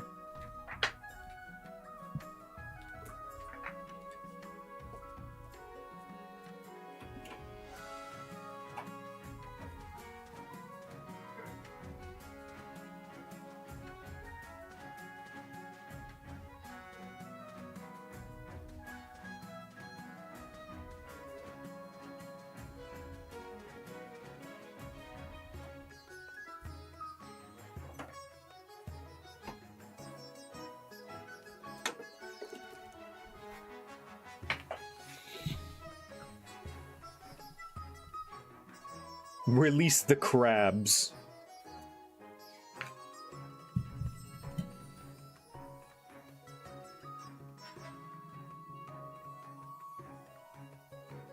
Let's see here. Let's turn on the overlay.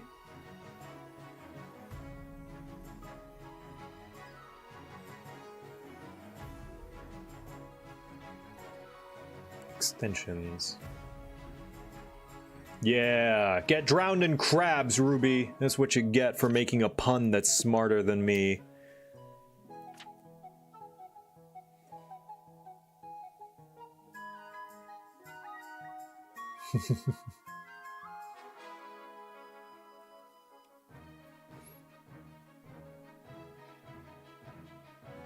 Is it castling time? You bet it is.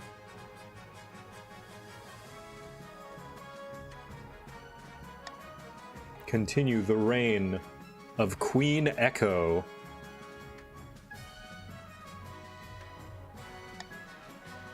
There we go. So those of you may join by using !join in Twitch chat. Let me also change the category.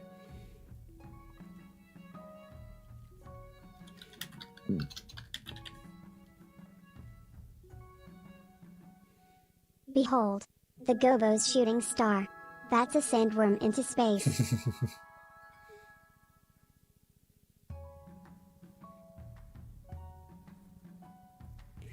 You don't need they, them, just they will work. If you put if you put a slash like he, him, she, her, it won't work. You just use the first one.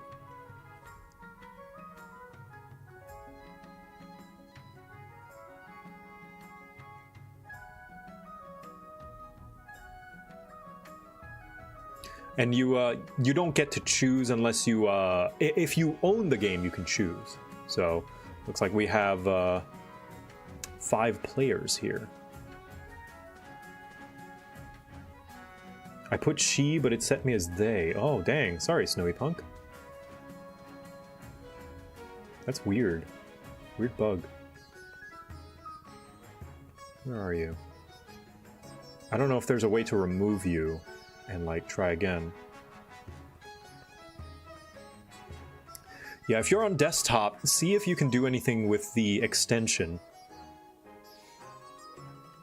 If there's any way... You'll likely be put back on the faction you were in the last time you played. Oh yeah, that's it. Yeah, you'll be put in the faction, because we're loading a game, so if you were a part of this game, it'll put you back where you were. Welcome! Go get your chair. Mangoes.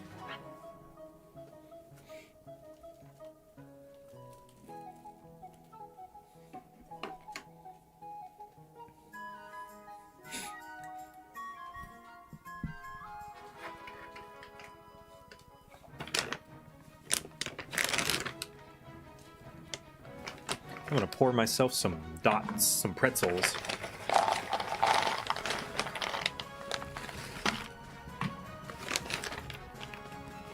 Final rise of my pizza dough. Nice. Oh, meow, meow, meow. I came up with a joke. Yeah. How do I find you if I'm lost? Is it? It's either like echolocation or meowing. Yeah, it's echolocation. I came up with that myself. Me, I did it. Yes. No one has ever said that to me. Yeah. Ever.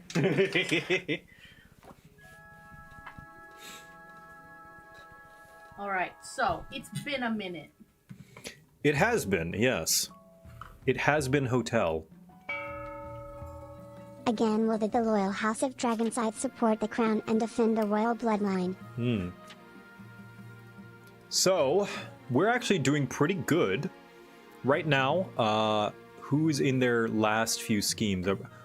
Yeah, the Grandees are in their second step of scheming, as are the Barons. They want to lower your stability, whereas the Counts want to increase your wealth. They're in their final step of their scheme. So if at any point your wealth reaches or exceeds 4,600, you automatically lose, and the Counts automatically win. Good to know. So, Counts, what your goal now is to make Echo richer. And the... Subscribe! Subscribe.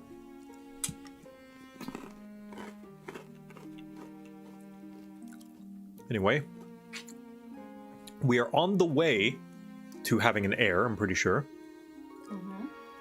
And once you do, they'll check in on your aspiration, which right now is farming. You've got 17 farming total from the 3 regions, which is not bad. Been really enjoying the streams this last week, JoCat. Had my upper teeth ripped out last Friday, so been able to enjoy catching your streams from having to miss work a few days. Aw, I hope your recovery goes well. Glad of you to join us. My sister had to have that. She had dental crowding and had to have her canines. Or no, Betsy had to have her canines removed. Oh. Although my younger sister did also I think she had to have the canines removed. She had to have 2 of her front teeth. Oh, dang. Removed because of overcrowding. I can't believe you're Pregante, Joe. No, not me. It's Echo's wife is Pregante. Is she? Maybe. You're gonna have a child. Somehow. I mean, we're working on it. Yeah. We've got Kant Raikaiko. Your Highness, too long have we let tensions simmer between us. We are citizens of the same kingdom, are we not? We worship the same god. I just want to assure you that the Counts are loyal despite the rumors, and to prove it, let's hold a ceremony of friendship where we renew our feudal vows. Oh, is this... Is that my wife? I don't think so, because they wouldn't name your wife after an actual chatter. What does that involve? It's basically a big party followed by a renewal of our vows of loyalty. This is a Counts-only affair, by the way. Other regions are not invited. Though unfortunately, we still need the Council's approval to open the Treasury's purse strings. Ooh. Oh, we can bring the Treasury down. Ceremony And of... the stability up. we can't veto this, though. Yeah.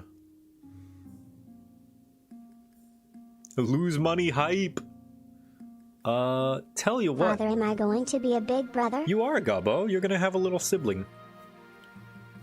Well, I mean...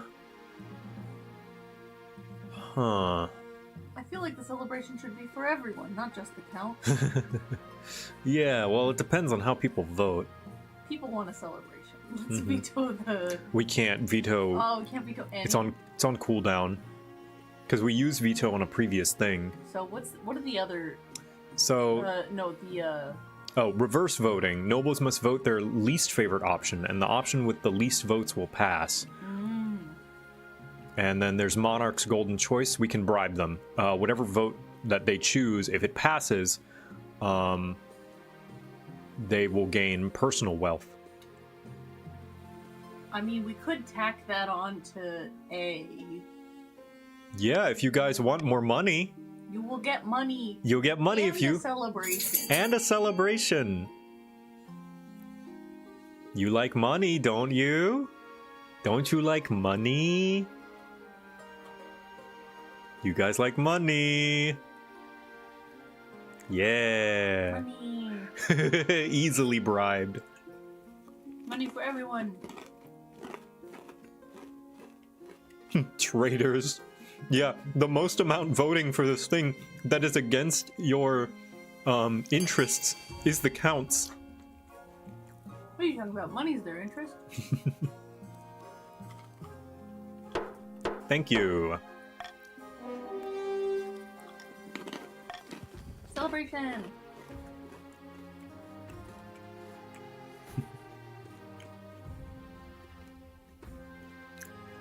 Execute the grandees and barons that voted A. They are traitors to their cause. They are. Because they want our stability to go down. Across the kingdom, workers down their tools for the day to celebrate the enduring friendship of the Counts and the Queen. Meanwhile, you lead the Counts on a public procession through the capital. Yay! As the sun sets, the Counts kneel before you in the city square and repeat their feudal vows. You anoint each of their foreheads with a dab of sacred oil. They rise to their feet again and embrace you one by one. I am loyal to Queen Echo. Thank you, evil tiny wolf. I think we appreciate that. Yay! A philosophical meeting. Ortega arrives in your throne room, dressed in rags and flanked by the palace watch. She lifts her chin defiantly as she walks. Wait, is this the witch? I think so. Yeah, we were like, hey, let's go get a witch to help it with some kind of problem, right? I don't remember. It was basically it was like a witch in the a person teaching magic. Oh yeah. In the woods, and we were like, just let them be. Just let them be. Yeah. Somebody was like, I want to become a witch too, and then they died in the process of like growing, right? Yeah. Maybe. I don't remember. Something like that. So you don't believe in owning things? Getting rid of what's unnecessary is how you move closer to the ninth god. He has given me the ability to heal, and so I must use it. How can you claim to have anything to do with the ninth god? She's a heretic, plain and simple. That's right. She asks everyone to get rid of all their possessions, but instead of giving them away, they're just burning them. Oh yeah. By the ninth, I'm no such thing. He's just afraid of whatever he doesn't understand. Ooh. Have Ortega exiled from the kingdom. That'll lower defiance. Ask Ortega to preach in favor of the crown. That has a chance to succeed based on faith. Have her executed. Well, I mean, all of these will probably lower defiance. And defiance is not really a problem for us because our stability's high. I don't really care about defiance. Yeah, we don't think really. any of these really matter to us. Yeah, unless something crazy happens with option B. Off with her head, says one person.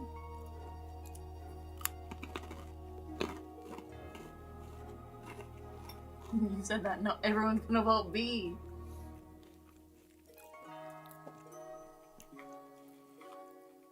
I guess we're adopting her. Yeah. Ask Ortega to preach in favor of the crown.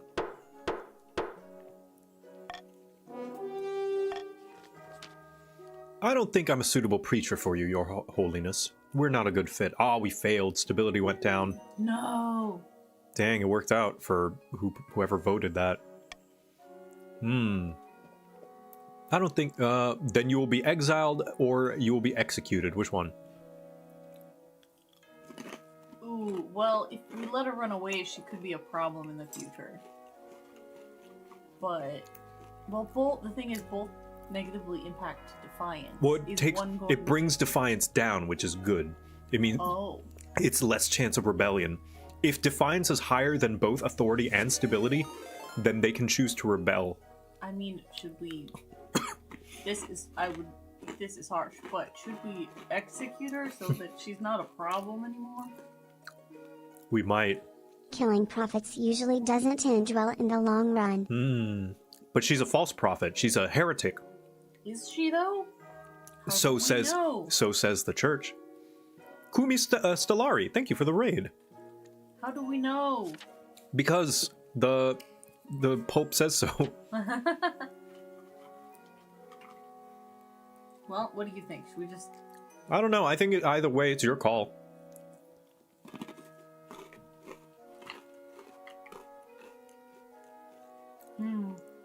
Chat, what do you think? I see a few off with their heads. Maybe we poll it. Yeah, we'll do a Twitch poll. Another poll from the council. How to deal with this Oh, heretic? Did you get dinner? Yes, Kate Fetter. Exile or off. Oh, she wants my mango. Mm-hmm. Can dogs have mango? 1 sec. Yeah, take your time. What'll it be, chat? Okay, well, chat, she is farting. She is wagging her tail so intensely, she is farting up a storm. Can dogs eat mango? I say that we let her live, and not just because she gave me a cookie.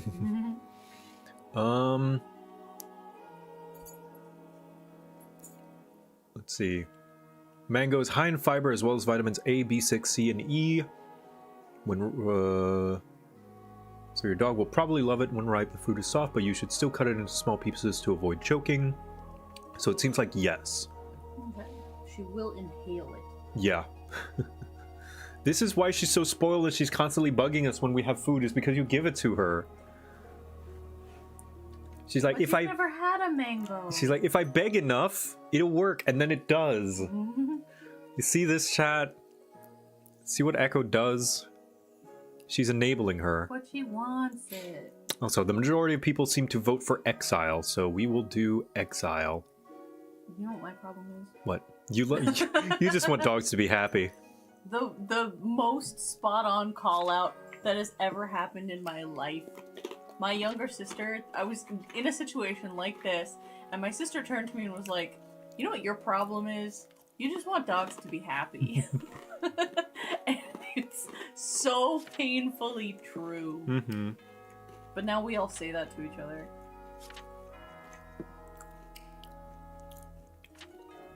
No matter the pet, the mom will always spoil it. It's true. Mm-hmm. All right. The council says exile. So exile it is. I will leave if you order me, Your Holiness. I'm not interested in rebellion. But my followers won't like it. As she's dragged away, Ortega holds her head high. You have her shipped No off... matter the pet, the mom will always spoil it. Mm-hmm. Yep. Ortega holds her head high. You have her shipped off to the lawless Isle of Saul, where she can't bother anyone in the kingdom again. Let's hope so. Now then, these upstarts are saying they have a right to your throne. No doubt the nobles are already scheming to crown their region preferred claimant. Oh, no tax season, no nothing. Your heir. My child.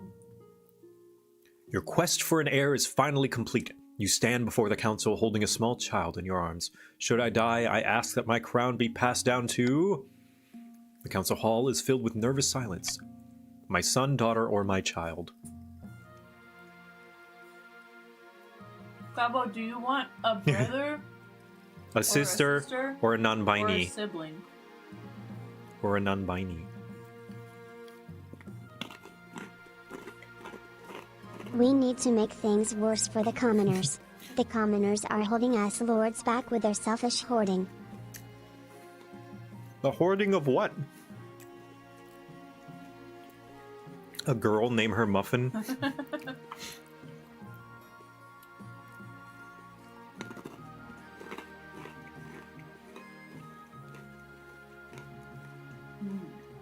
Should we poll?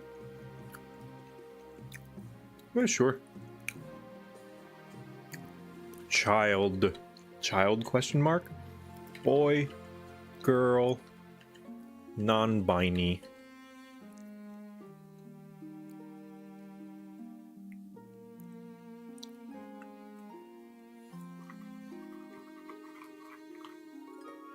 I still love that the VTuber thing picks up your eating chips, yeah. Yeah. It's kind of adorable. It's like you're eating a little invisible snack. I will be happy no matter what it will be. Aww. Okay, we'll let Chad decide. Also, ads incoming. Pardon the ads.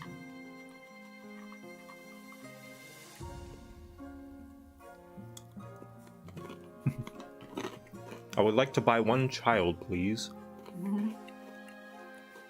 That's called It's mostly adoption. looking like just a child. Yeah. Give us the child. Jeez.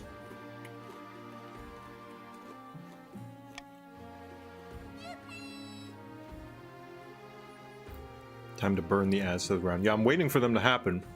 There we go. I'll make the decision in 3 minutes.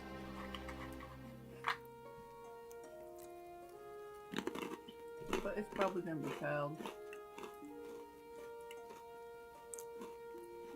Nomming on chips as the stability goes up as the Crown crowd the child for boos. lowls. Surely nothing will go wrong. Well, we will crown the child eventually. Should I give Muffin a little mango? You can if you want. What if I do it in her bowl? In her bowl, I think is better. Okay, I'm gonna give her a little mango. Yeah. She needs to recognize that her bowl is where she eats food. Yes. I'm also not gonna give her mango until I'm done. Yes. That's good. That's smart. Thank you. There's nothing else for her to beg from. Looks like your child will be non-binary. Yay! Can you name the child? No, it's automatically gonna be Echo the Second. Oh.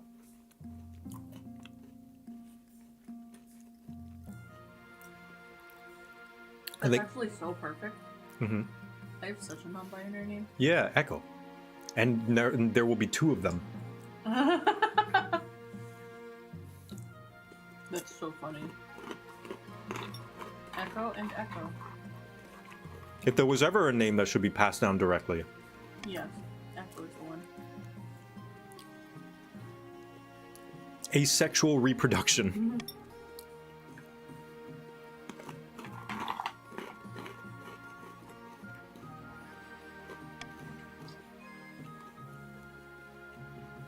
To be heard throughout the ages.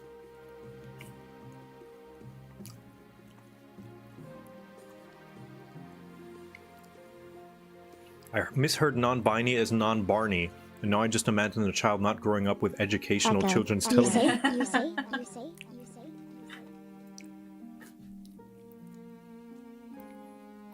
Non-Barney. No purple dinosaurs in this kingdom.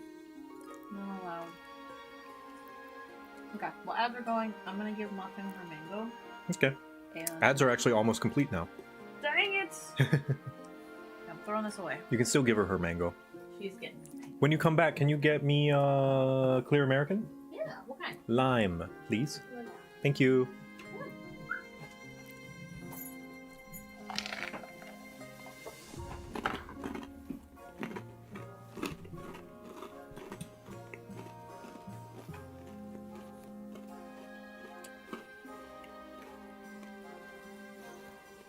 Can we please wreck the stability, you fools?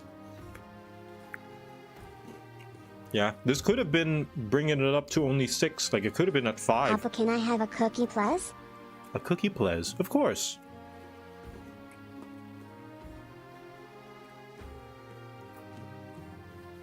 Playing the long game, yeah. There's no way you guys are going to rebel. Your defiance is way too low, so you have to do your objectives. For those just joining us, as a reminder, your goal is to usurp the throne. Your schemes right now, specifically, are, for the counts, raise the treasury to at least 4,600, and then you win. The counts are on their final step of their scheme. For the barons and the grandees, you want to lower stability to 4 or less. Why do we need personal wealth? Personal wealth can be used to fund various different buildings that can affect different stats. So you might be able to fund a building that reduces stability. I wonder if I speak Russian. Dumаюshto, da. Papa, Yaruski ili Amerikanits, ili, может быть, Gobonski. That's pretty good, Gabo. I don't know Russian, but I presume that's how you pronounce those letters. Da. Money can be exchanged for goods and services.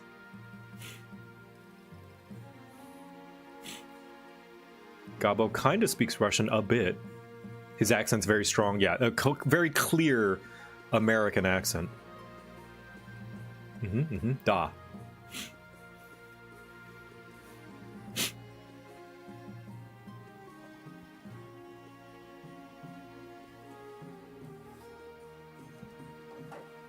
I am returned.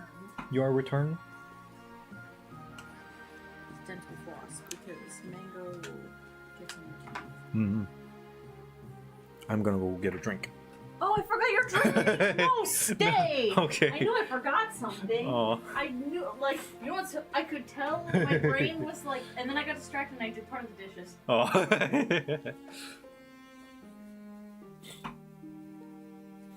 I like my wife. She has ADHD.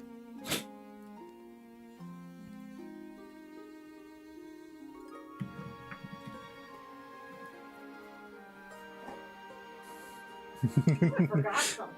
I didn't want you to feel bad, so I was willing to just get up and go get it. Da, jest swobodno govoriuna języko tekestva. Apparently Gabo can speak Russian. Good job. You're spending too much time with Circuit.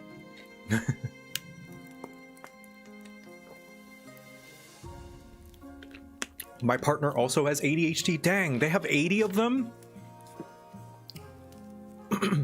Far too many. Too many. Anyway, my child.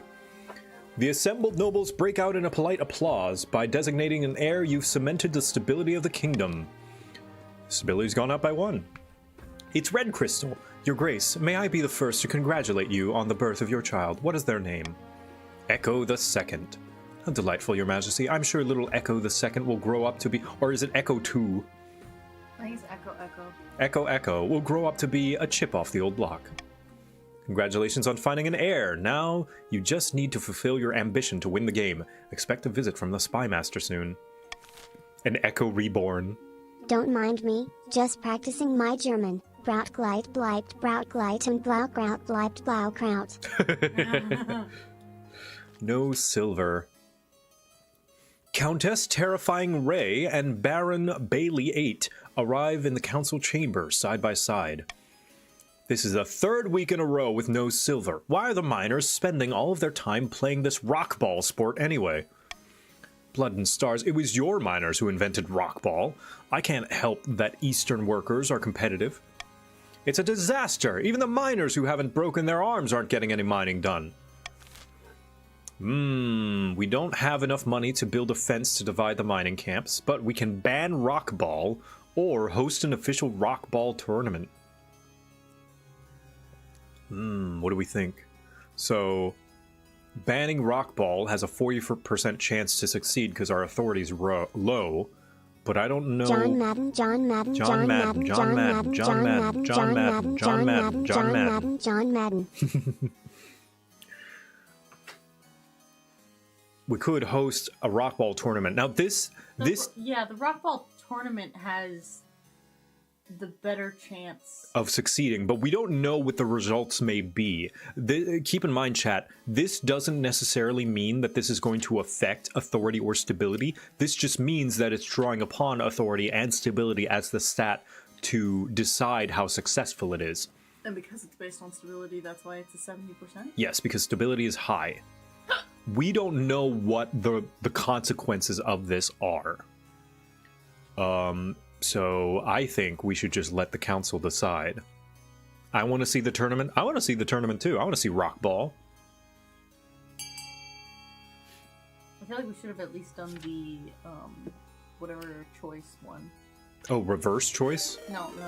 Like The, bribery? Give them money for voting? No, I thought we had the other, like, there's one that's Come on, like, Jaden. if enough people choose it, then... Stability goes up? Yeah. Maybe, but that just would guarantee that the other thing was picked here. Because two factions don't want our stability to go up. All right, very, very close. But it seems as though the counts really want to see Rock Ball. Rock ball. Oh, Defiance has gone down on both. The first annual Rock Ball Cup is a smashing success, with the Eastern Geodes edging out the Marcher Moles. Countess Terrifying Ray even stands proudly with the filthy competitors as they hoisted the gleaming silver trophy. In the aftermath, silver production reaches new heights, with profits shared equally between the two regions. Oh, wealth has increased for some of the counts and some of the barons. What's your local delicacy? As a Scotsman, I'm legally obligated to chant that I'm going to deep fry it during the ball game. Ooh, I think our local delicacy is jambalaya. Or crawfish. Or gumbo. I thought they were talking about our in-game count. Oh, in-game. Oh, okay. Let's see. What's the East's local delicacy? Probably blood bags. Sorry, blood sausages. It would be something fish and blood. Yeah, I think... Fish liver? Yeah, blood sausages, I think. Blood pudding. Chocolate chip. Furious followers, this is Grim Corvids. Your Majesty, that troublesome philosopher Ortega is gone, but her followers are marching on our estate demanding justice. It's the same in the march, says Kuros.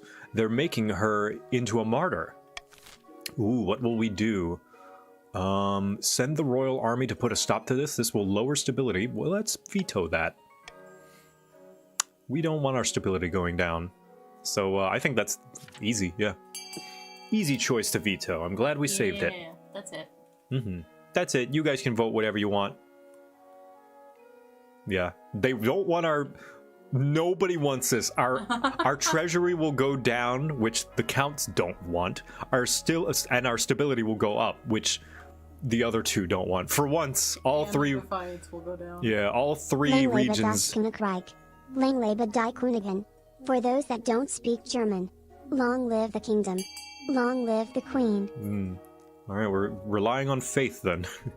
For once, united in single purpose, except for these stragglers. Ask the church to preach forgiveness on all sides.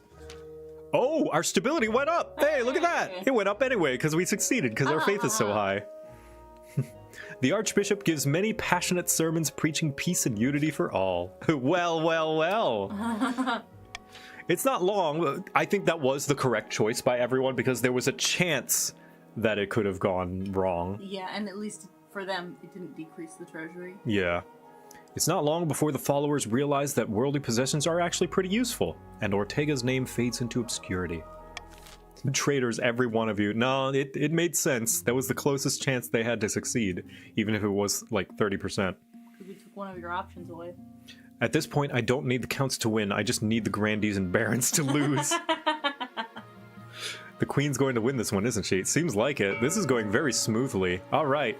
Here is where you can use your money to fund. If you fund the cathedral, faith for the barons will go up. If you fund the prison, stability will go down. If you fund the aqueducts, farming for the counts will go up. If you fund the observatory, faith for the counts will go down. If you fund the Grand Bazaar, trade for the grandees will go up. And if you fund the theater, Echo's authority will go down. I think it's a pretty obvious Obvious choice here. Watch the prison just shoot up. Yep. Support the crown and fund farming. Fund farming. Vote C. Fund C. For farms. For farms. You will starve in a room full of gold. That's all you will have to eat. Fund the aqueducts. Yay. I was gonna say it's because I let them throw me into a lake. Yeah. As my first royal action. Mm-hmm. Legitimately, that may have, like, snowballed into the position you are now. Because that's one extra stability that's you have had throughout this entire...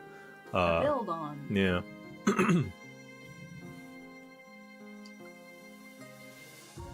Why are you guys unironically funding C? We don't want you to win? Because we are manipulative. Because chat is easy to influence. Yes, if Echo gets high enough farming, she wins, basically. Or she has a higher chance to win. I can't win. Not a guarantee. Some people do want Echo to win, so I help the Your chat queen. is nice. Yeah. Of course, chat's always nice to the person who's not the streamer. That's always the case, where it's like... I think there was one VTuber that's like, don't tell your chat that you're married. They will replace you. Your husband will become your their Oshi instead. And I like that better than hiding your relationship. Where, like, a VTuber girl revealed that she had a husband, and everyone's like, put him on! He's our Oshi now, not you. Go away. He's our new Oshi. Papa Joe is a royal advisor, yes indeed. I am. I'd help Joe if he was king, but he ain't. No, you wouldn't. I was king 3 times in a row, and where were you? I was king 3 times and failed 2 of them. It took the 3rd... No, I actually never succeeded as king. I failed all 3 times I tried to be king.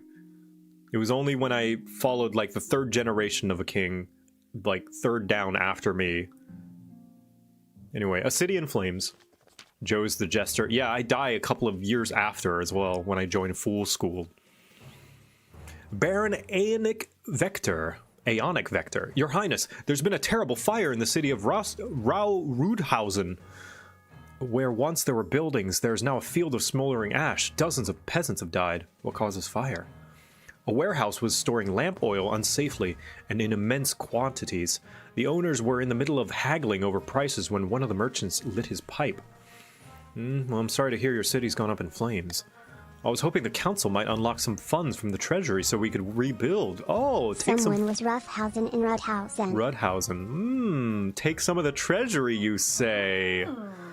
Let's see. Offer no help will decrease stability, so let's veto that one. I think, yeah, vote however you will. Yeah. Rebuild the city exactly as it was, or introduce warehouse regulations. I mean, I'd like to kind of do both.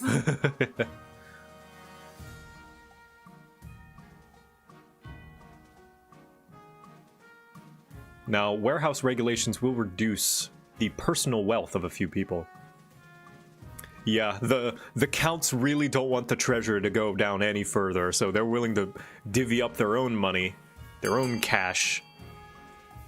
Alright. That is going to increase defiance, though. I guess the architects really don't like regulation. Oh, authority went up. Most of the townsfolk celebrate that justice has been done and future disasters have been averted, though the barons, who bear the cost of rebuilding, grumble that money could have been much more helpful. Great God, what is the point of having a queen in the first place? Meanwhile, merchants chafe against the new regulations. Many migrate to other regions where the laws are less restrictive. Ah, who needs them? A sacrilegious request from Charon Graves. Your Highness, I'm as devout as anyone, but it's beyond ridiculous that for one day of every week, all the shops shut and no work gets done. I know, it's the 9th god's holy day, and the day he rests after slaughtering the other gods like cattle, but must it interrupt trade? I'm leaving profit on the table. And need I remind you that the East is the economic powerhouse keeping the kingdom afloat? I don't know, the grandees are doing pretty good for themselves. We should receive special dispensation. They want to be, not have to follow a rule. Yeah. A reasonable enough request. You want to carry on working through the day of rest, or High Inquisitor won't like this. I feel... Lol. maybe just Lamau. the question... You want to carry on working through the day of rest? Not me, personally, just my employees. This is sacrilege, by the way, says the High Inquisitor. How long have you been standing there? The night ensures I appear where I'm most needed. I assure you, High Inquisitor, I have nothing but the utmost devotion to the ninth, but I need to think about my profits. Alright, what'll it be? Allow people to work on holidays, but only in the East. Their wealth will go up, I believe, and their trade. Faith will go down. They've not that much faith. Allow people to work on holidays throughout the kingdom, so stability will go down. Faith is going to adjust. I think faith for everyone's going to go down. Trade is going to adjust. Or keep the weekly day of rest. Do we want to bribe people?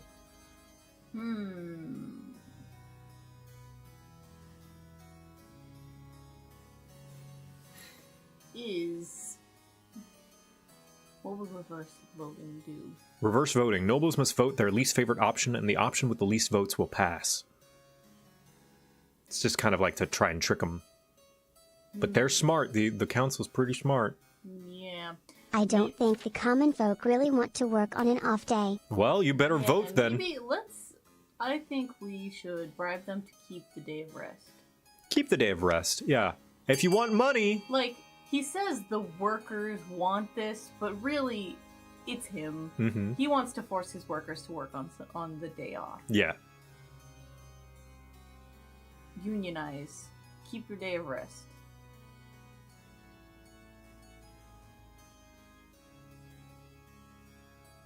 Oh. Ooh, oh no! No! They're teaming up! Two regions versus one. Keep your day of rest and get money. You can get. Oh, you could profit. What about the money? What about the money? Don't you want money? Ah, man. Curses. Dang. Allow people to keep working. They're just getting rid of all the regulations. I mean, I guess it is better for the people. Alright. You're going to burn, all of you. The Inquisitor's right. The Council will pay for its sacrilege, says Xenanor. My countryfolk will never accept this. Ooh.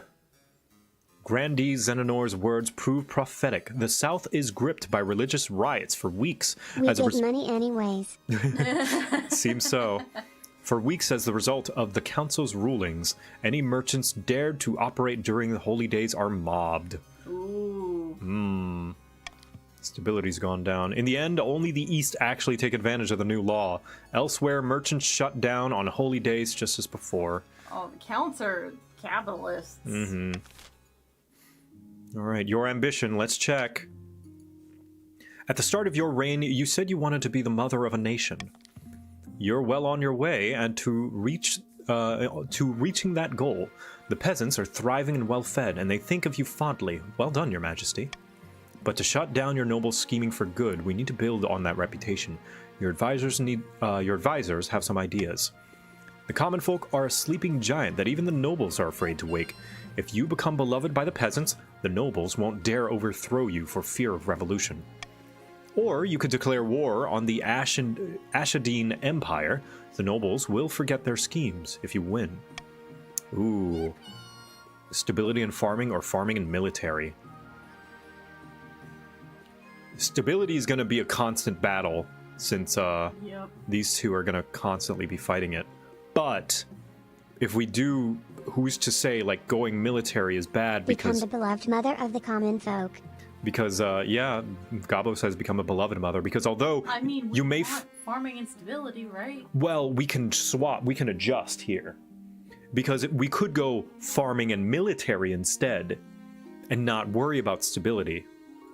just let them get their second scheme off while we focus on military, because that way we're not dividing our focus and attention. But Is our what is our military? our military is at 14 total. And our farming? Is at 18 total. So we could go continue farming and stability, or we could do farming and military. Or rather, not continue farming and stability. Now we have the choice. Now, farming and stability is going to constantly check in on farming and stability, which is to our benefit because we want to keep our stability up.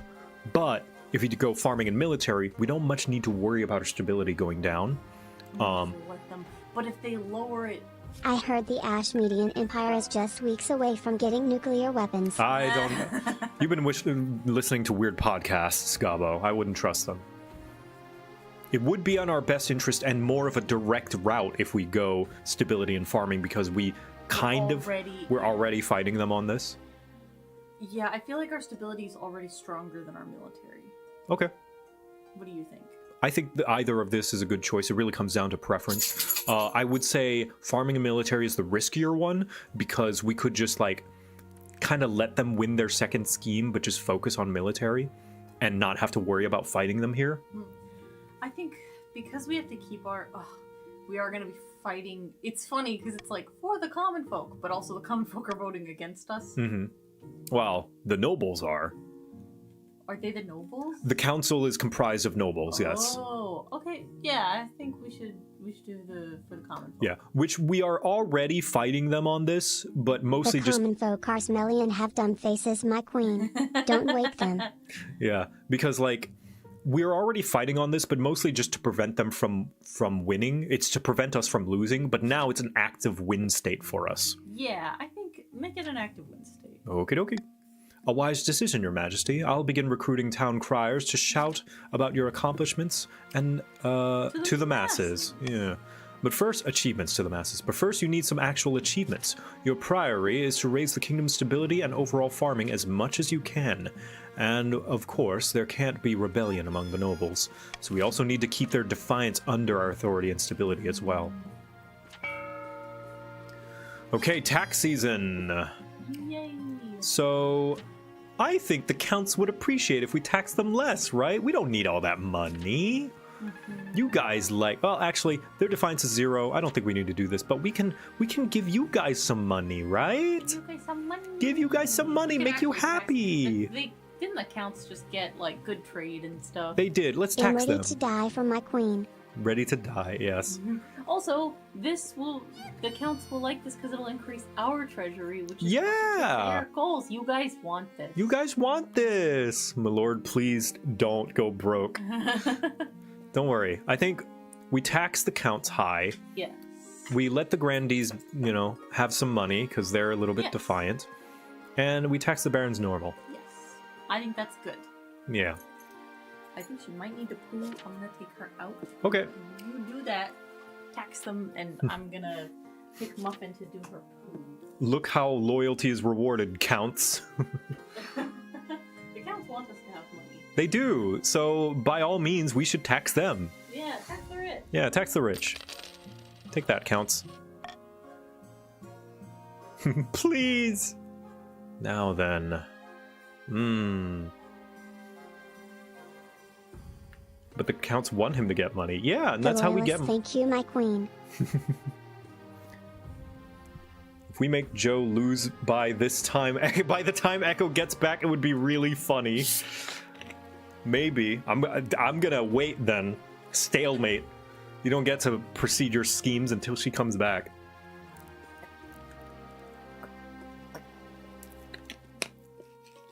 Did you instantly win the ambition? No, not yet. Basically, how it works is every season, our spy master is going to check in and combine the stats of our 2 ambition goals and give us a chance at success. So that's why they say raise it as high as you can. So maybe right now our chance at success is a 60% check. But if we raise our stability, it might be 70 or 80. I saw Ambition Beloved and was like, oh shit, yeah, no, we haven't won yet. Even if it's at 90%, you guys are still in the game. It's not over till it's over. 18 out of 30. Gotcha. Yeah. So, yeah. So farming and also stability will play a part.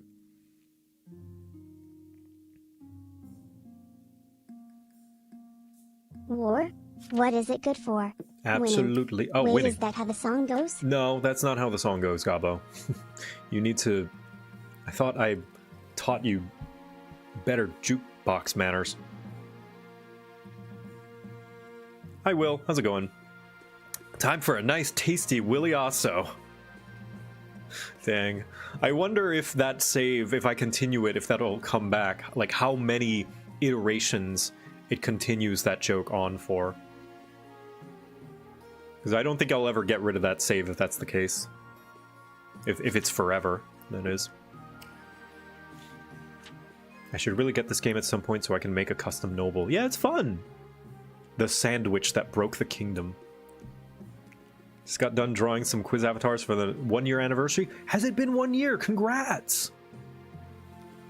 Wow. I still feel like I saw the first quiz just like a little while ago. Way to go. If you guys want to see basically what I ripped off for my quiz show for Quizzical Engagement, but with other video game properties, watch Willy-Osso. They're the one who basically originated, not originated, but the format that I stole most closely, who they themselves also stole from, what was it, Pokemon quiz? Yeah.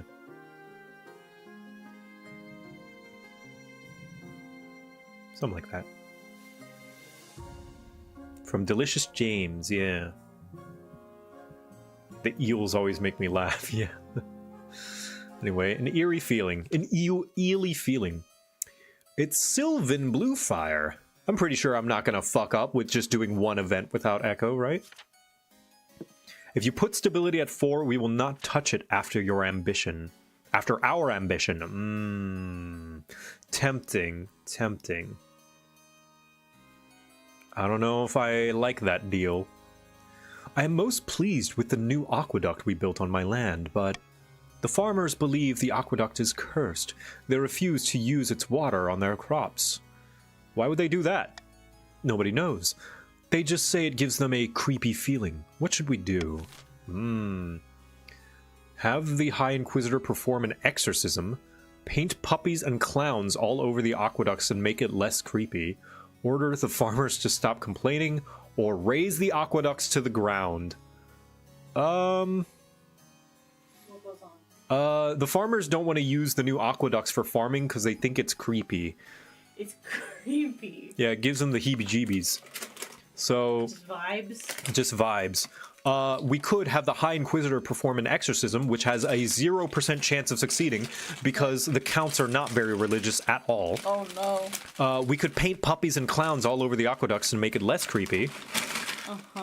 We could order farmers to stop complaining. Order them? Yeah, or... Does nothing. Does nothing, it seems. Or we could raise the aqueducts to the ground. As in, destroy them. Yeah. Well, I don't like the idea of our farming going down.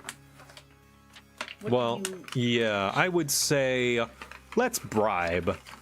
Bribe them to... Stop complaining. To stop complaining. Should we... Yeah. But they're gonna paint puppies and clowns all over the aqueducts. No, we have the choice to paint. I find the Count's lack of faith disturbing. Me too. I can't believe the Counts don't believe in the ninth god. Anyway, they should just suck it up. It's not that creepy. Take your free money. Free money. Anybody want some free money? Free money. Free money. You know what? I'll take it. Yeah. Ryder and the barons and grandees tried to make a deal while you were out, my dear queen. They promised that if we reduce our stability just enough for their scheme to succeed, they won't touch it afterwards. And they'll let us improve it as much as we want. But I see their ways. I don't know if I believe them. You order the farmers to overcome their superstitions and get back to work. Grumblingly, they do so. I don't know why I put their name. Wow, nothing happened. Nice. Ambition beloved. Let's see. Your Majesty. If we get a clown to pose for the paintings, may I have a balloon animal? Of course, Gabo. I'll make you one myself. Your Majesty. Give him a little one. Okay, yeah. A teeny one.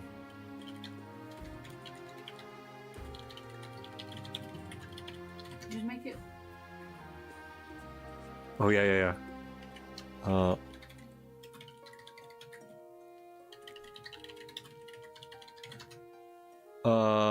where is it? I need a long one.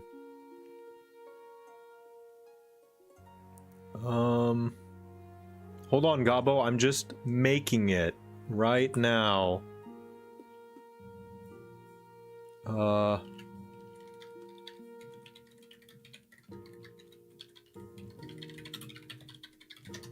Hold on. Hold on.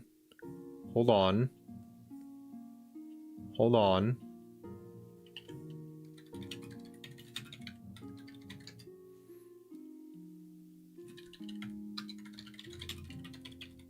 Hold on. Be patient, Gobbo. Be patient. Patience always pays off. I mean, we can just crop. Yeah. The green. Yes. Green for Gobbo. Green for Gabo. Okay. Holding on.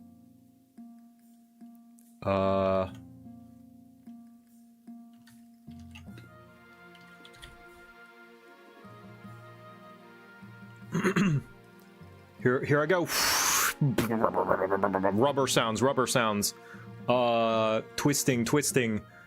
Whoa, it's a snake. Wow. There you go, Gabo. There's your balloon animal.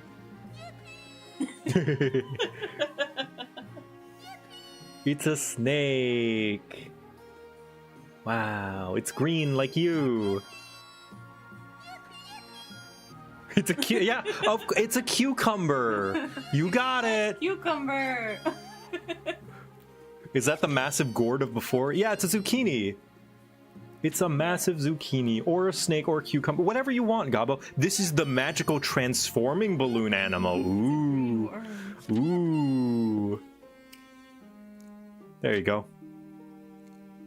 I'm confident they can make them adore you. This will be the biggest What were the public. twisting sounds about then? Well, I needed to make it, of course. That's how you have to hold it. Yeah. This will be the biggest public relations campaign the kingdom has ever seen. You'll tour the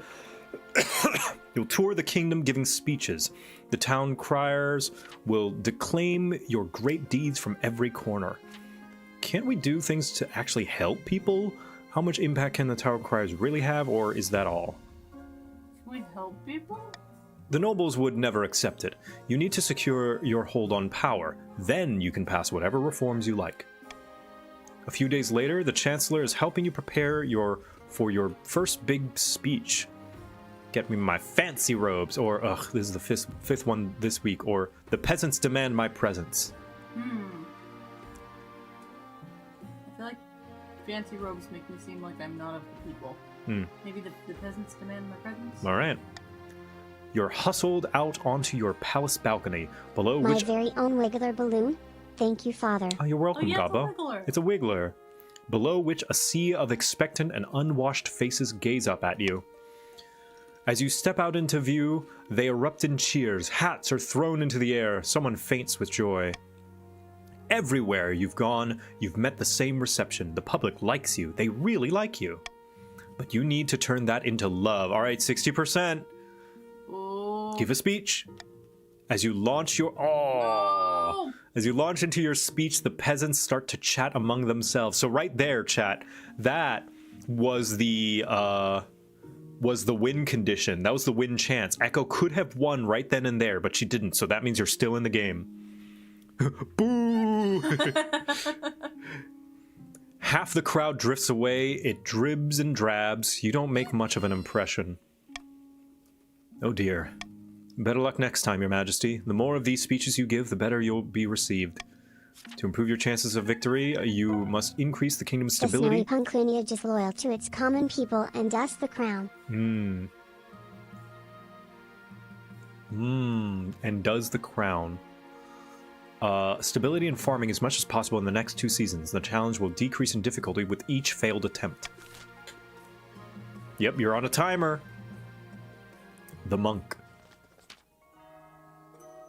Your Majesty, a young southern monk named Gidelfrith seeks an audience. He's writing a book and has a small request.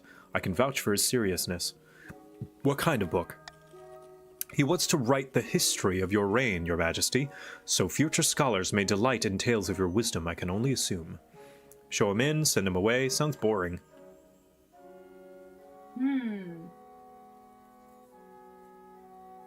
We'll burn that book later, says Astro Chobo. Okay. No, wait, Choco. Should we... Oh, what do you think?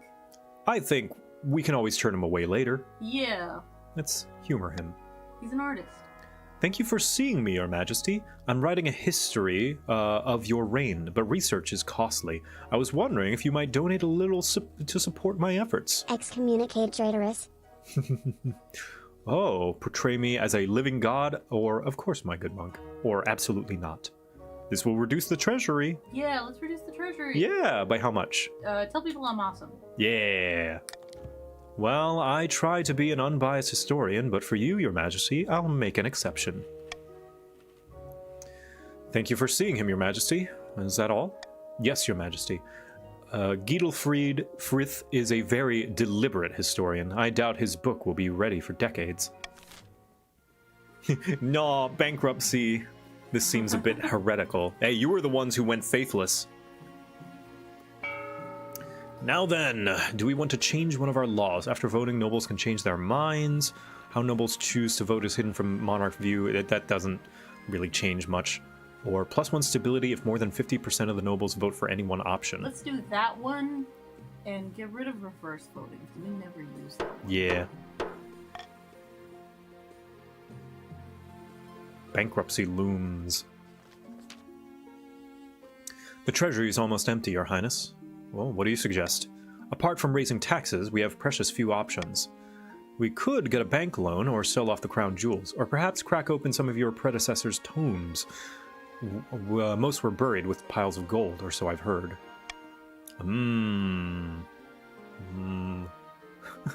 Just make more coins, forehead.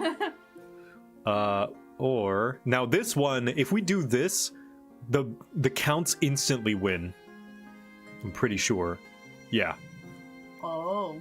Because they want 4,000. This is 10. 10,000? I thought it was 1,000. Yeah, that's terrible. We could take a loan, which will give us Your 3,000. Highness, can't we have a little bit of quantitative easing? As a treat? Please. We could sell off some of the royal jewelry. Which would take money from them. From a few, yes. Our authority would go down. Or we could go tomb raiding, which will lower our stability. I don't want to lower the stability, so I want to either do a loan or the jewels. What do you think? I think the jewels, perhaps. Well... It's a little bit of treasury. Going 3,000 puts us dangerously close to the threshold. You're right. So, just 1,000.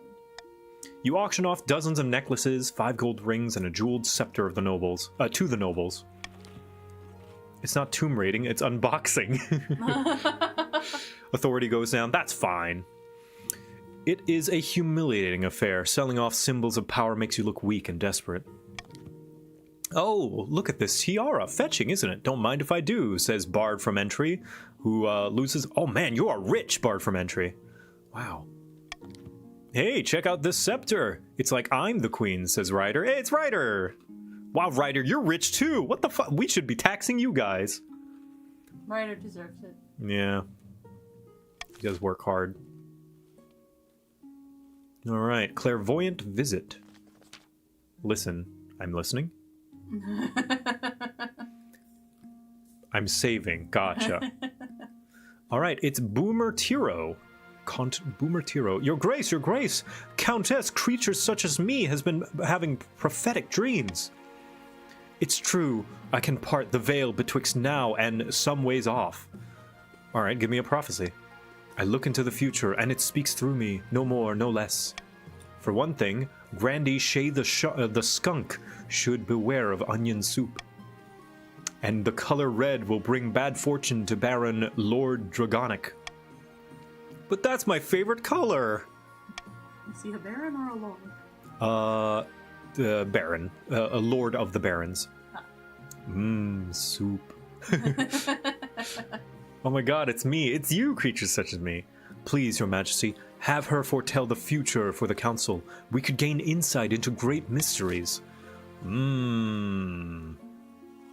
Just this once, begin the visions, throw this charlatan into the dungeon, which I don't know what that's gonna succeed or fail at, or make Countess creatures such as me an official council advisor, which will lower authority, but does our authority even mean anything? No, as long as one of these numbers is high. I only care about stability, and that would up our farming. Who wants money? Money, money, money, money, money, money, money. Come on, get you some money. Get you some money. Come on, counts. You got our backs, right? I want money, he says. So easy to influence. Yeah, to be fair, though, we don't know if this is going to even affect stability or not. It just draws upon stability. So... yeah, we have no idea what that does. Yeah.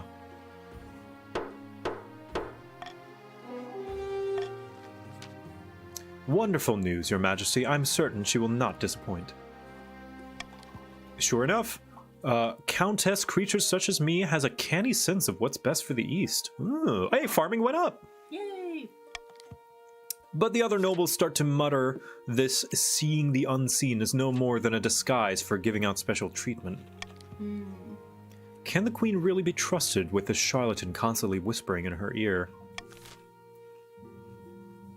Alright. A Tale of Two Vineyards. A few grandees are here to see you, Your Majesty, with a problem about wine. My favorite kind of problem. Dreadful tidings, Your Holiness, says Master Hand 0000. I trust you've heard about Countess, the Lady of Whims of the East, starting her own... It's pronounced vineyards. Oh, vineyards, right. Like Martha Vineyard. Lady of Whims in the East, starting her own terribly substandard wine production.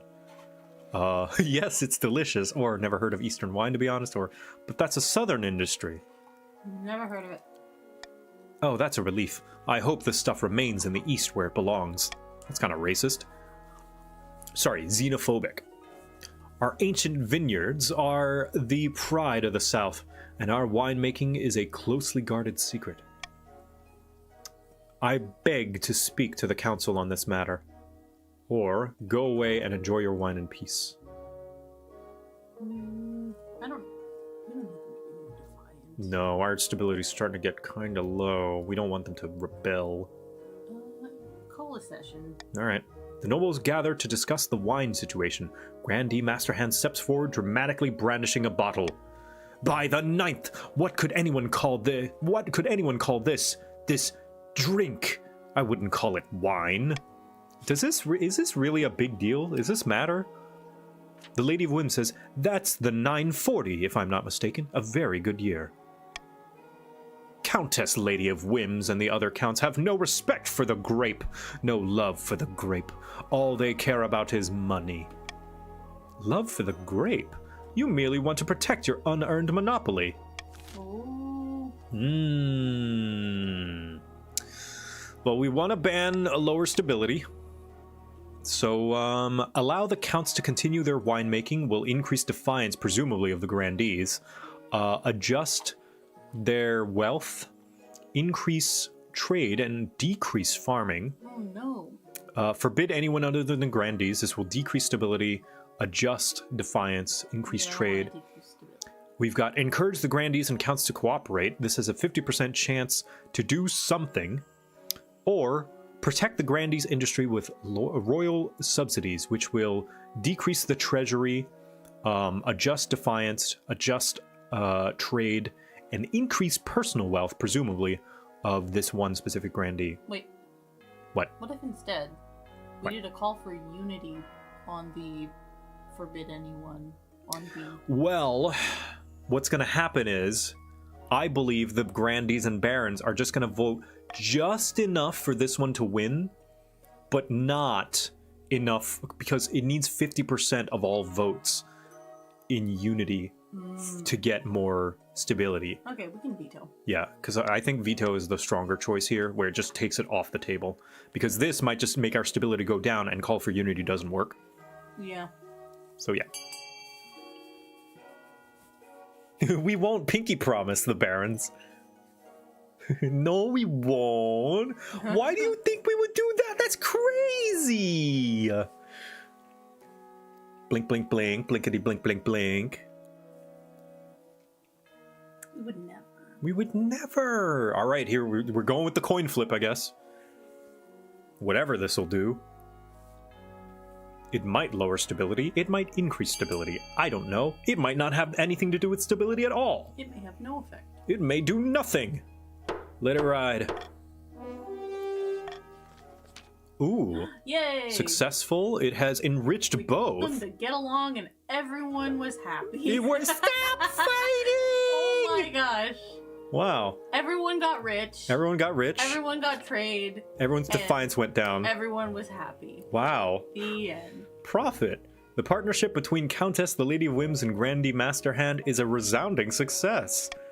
With the ancient method of the South combined with the new techniques developed in the East, both regions flourish. Most importantly, Grandees and Counts alike keep their pride intact. One particularly successful vintage is even named after you. It's clear and honeyed with... Like some famous dwarfs in space once said, we're rich. We're rich! It's clear and honeyed with harmonious notes. You got a honeyed wine. Oh, I got a mead. You got a mead, yeah. I will forgive the insult made against my vineyards and wine. I'll drink to that. All right. Yep. Schemes are still continuing. We're at a stalemate right now. Ooh. A new baby. A child. A child. Hail, your majesty. Some fine news from my common folk in the march, says Goth Opossum. A baby has been born on your birthday, bearing a birthmark in the shape of the number 9. A fantastic omen. Perhaps we should mark the occasion. We could have the queen will send her blessings. The queen has no time for peasant brats, which will lower stability. Give the parents a bounty of jewels and fine wine, which will increase stability and lower the treasury. Or send the Inquisition to make sure the birthmark is real. Lower stability, increase defiance, lower faith. So there's 2 lower stability options, sadly. I think this one's worse because it also increases defiance. And lower faith. On lowers, well, we don't much care about faith for the most part. It doesn't. Oh man, it's a happy day for the Grandees and the Barons. They're like, vote B, woo! Can we use 2 laws? No, we can only use 1 at a time.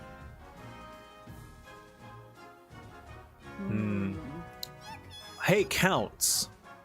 If you can somehow outvote them, the Queen sends her blessing. That won't lower our coffers. Veto now. There is no veto. No, there is veto. Well, there is a veto. There's no vetoing both, sadly. So, you were gonna say, for the count. I was going to call upon the Count support, but they're going to go against 2 regions. If we can bribe... Hey, Counts, if you want to make some money, we did tax you pretty heavily. If you want to make some money back, and whoever else... Oh, they won't. They won't let us increase our stability, will they? They would never vote C. Probably not. This is also going to lower our treasury, which they don't want. Yeah. So I think... There's too many things. We're already rich, fool. Let's see, how much? I mean, yeah, you're kind of rich, but you could be richer, because we're going to tax you again. You need money for us to tax you, right? You want us to have money? We're going to tax you, and we're going to tax everyone else. So you're not going to have to worry about competing with them to fund things. I'm down for richer. I think this is our only choice, really. I don't think we need to waste a veto here. Yeah, I think we're just gonna, unfortunately, I think bad things are gonna happen. Alright, Counts. We're putting our faith in you. We Ooh. need your support. but we're totally gonna tax you again. Because you want us to, right? You want us to tax you. We're gonna tax everyone so we can get more money. You want the treasury to be higher, right? Oh no, oh no. Oh no, the combined might of the barons and the grandees. No! Take the money! Take the money! Take the money! Take the money! Take the money! I want to send my blessing! Oh. Oh. No, let me send my blessing! Voting! Oh, that's Oh no. No. It's getting further away. No! Oh no. Dang it. Well, yeah, I don't think it's happening. Ah, well, you get no money then. Congrats. 1 by 4. Won by 4 votes. Wow. Well, it's only the common folk. They'll survive. But rumors of your coldness circulate among the common folk. Ooh, they need to lower it by 1 more and their scheme continues. They finish their second scheme. Can you show me my Nobel? Just connected the game with Twitch and I want to see if it works. Sure. Dragon. Let's see. Dragon Scythe. Yes, there you are, Dragon Scythe. You're a grandee. Look at you. You're so handsome. And regal. In the regal, yeah. Also, the next 3 people to say me. Can we show them their avatar? Yeah. The first 3. The first 3 people to say me. Okay. Doc Watson, Boomer Trio, and Eldritch. Eldritch Worm. Doc, Boomer, Eldritch. Doc, Boomer, Eldritch. Doc Watson. That's what you look like. Bald. Bald. With a beard. And you're poor. Oh. Ooh, look at the pores. It was Doc. Oh, who... wait. Was Bard from entry first? I don't know. Let me see. No, it was Doc Watson, Boomer, and Eldritch. Yes. Wait. Boomer? Right? Boomer? Boomer Trio? Oh, you already own the game. You know what you look like. I'll go the next one over. Yeah. Let's see. Eldritch and Locket. Eldritch. You also own the game. You know what you look like. Very fancy. Eldritch. Then Locket. Looks like my noble witch I customized will only show in a new game. Oh, you customized it. I see. You got Countess Locket Holzer. Let's see. I feel like you did more. Yeah, alright. We'll be here all day, though. Bard from Entry also owns the game, and this is what they were saying. Oh! You also look, like a bard. Yeah. Nice. I'll do one more. I'll do... Random. No, I'll do the next one over... Everyday Paladin. Everyday Paladin. Look at you. You are fancy. Oh, Gobbo's kind of in the way. Hold on. There we go. Well, the balloon's in the way. Hold on. I mean, the snake. / cucumber. There you go. Cucumber snake. Count every day. You're also poor. You only have 1,000 gold. You're so poor. Poories. Wages. Anyway. Practically a commoner. Practically a commoner. Mysterious disappearances. Lord Makeup Stream.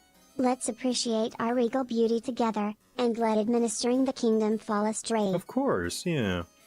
Countess Sylvain Bluefire says, for the last few months, Your Grace, maintenance engineers have been going missing from your new aqueduct. Oh no.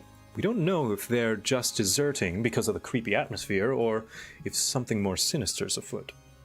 What can be done about it? A witch has turned up at the site, claiming she can help us solve the mystery, but she'll only talk to you directly. She's insistent. Of course, the church will be furious if we seek help from a witch. They'll want us to send inquisitors after her. Well, religion doesn't matter, right? Nah, I guess not. Ignore the witch. The sheriffs can investigate these missing persons. Have the witch seek help Have the queen seek help from the witch, which will lower faith, I presume, of the counts who already low faith, or send a team of inquisitors after the witch. I don't think we really care. Maybe potentially call for unity? Yeah, maybe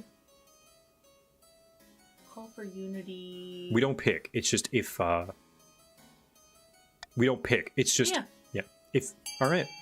They might as well. Hey, counts, you should unify together. Counts, vote B. Are we gonna get help from the witch? I don't know. Counts, vote B. Counts, vote B. Vote B. We can talk to the witch. Stop splitting the vote. No. Talk to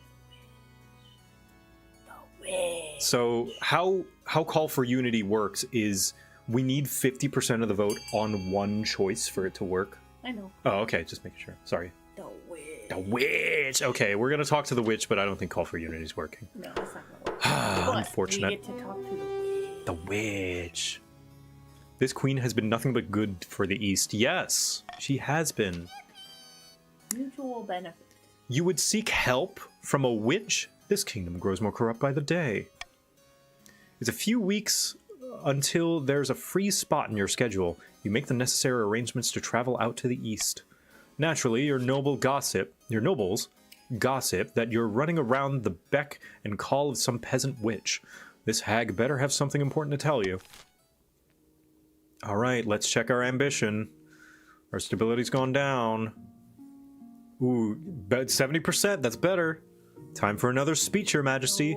The peasants are waiting outside your Wait, balcony. if this works, I win? If this works, you win. But before we do, I think there's another ad break coming, so we're going to wait until that one's right. done. Come Everyone on. can get ready for a speech. Come on, XCOM. Speech. XCOM, come on, 30%.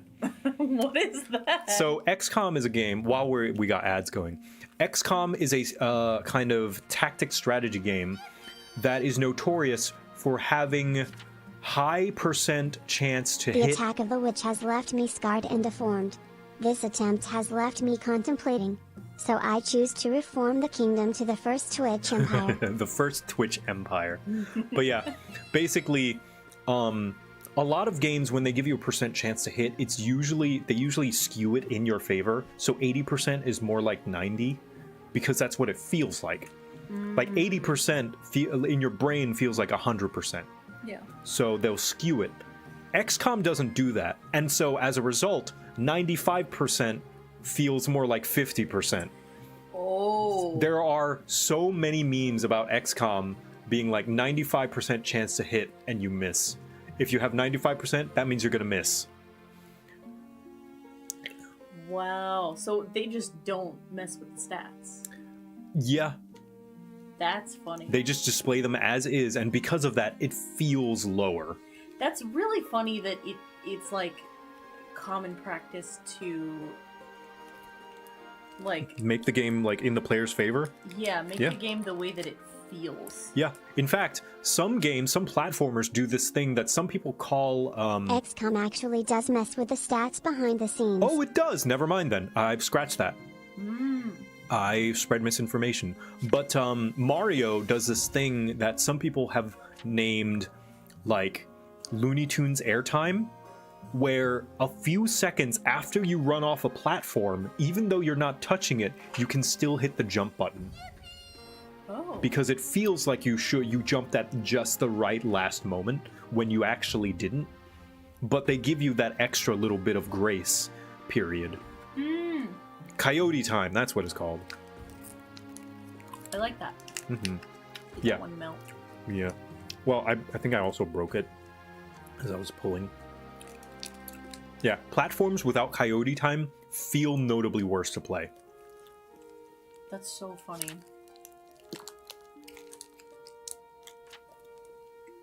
Or shooters will magnetize your aim at your target. They'll magnetize the bullet's aim. So like, let's say a circle is this big and the And target's if you here. feel like you hit it. If the target is even right outside the range of the radius of the circle, it'll still magnetize either in their direction or right on them. Yeah, aim assist, yeah. Aim assist is not just like helping. There's like several different types of aim assist. There's that aim assist. There's aim assist that slows your aiming speed when you come in view of an enemy, so you don't like accidentally go over them. Yeah, so you can feel like honing in. Yeah. There's some aim assist that actually slowly drifts your vision towards a moving target, even if you're not touching the camera. Yeah. But yeah, all right, 70%. Everyone's calling for XCOM. Someone asked, why is there a balloon next to Gobbo? That's his balloon animal. It's a snake. Yeah, it's a snake cucumber It's a zucchini. Cucumber snake zucchini worm. Yes. All right, let's see if it's XCOM. Not XCOM. I'm a big nut. I've never hit a 99 in XCOM.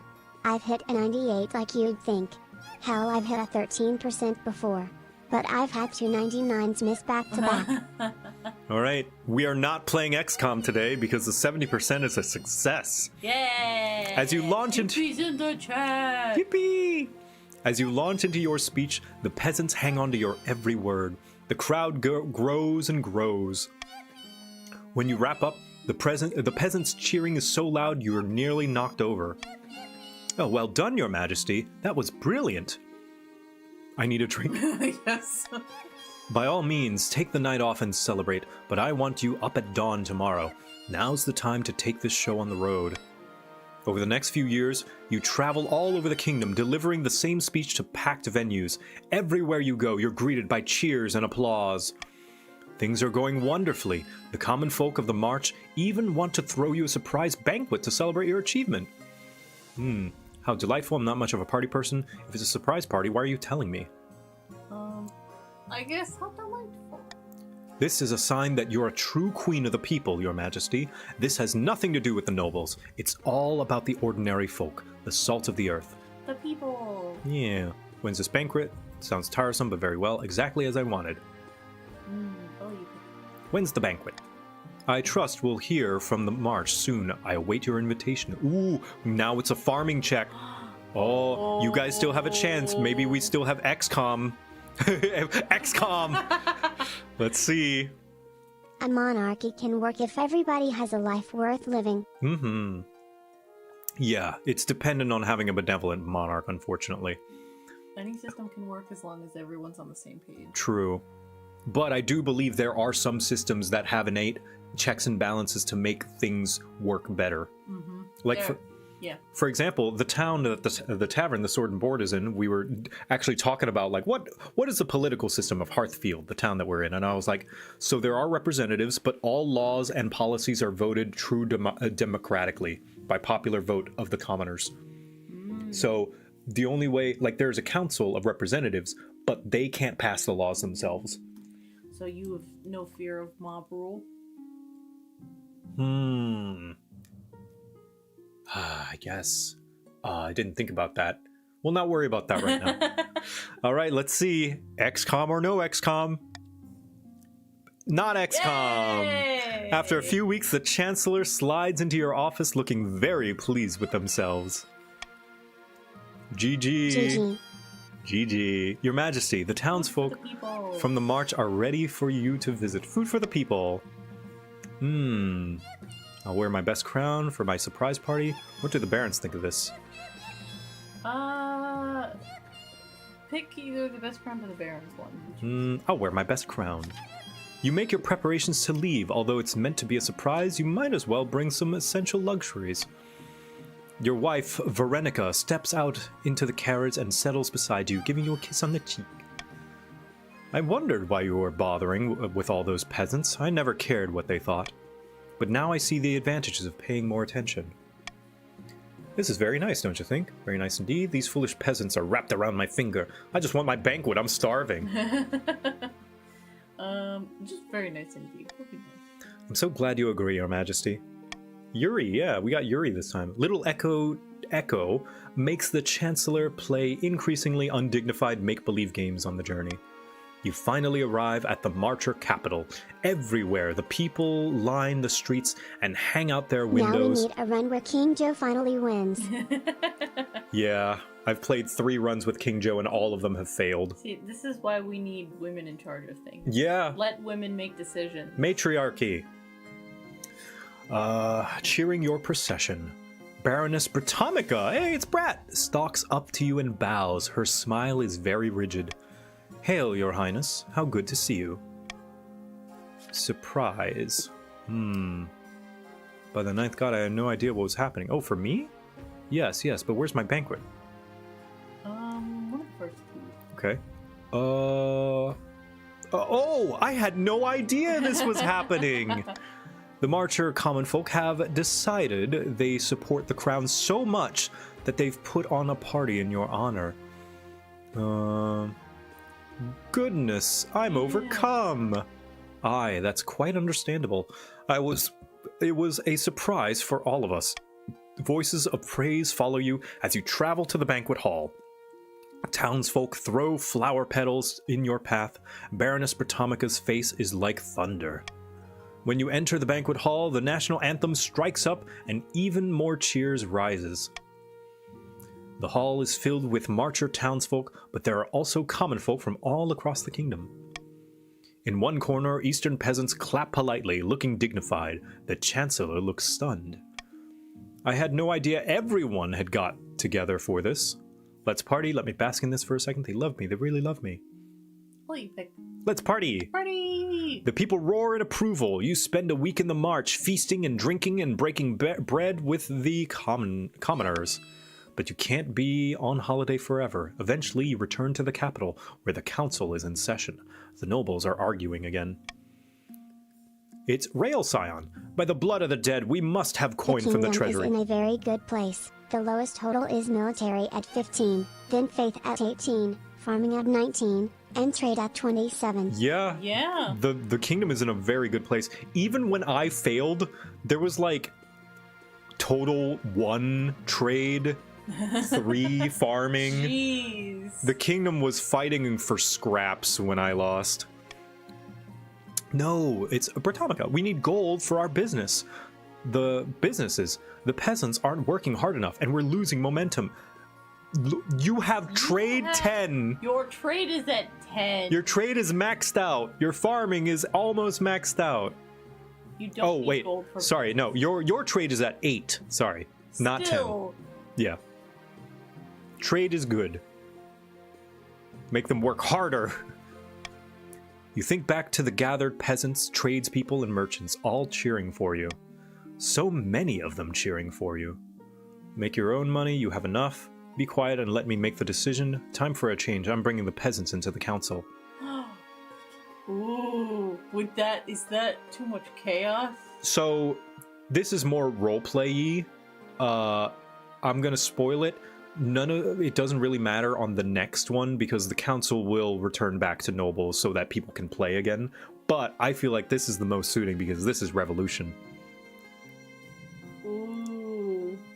For the people. Look at, if the poor people come in here. Ew, peasants. Ugh. Don't you bloody dare. Yuck. That's really funny. What do you think? I want to bring the peasants in. I do like that one. Power to the people. What? Bringing peasants to the council? Let the peasants vote. You lock eyes with her, and you can tell she's thinking back to the banquet in her Let them town. eat cake instead of our seeds. Aye, my liege, of course. Yeah, they can't deny you because they know the peasants like you too much. It's like Caesar. Yep. But like actually good. Even over a single day, it becomes clear that the nobles are running scared. You have so much support from the ordinary people across the kingdom that the nobles have realized just how outnumbered they really are. Merchants and peasants rub shoulders with aristocrats in council sessions, bringing fresh perspective and the concerns of ordinary people to the throne for the first time.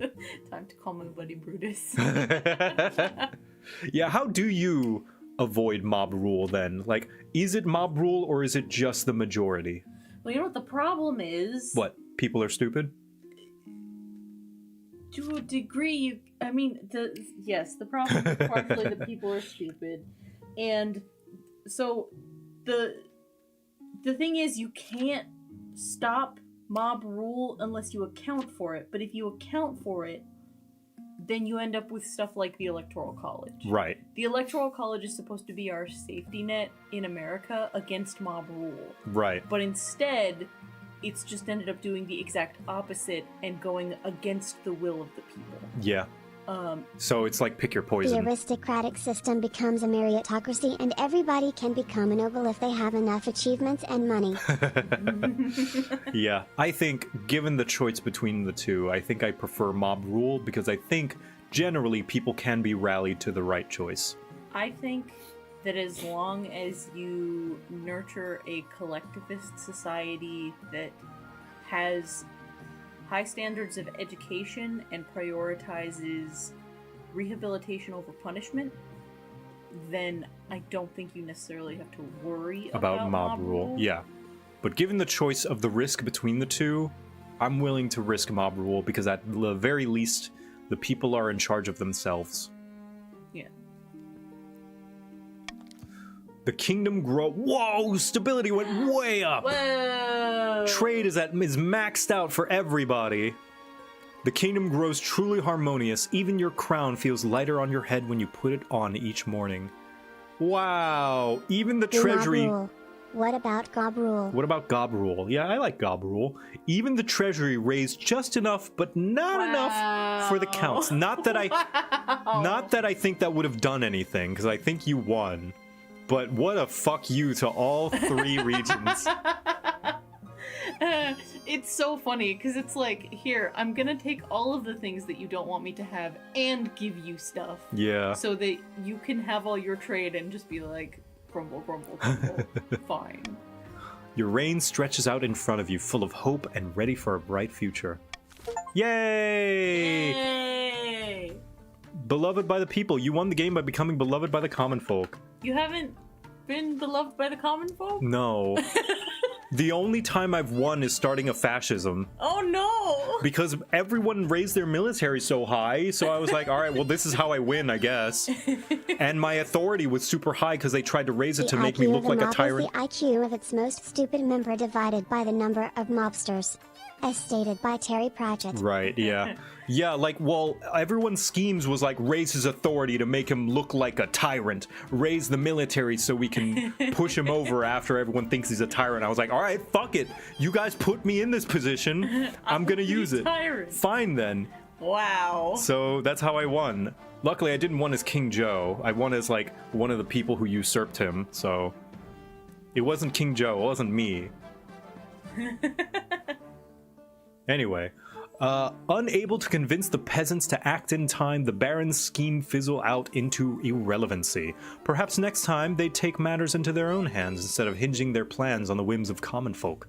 Shortly after Queen Echo's reign ended, the Inquisitors raided Countess, the Lady of Whim's castle, and placed her under arrest for evil magic. As she burned, she screamed the secret name of the seventh god. We blew Joe up once and the whole castle. Yeah, one time... Wow. One time, because...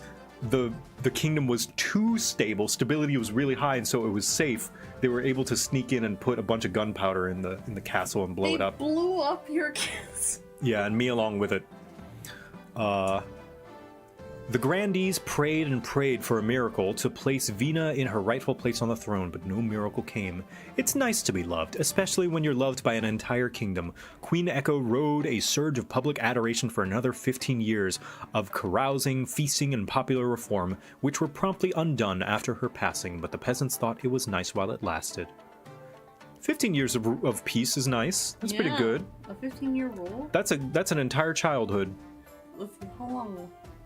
3 years. That's the longest playthrough so far, I think. 3 years, 3 months. Wow. I think my win was 3 years, 1 month, or something like that.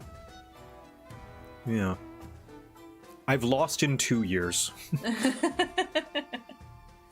That's crazy. The monarchy won. Let's see. The wealthiest noble was Eldritch Worm at 5,000, and the poorest noble was Doc Watson. Haha, Doc poor. Watson.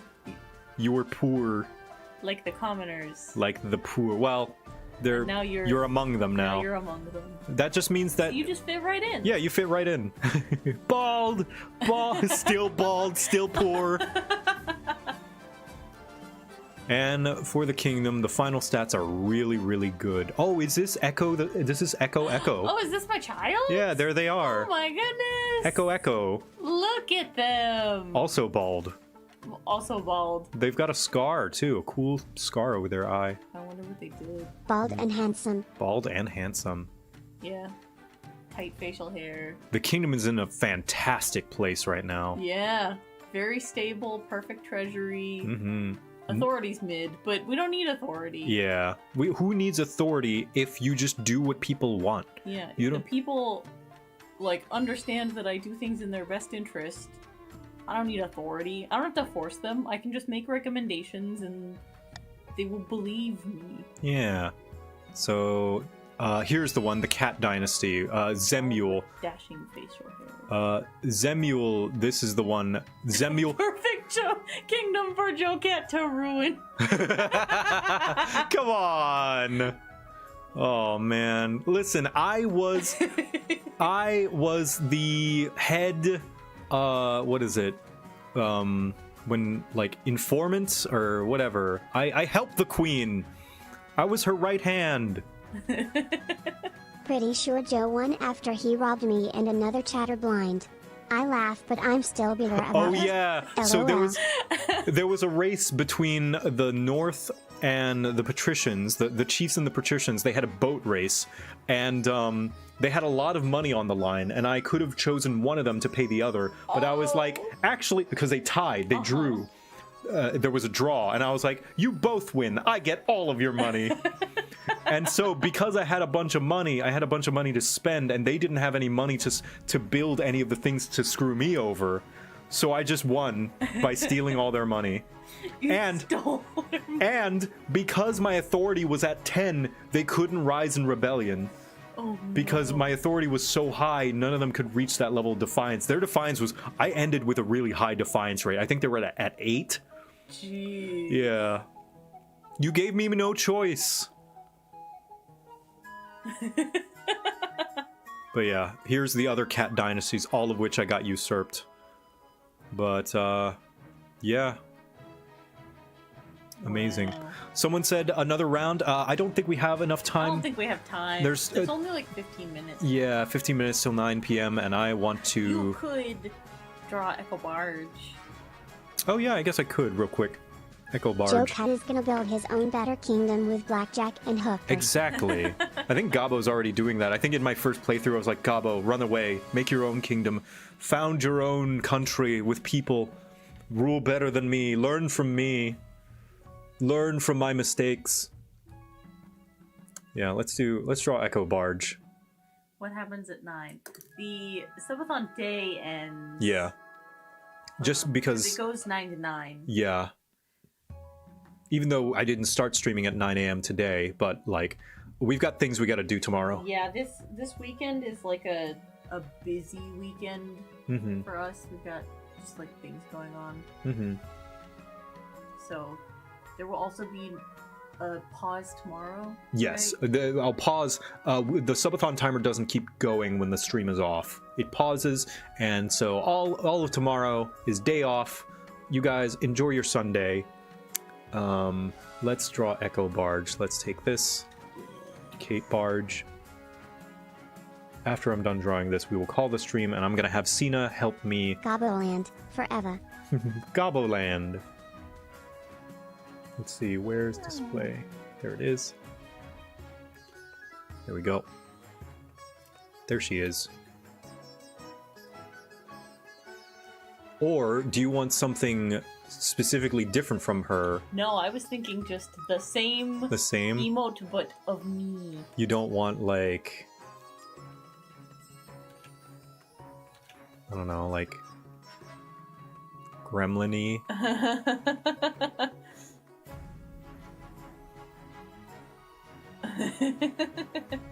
Chat, what do you think?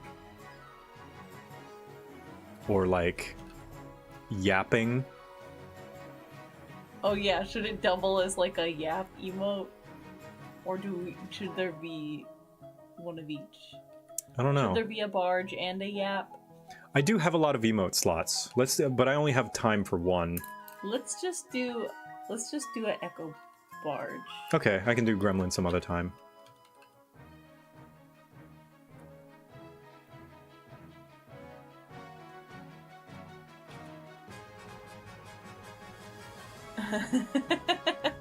I'll do Gremlin some other time. Lots of people really want Gremlin. Okay, maybe just do Gremlin then. No, I'll do Barge. I'll do both. I'll do Gremlin some other day.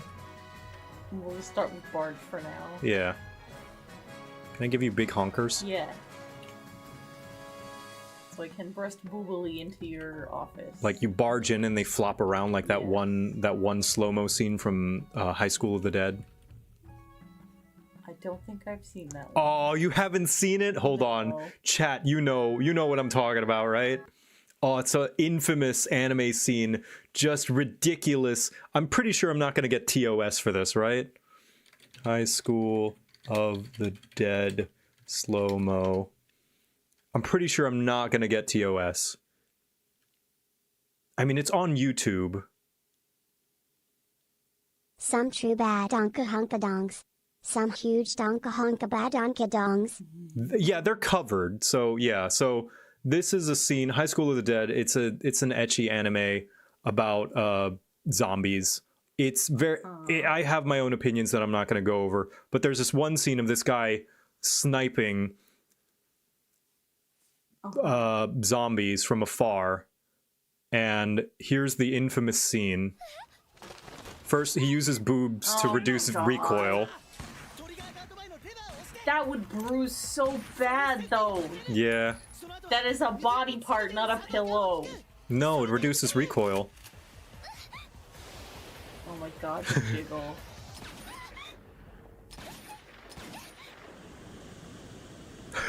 Are you... Oh my god. Now watch this.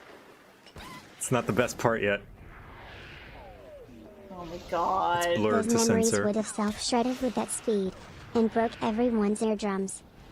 Okay, I've seen gifs. Yeah. Oh my gosh. Yeah. It's so bad. That's so terrible.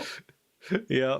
It's the thing that makes it terrible is that it's sincere. Yeah. Like that's meant to be titillating. Yeah. And it's so dumb and cheesy. Yeah. God, that's so bad. Yeah. Yeah, for me, this Breasted Boobily, because it's so ridiculous, is like, there's this one drawing parody of Mary Jane, like, kind of like, ooh. Oh, the help me Peter. Yeah, help me, Peter. Because Mary Jane is posed, like, all sexy, like laying upside down. But her boobs would fall, and someone drew her boobs like this. And she's like, help me, Peter. I love that series so much. Also, I think the girl used as a buffer did say she was badly bruised after that. Yeah, there's a parody of Spider-Man panel of Mary Jane looking like this with her boobs falling on her face. Help me, Peter. And I love it.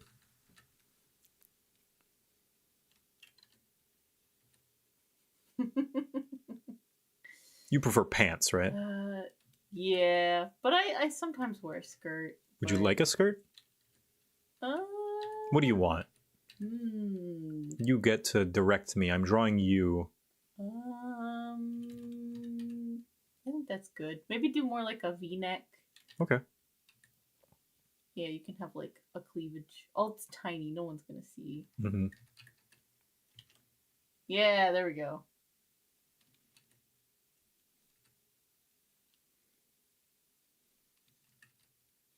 Colonel, I'm trying to sneak around, but the sonic booms of my breasts keep alerting the guards.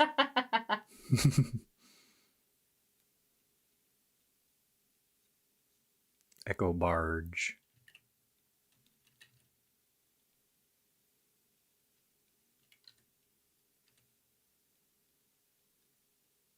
Yeah, there we go.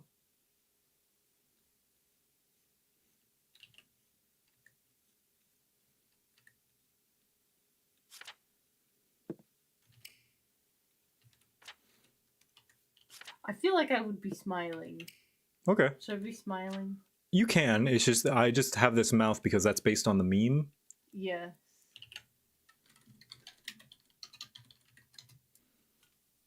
I love that. Mom, holy fuck. If you want to be smiling, I can make you smiling. Yes. Because I'm usually smiling when I barge into your office. Yes, exactly. Exactly. Sadly, the only ideal governance option is a superintelligence, No. artificial or not. One that can understand everyone's true needs and wishes and find the perfect balance. Well, that sounds like a hive mind. And I worry about hive minds. Also, a superintelligence. So part of the problem is that a superintelligence is likely going to weight options for like the needs of the many outweigh the needs of the few. Yeah, the problem with a superintelligence is it doesn't make human decisions. It makes calculated decisions. Yeah. Like- and human decisions make room for the gray area. Yeah, like the superintelligence would be like, oh yes, of course, trolley problem, sacrifice the one. But I think a true human, like the true decision is to stop the trolley by another means that doesn't cost a human life, right? Like that's of course not engaging with the prompt, but like I feel as though the true good decision is to find another way. Like the trolley problem exists because it points out like the complexities of the value of human life Right. to humans. But a computer would look at that and immediately, quote unquote, know the answer. Yeah. Like be able to simply say, oh, well, obviously 4 lives are more valuable than 1. Yeah. And that's not human. Yeah, that's not the human It's answer. a very inhuman answer. Yeah.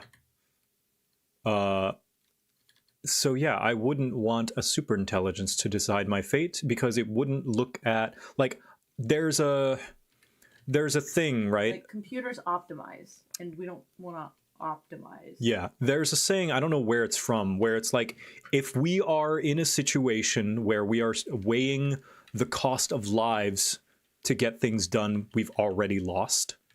Where it's like we should never get to the point where we are having to choose to sacrifice people. And I stand by that. I stand by that line of thinking personally, where it's like we should never reach the point where we are considering who should starve. Yeah. Like, And I know that's easier said than done, of course, that but does this beautifully is Star Trek. yeah. Even like from the first episode, the like, I think Picard asks like the new, I forget his name, but like the new Riker. commander. Yeah. He asks Riker like, would you like, are you going to obey my orders? Would you disobey an order if it were an order that would hurt me? Yeah. He like asks him, I mean, essentially paradoxes. Yeah. He asks him, would you defy would you follow an order I gave that endangered the rest of the ship? And Riker says, no, I wouldn't. And he's like, good. Yeah. Like, he asks him complicated questions that a person in a position of power might have to answer. Yeah. He's like, so you would defy the orders of a superior officer if you thought that it was better for the rest of the ship and the crew? And he's like, yes, I would. And he's like, okay, then you're going to be my secondary. You're going to be my second in command. And that is such a humble, like, thing to do to keep yourself in check. And that's why, like, Kirk is such a good captain. Yeah. It's an incredible show. So much of it, like, so much of Star Trek just talks about complicated choices. Yeah. It's the whole, like, conceit of so much of the show is just complicated choices. Mm-hmm. Sorry, Picard. Sorry, not Kirk. Kirk is the one before him. Yeah, Jean-Luc Picard. Yeah. Picard is incredibly written, Mm-hmm. beautifully acted. Let's see. Emotes. Yay! I do have 31 slots, so I will make Echo Gremlin some other time. Yes, Echo Yap. And Echo Yap, yes. Echo Barge. There she is, breasting boobily. Yay! As I should. As you should. So, if you don't see the emote right now, try refreshing the page, give it a few seconds, and it should come up eventually. And then once people start being able to use it, then I will call the stream and raid someone. Oh, Echo Barge. Oh, it should be there. Hold on. It says it's locked because I need to be subscribed, but I You don't. have to subscribe. There we go. There she is. Yay! Echo Barge. Wait, should I have an outline? A white outline? No, it's fine. No, it's fine, I think. It looks okay if I Okay, it looks good in your mini. yeah. You can tell that it's you. Yes, it's perfect. I love it. You did a great job. There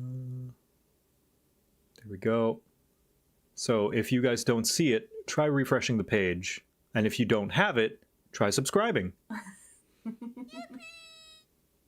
So we've got Kate Barge. And then Echo Barge. Where's Echo Barge? Wagamuffin. Where is it? I love Wagamuffin. It's not here. Refresh again. Echo. There. Yeah. There. Yay! The two women that live in my house and The keep women barge. the women barge. The size of a barge. There they are. The women that barge into my office. The women that barge. The women that barge. Anyway, thank you. It says it's locked. Try refreshing the page. While you guys figure that out, I am going to find someone to raid. Yeah,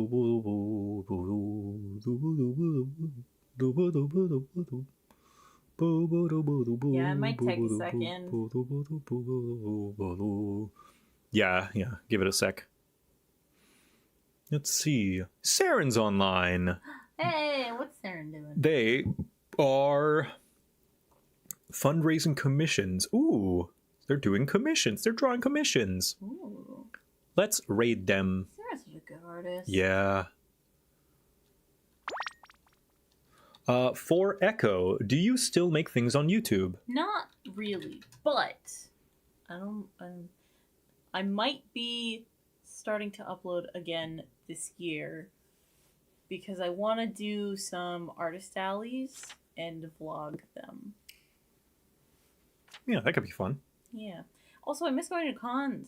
So, yeah, they got it. It went through. Nice. They got, All right. They got the Echo Barge. What shall our raid message be? I guess Echo Barge or Kate Barge. Spam Echo or Kate both. Barge. Or you can just yell Barge. Yeah. If you don't have a sub, just yell Barge. If you don't have a sub, yeah, Barge. Or actually, Long Live the Queen. Yes. Barge One in, of those. Barge in, long live the Queen. Long live the Queen. There we go. Do that one. Echo or Kate Barge. Long live the Queen. They knock down the door and praise the Queen. Good night, everyone. Tomorrow, no Subathon day, but the day after, on Monday, we will have 14 community play. Might do more Eureka if Kate's around with us. Might do Alliance raids if we're not. If she's not. But in the evening, I start my Final Fantasy XI journey. Oh, did you already do... No, you haven't done your date night thing. I did, yeah, earlier. Oh. Yeah. All right. Good night, everyone. Bye-bye. Bye.